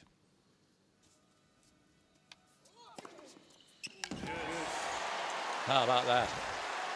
He heard you.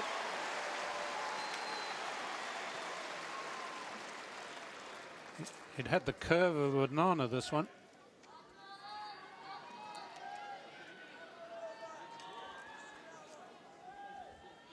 Polite applause.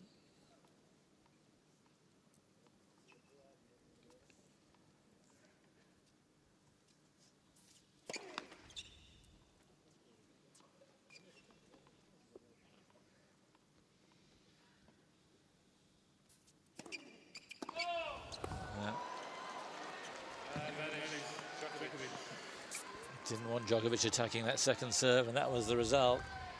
So he's into double figures now on double faults. They're often companions, aren't they? Aces and doubles. Yes. Djokovic then with break point again.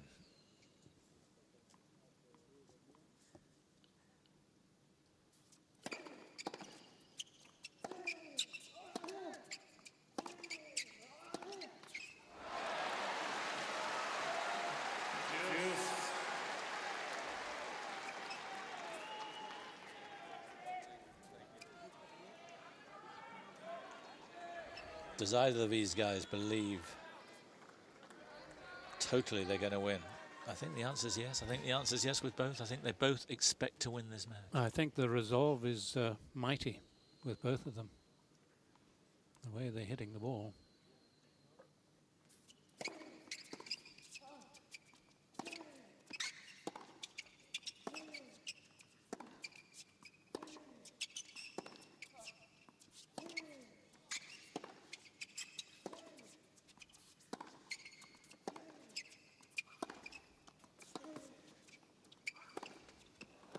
Oh, he got away with it, Murray, there.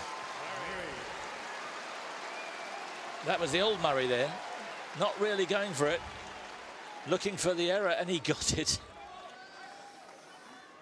His movement, though, was top class. Kept this one just a little low, and that's the shot that Djokovic has been making so much of. He hit it well, Djokovic. Just overcooked it.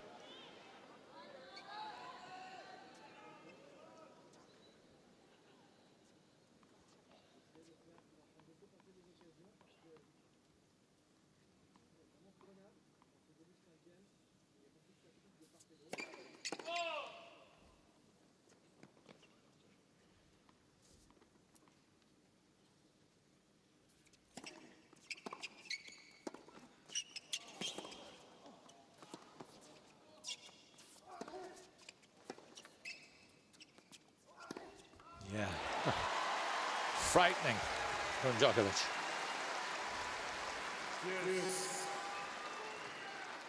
Well, I'm convinced he's got a twin. This surely can't be the same guy who looked like Sad Sack at one stage during the match.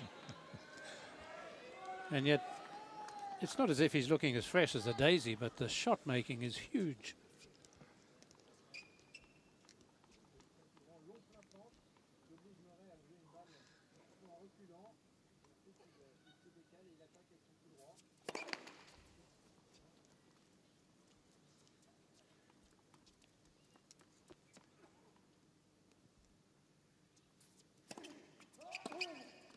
Yeah, second serve eaten up by Djokovic. This is a red-hot patch for him now. This is a little worrying because it's like the patch he had all set. And in the third set against Ferrer, this is the #1 player in the world playing up to par. Murray's got to serve well again.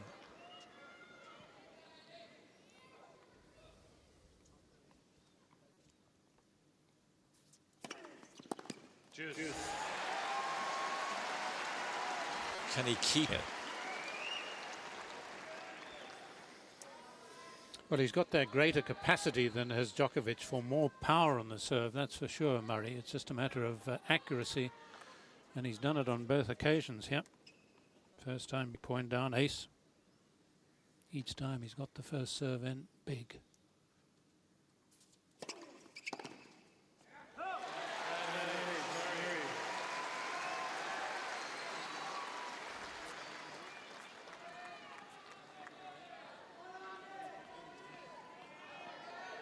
Murray's fastest 215 kilometers. Djokovic is just over the 200 mark. It's quite a difference.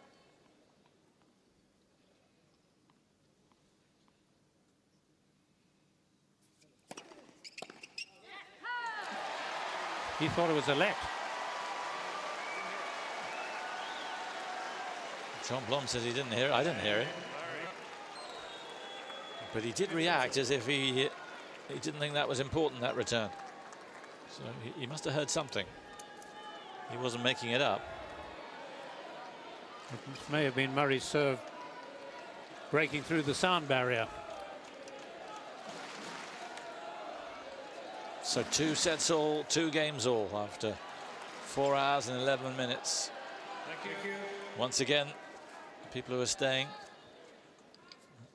have got to find their own way home because there's no public transport from now on. But after staying with us, you wouldn't want to miss the conclusion.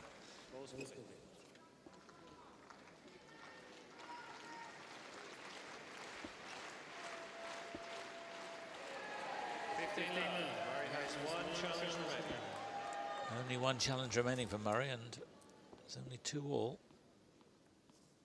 That might have been a bit of a waste, that one.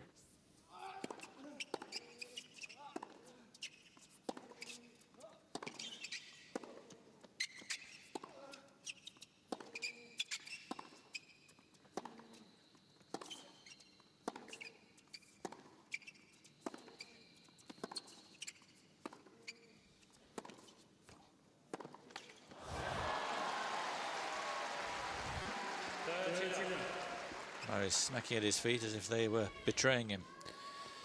The host broadcasters here actually have a facility for judging how far these people have motored during the match, how far they've run. I'd love to know. And I'd love to know who's run them all.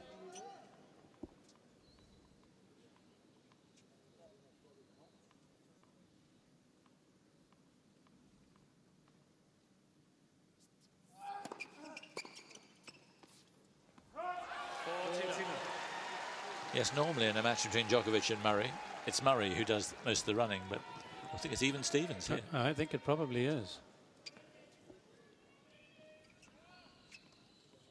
Yeah, when you stand up on the baseline as much as Murray is, you run a lot less.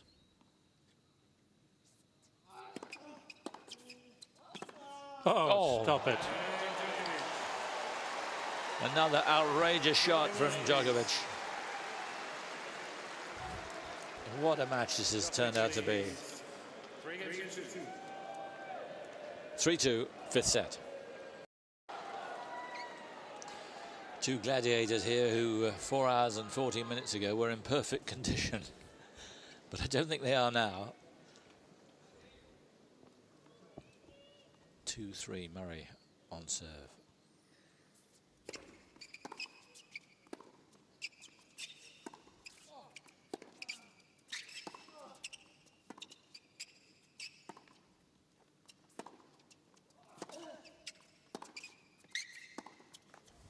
times like this, you look for lack of conditioning creeping in, perhaps cramp.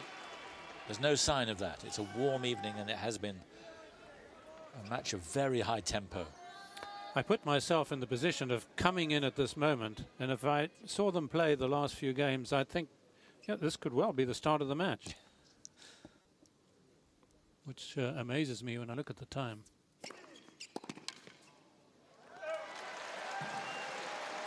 He's going to challenge? No. That's all he had. He's only got one challenge left too. Yeah. Yes, it's a factor.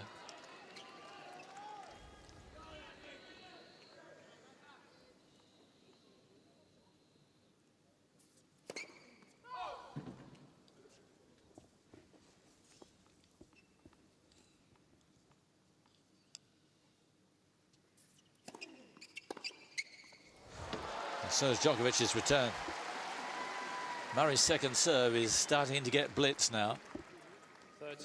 He's won just 2 out of 9 points in this set behind that second serve. And this shot's been developing all the way through for Djokovic. Earlier on, he'd be trying to hit the off backhand return.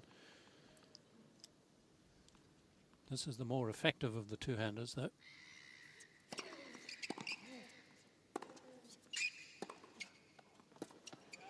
It was in. Yeah, Murray's challenging it. I'm with you. I think it was just in, but it's pretty close, that's for sure. He's hoping. Yeah.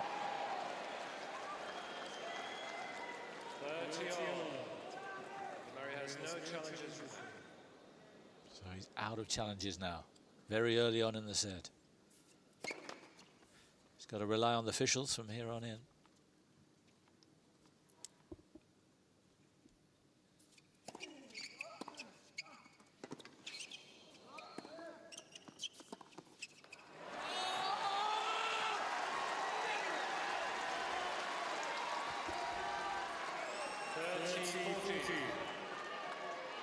Screaming at his body for not letting him get that final shot back. It's break point for Djokovic.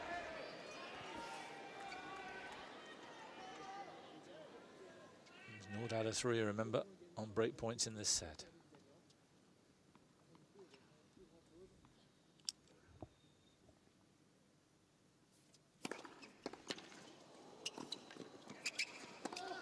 Missed it. Oh! He could have gone a long way to securing the match with that. Great return of a huge serve. It's got it down as 144 Ks. It's more like 244. Yes, it made it such a difficult volley for Murray, who did so well in a clutch situation to get it back as deep. But still, Djokovic knows only too well he should have made it.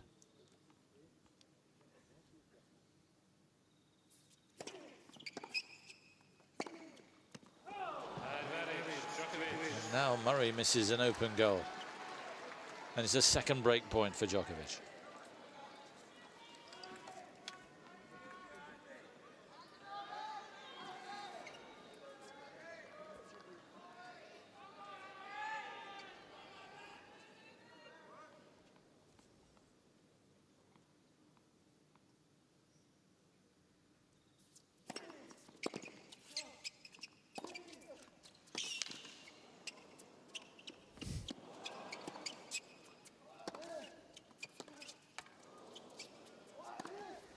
Yeah, he deserved it, didn't he? That was a fantastic point from Djokovic. No wonder he thumps his heart.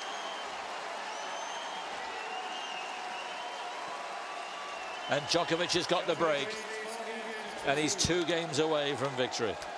Well, even if he loses this match, Djokovic, I think he's disproved many of us who thought, well, perhaps he had such a wonderful year last year that he may not have the heart, he may not quite have the courage and the guts to wish to win these events, but he's put everything into this. Yeah, I was in that category for it. Thank you.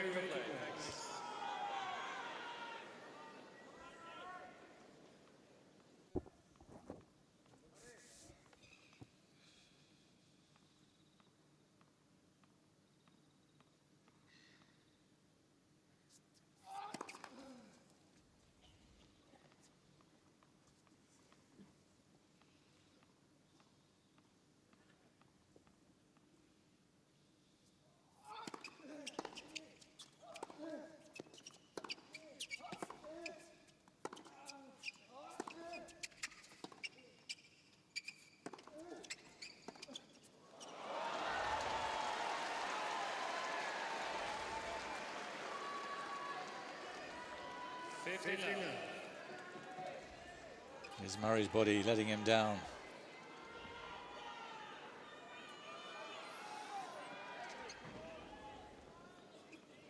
Seven points in a row for Djokovic on serve.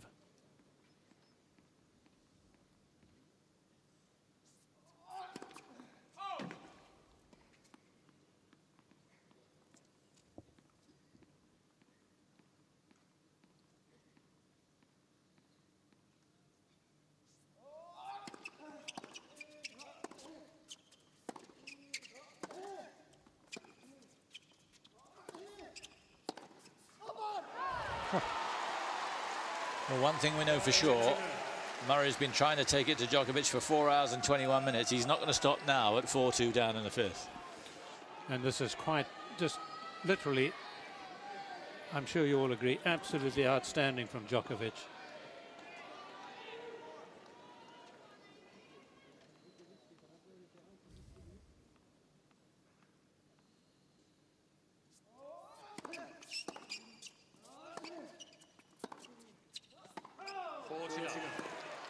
Just as it was at the end against Hewitt, just as it was at the end against Pereira. It feels like the shackles are off now, finally. And he's looking majestic again. Oh, if he loses, Murray will find this so hard to take.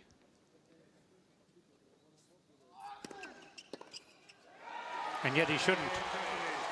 It's been one of his finest matches.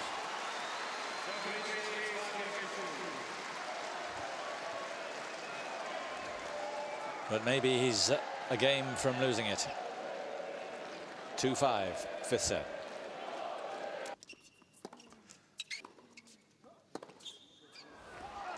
Murray hanging on. He hasn't lost yet, but it looks like he's going to.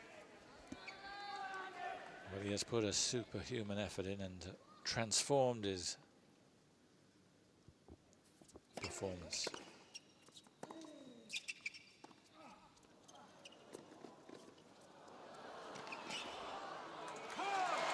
And still he's doing everything he can. Yes, there's been the odd outburst, but his play has been so positive all the way through. He's just run into an inspired Djokovic again. Hold on here, pressure surely on Djokovic.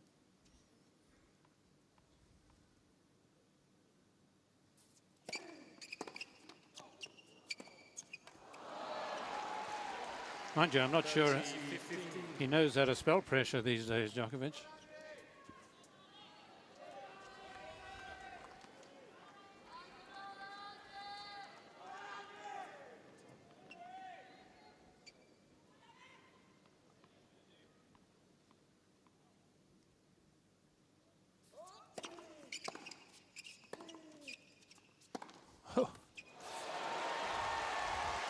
Just unleashing now, time after time, and there's nothing Murray can do about it. He's not giving him the openings, they're just being forced on him. Yes, it's not as if Murray can't get there. Well, it is that he can't get there.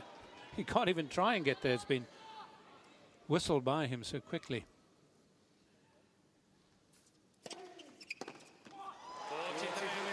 Good to hear that.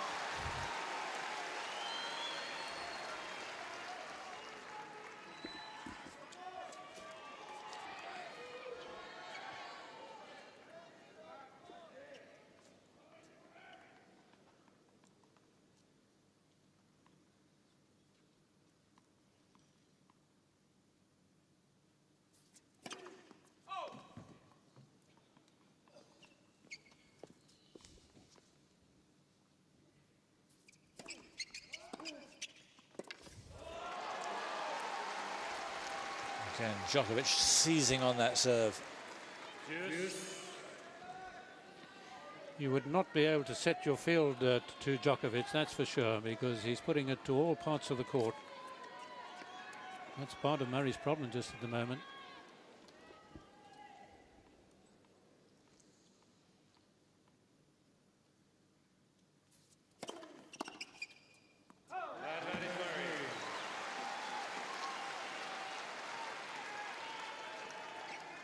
Another huge serve, 205 Ks that. 127 miles an hour.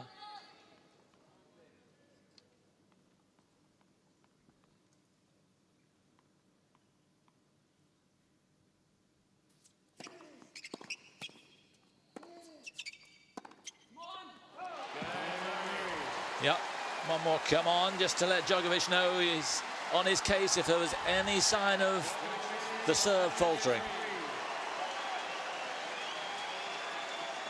You can't imagine that Djokovic would falter at a time like this.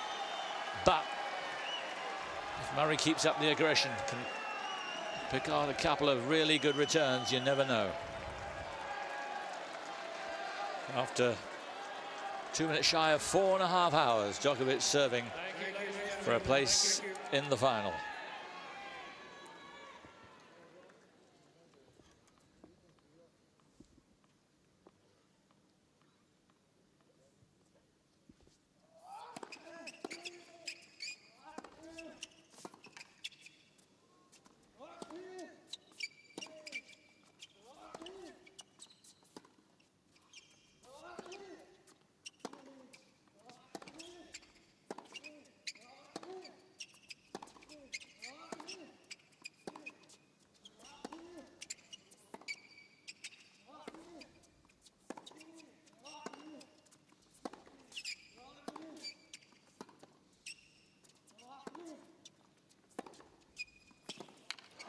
Yes, what a sweet forehand down the line that was from Murray.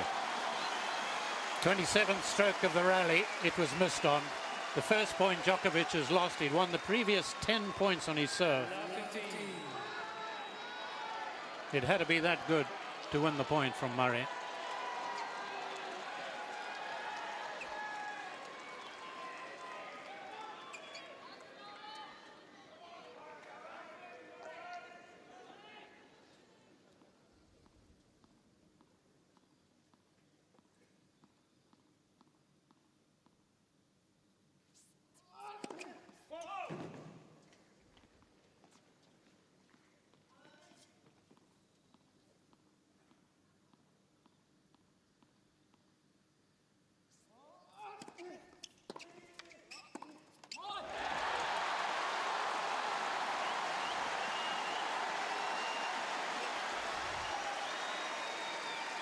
Surely not.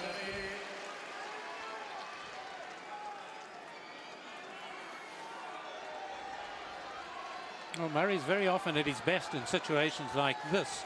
Those sort of situations when he's 2 sets to love down against opponents, when he begins to play and play his best.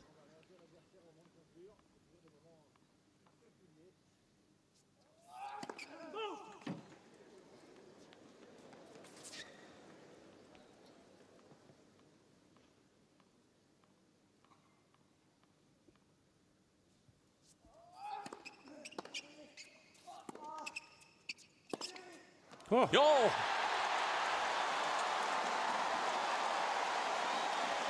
This is the fighter in him. And one of the greatest players in the world enjoying that.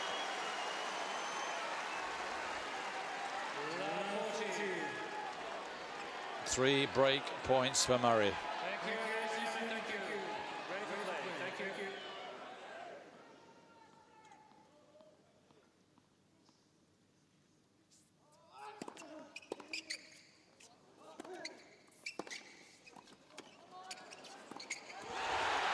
It's easy. And Djokovic didn't really falter the one perhaps dodgy backhand. Murray just seized it from him. People standing up right around the Rod Laver Arena for that game from Murray. And Lendl's finally smiling.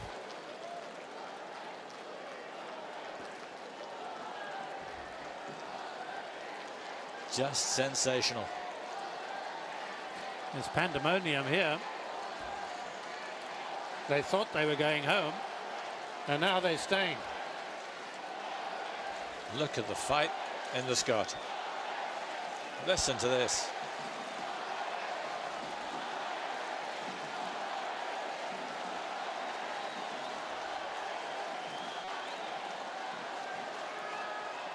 It's been a terrific tournament. The last few days have been stupendous. 2 women's seminals that were magical. Federer, Nadal last night, and now this. I suppose the big question now is who is going to be tomorrow's child? The match that started yesterday. And so few have left. Look at them. And it's cabs home for everybody because the trains have started running.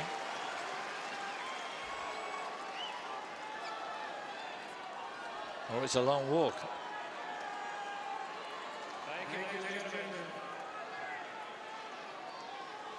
So Murray serves for the second time to stay in this.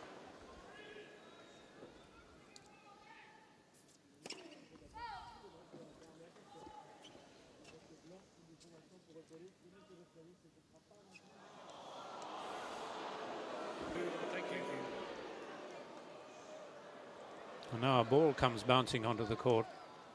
It really is pandemonium. Chaos.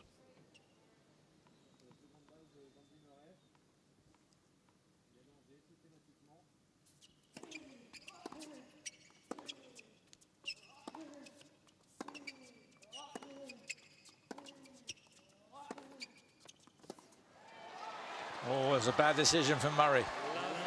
He thought it was going long. And now it's Djokovic's turn to put the pressure on the Scot. Thank you, ladies and gentlemen. Thank you. Thank you. Thank you. I shouldn't have to say this again, but please do not pull out between the serves. Thank you. Yes, the ball was definitely in. Murray, of course, with no challenges, but it was in.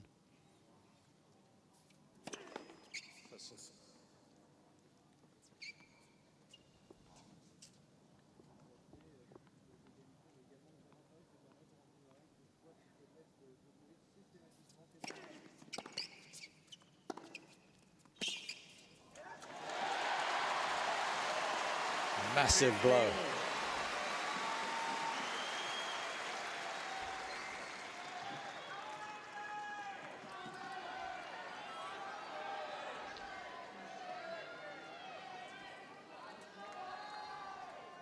Still the strengthening to unleash after all this time.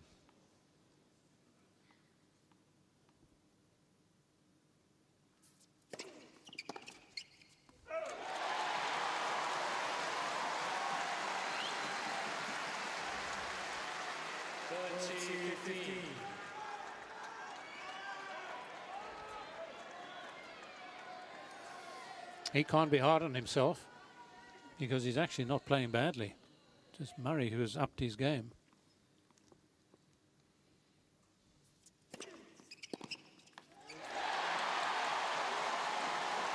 And now the majority of the crowd are really for Murray. They love a fighter here in this country. And Djokovic first has shown that, and now Murray.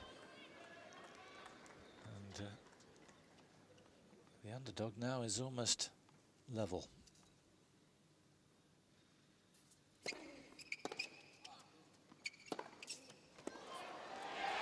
And piling on the heat.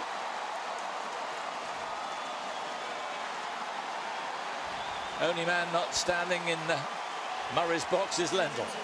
He refuses to get up, but everybody else is, and quite a few around this arena are.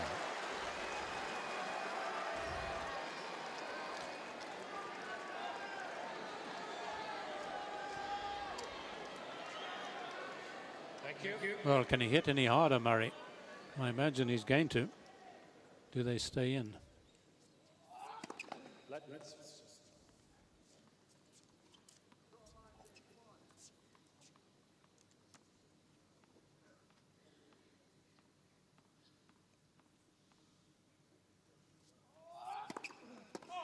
Oh.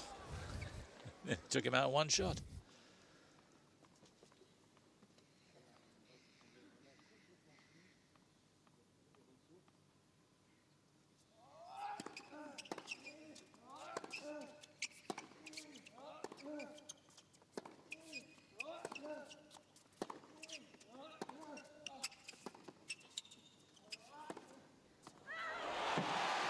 Not that time.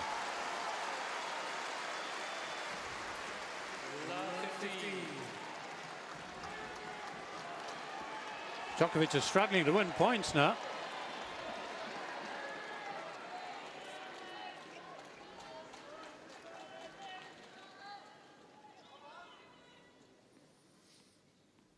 Needs a reassuring serve.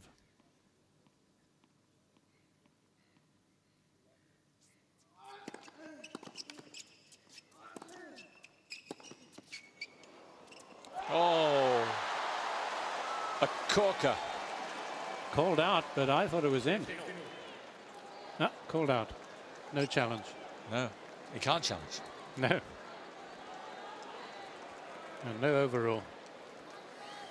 And best that he doesn't think about it. Whether it was in or whether it was out, it just looked a wonderful shot there.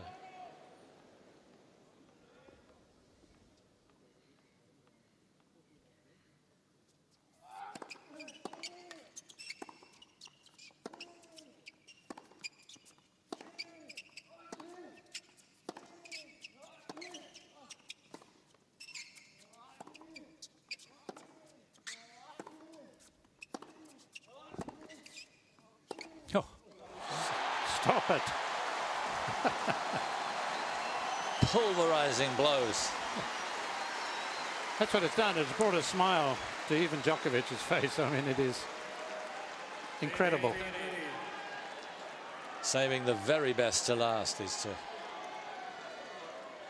It's like a football match, which has been good all the way through, and then they're so tired, there's open spaces all the way through, and it's just exhilarating. And it's exactly what this is.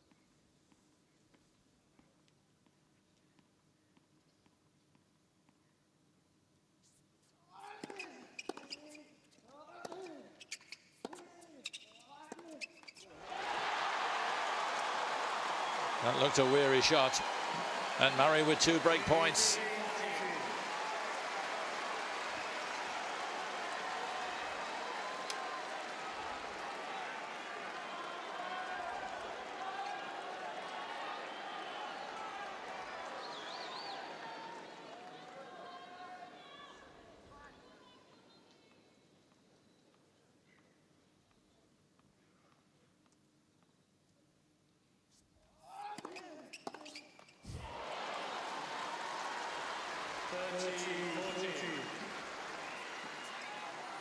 It's only his 3rd point in 3 games. Still break point Murray.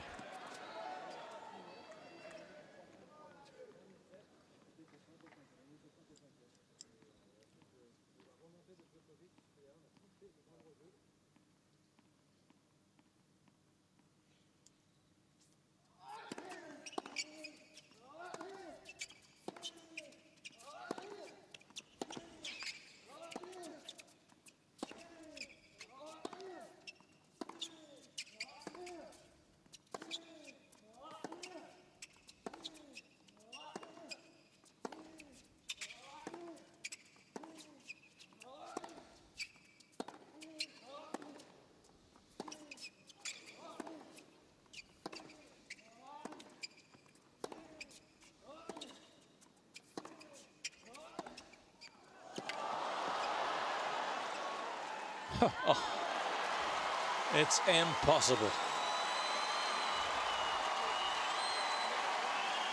To me, 30 shots missed on the 30th. Are they human, these two? Scarcely.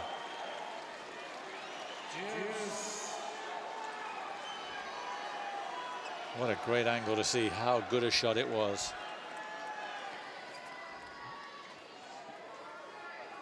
And this time we don't begrudge him a reaction like that.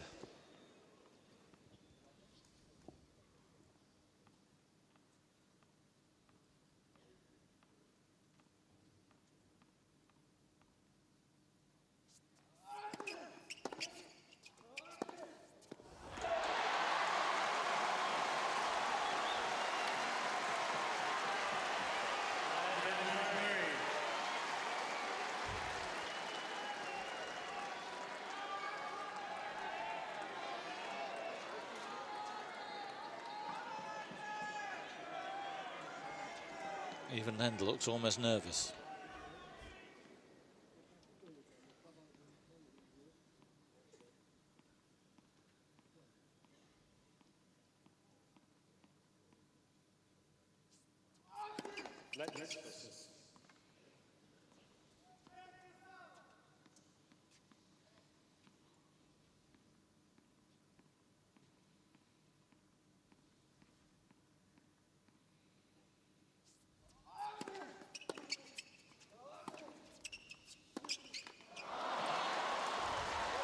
After all the good work.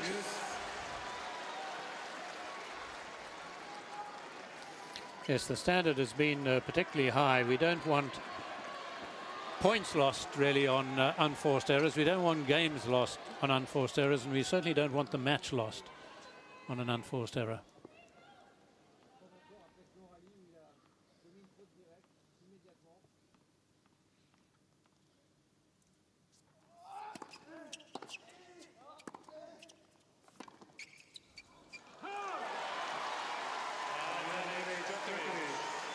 Twisting and turning Murray one more time.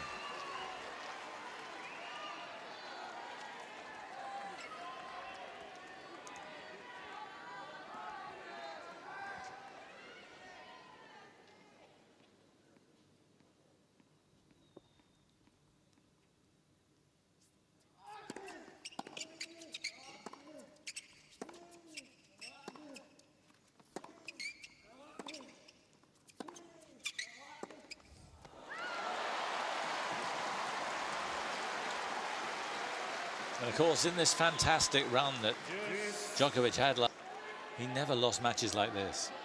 I'm thinking of US Open, particularly against Federer and then against Rafa. Somehow, he found a way.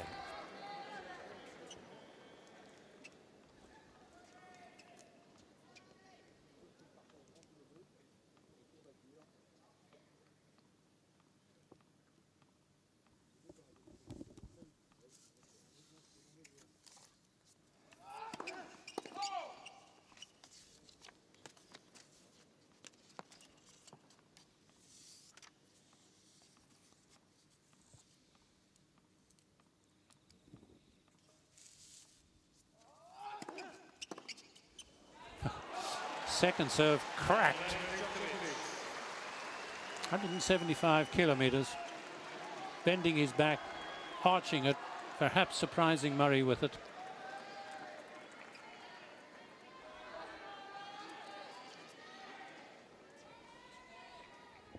They're not short of bravery, these two.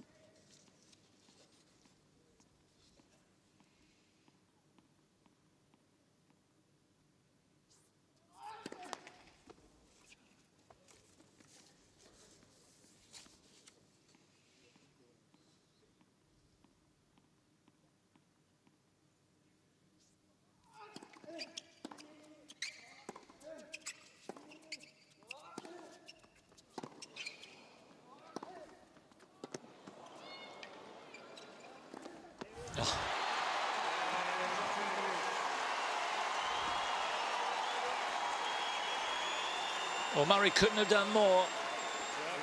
But once more, Djokovic holds, and Murray, for a third time, will have to serve to stay in this match. We mentioned their 5-set record, and both of them got a very good one. Murray's recently has been second to none. He's won 9 of his last 10 5-set matches. The only one he's lost was right here to Fernando Verdasco. Remember that Australian Open match? But apart from that, he's won 9 of 10.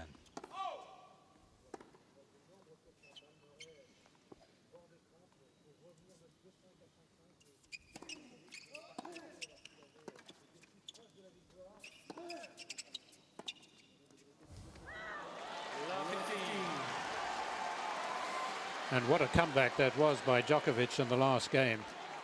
I calculated he'd won, out of 15 points, he'd won 3.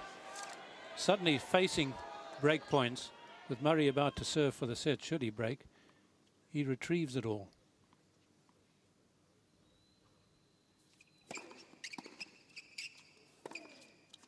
On the line.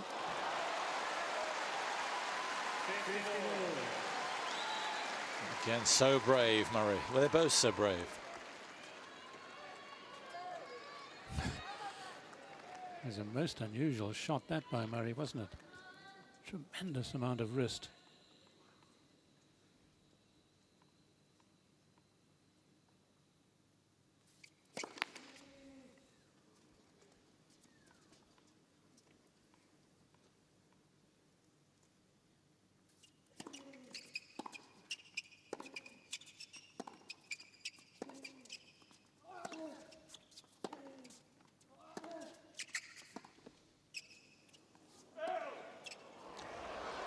Ooh, we can't challenge.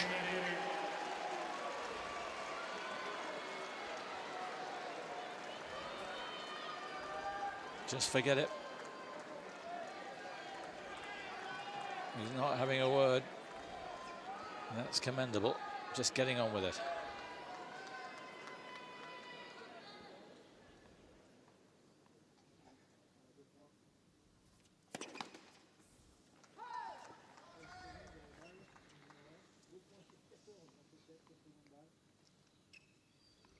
Little movement from the ball kid spotted by Murray.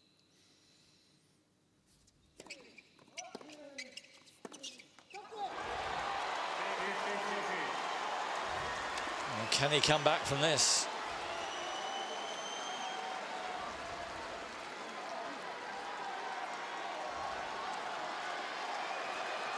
Two match points after 4 hours and 50 minutes. Thank you.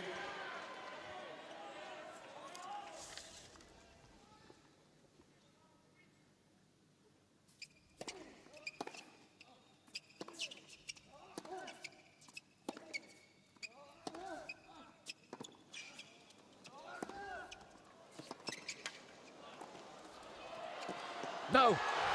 What a match.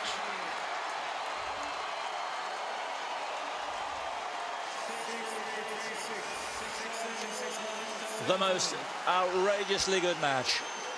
And two friends embrace each other. An epic encounter. One of the very best here at the Australian Open in its history. Djokovic has made it through. It may be the making of Andy Murray, even though he lost, but take your hat off to this amazing competitor. And I have to admit, I thought that perhaps the will might not be there at the start of this year. How wrong that was. Well, it's a standing ovation all round, there's no doubt about it. And whilst one obviously looks at Djokovic and congratulates him on maintaining the sort of form that took him to a miracle year last year, the whole of Britain really should be standing up, and the whole of Europe, to a tennis player like Andy Murray. He's made a million friends, I'm sure, tonight. He really, really has put himself back very much into the tennis map and into the hearts of the tennis world. He may find that hard to do, but you're absolutely right.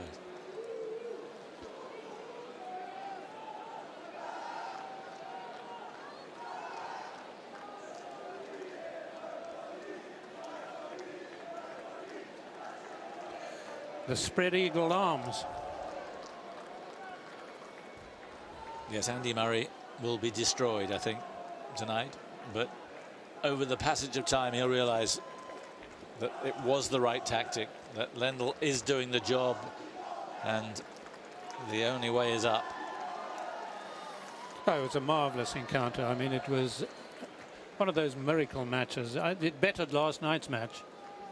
Yes, Nadal and Federer has its own magic, but this match was just so outstanding. For this crowd to stay as they did on the edge of their seats, a standing ovation, and they're still there, almost in disbelief. Yeah, they want to hear what he has to say. Jim Courier is waiting. But it was a fantastic effort. Even the bugs are delighted.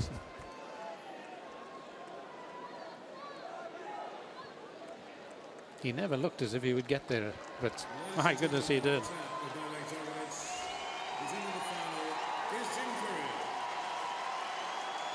See if he's got the energy to be witty with Jim He normally is.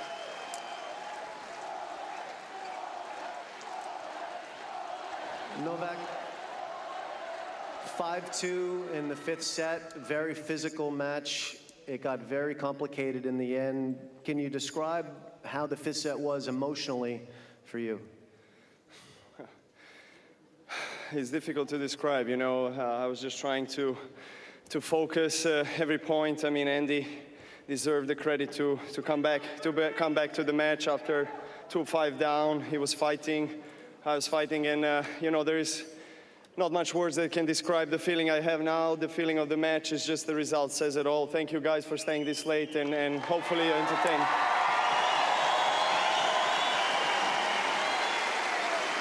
It was a physically grueling match for both of you. Both of you seemed to go up and down with energy.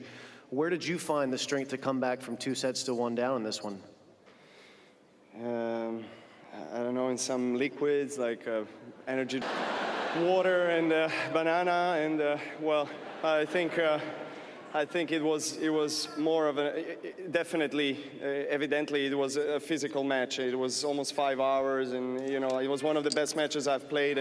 But emotionally and mentally, it was equally hard. I think even harder. You know, we were trying always to hold our serves, and it felt like we were breaking each other serves easier than really serving it out. So, but yeah. Well, you're going for your 3rd straight major championship. There are only 4 men in the Open era who have done that. One of them standing right there. We're actually in his house, Rod Laver, the great Rod Laver.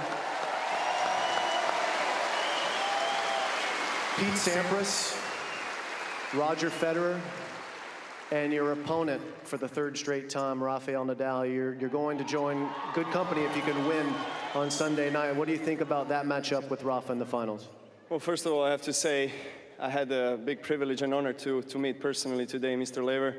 And, you know, he's one of the biggest and greatest players ever to play the game. Thank you for staying this late, sir. Thank you.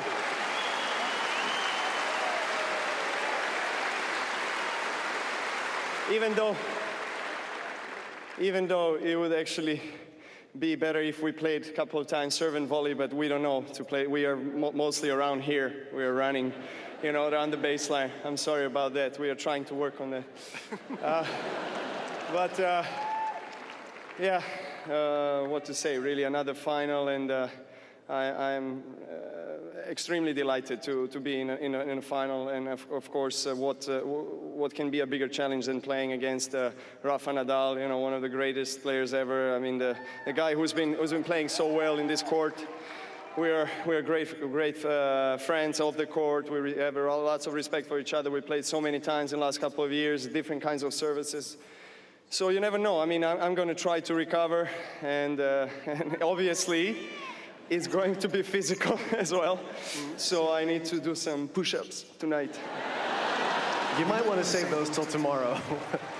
I do have one more fairly serious question. Nadal came into this tournament last year, and he was on a run trying to win 4 majors in a row, and you stopped him. And you stopped him at every turn last year. You beat him 6 times out of 6. How did you turn that rivalry around? Well, to be honest, I think I matured as a player, and I started believing on the court that I can win majors. And I think mentally it was a difference. Rafa and Roger have been the 2 most dominant players in the last 7-8 years in our tennis, and it was very hard to take away the titles from them, because they play semifinals on each major, so they will not give you the titles. You have to earn it, and they made me a better player, so I'm definitely grateful for that.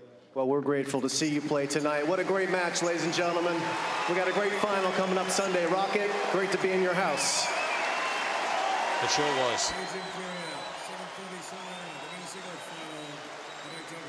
A magnificent night.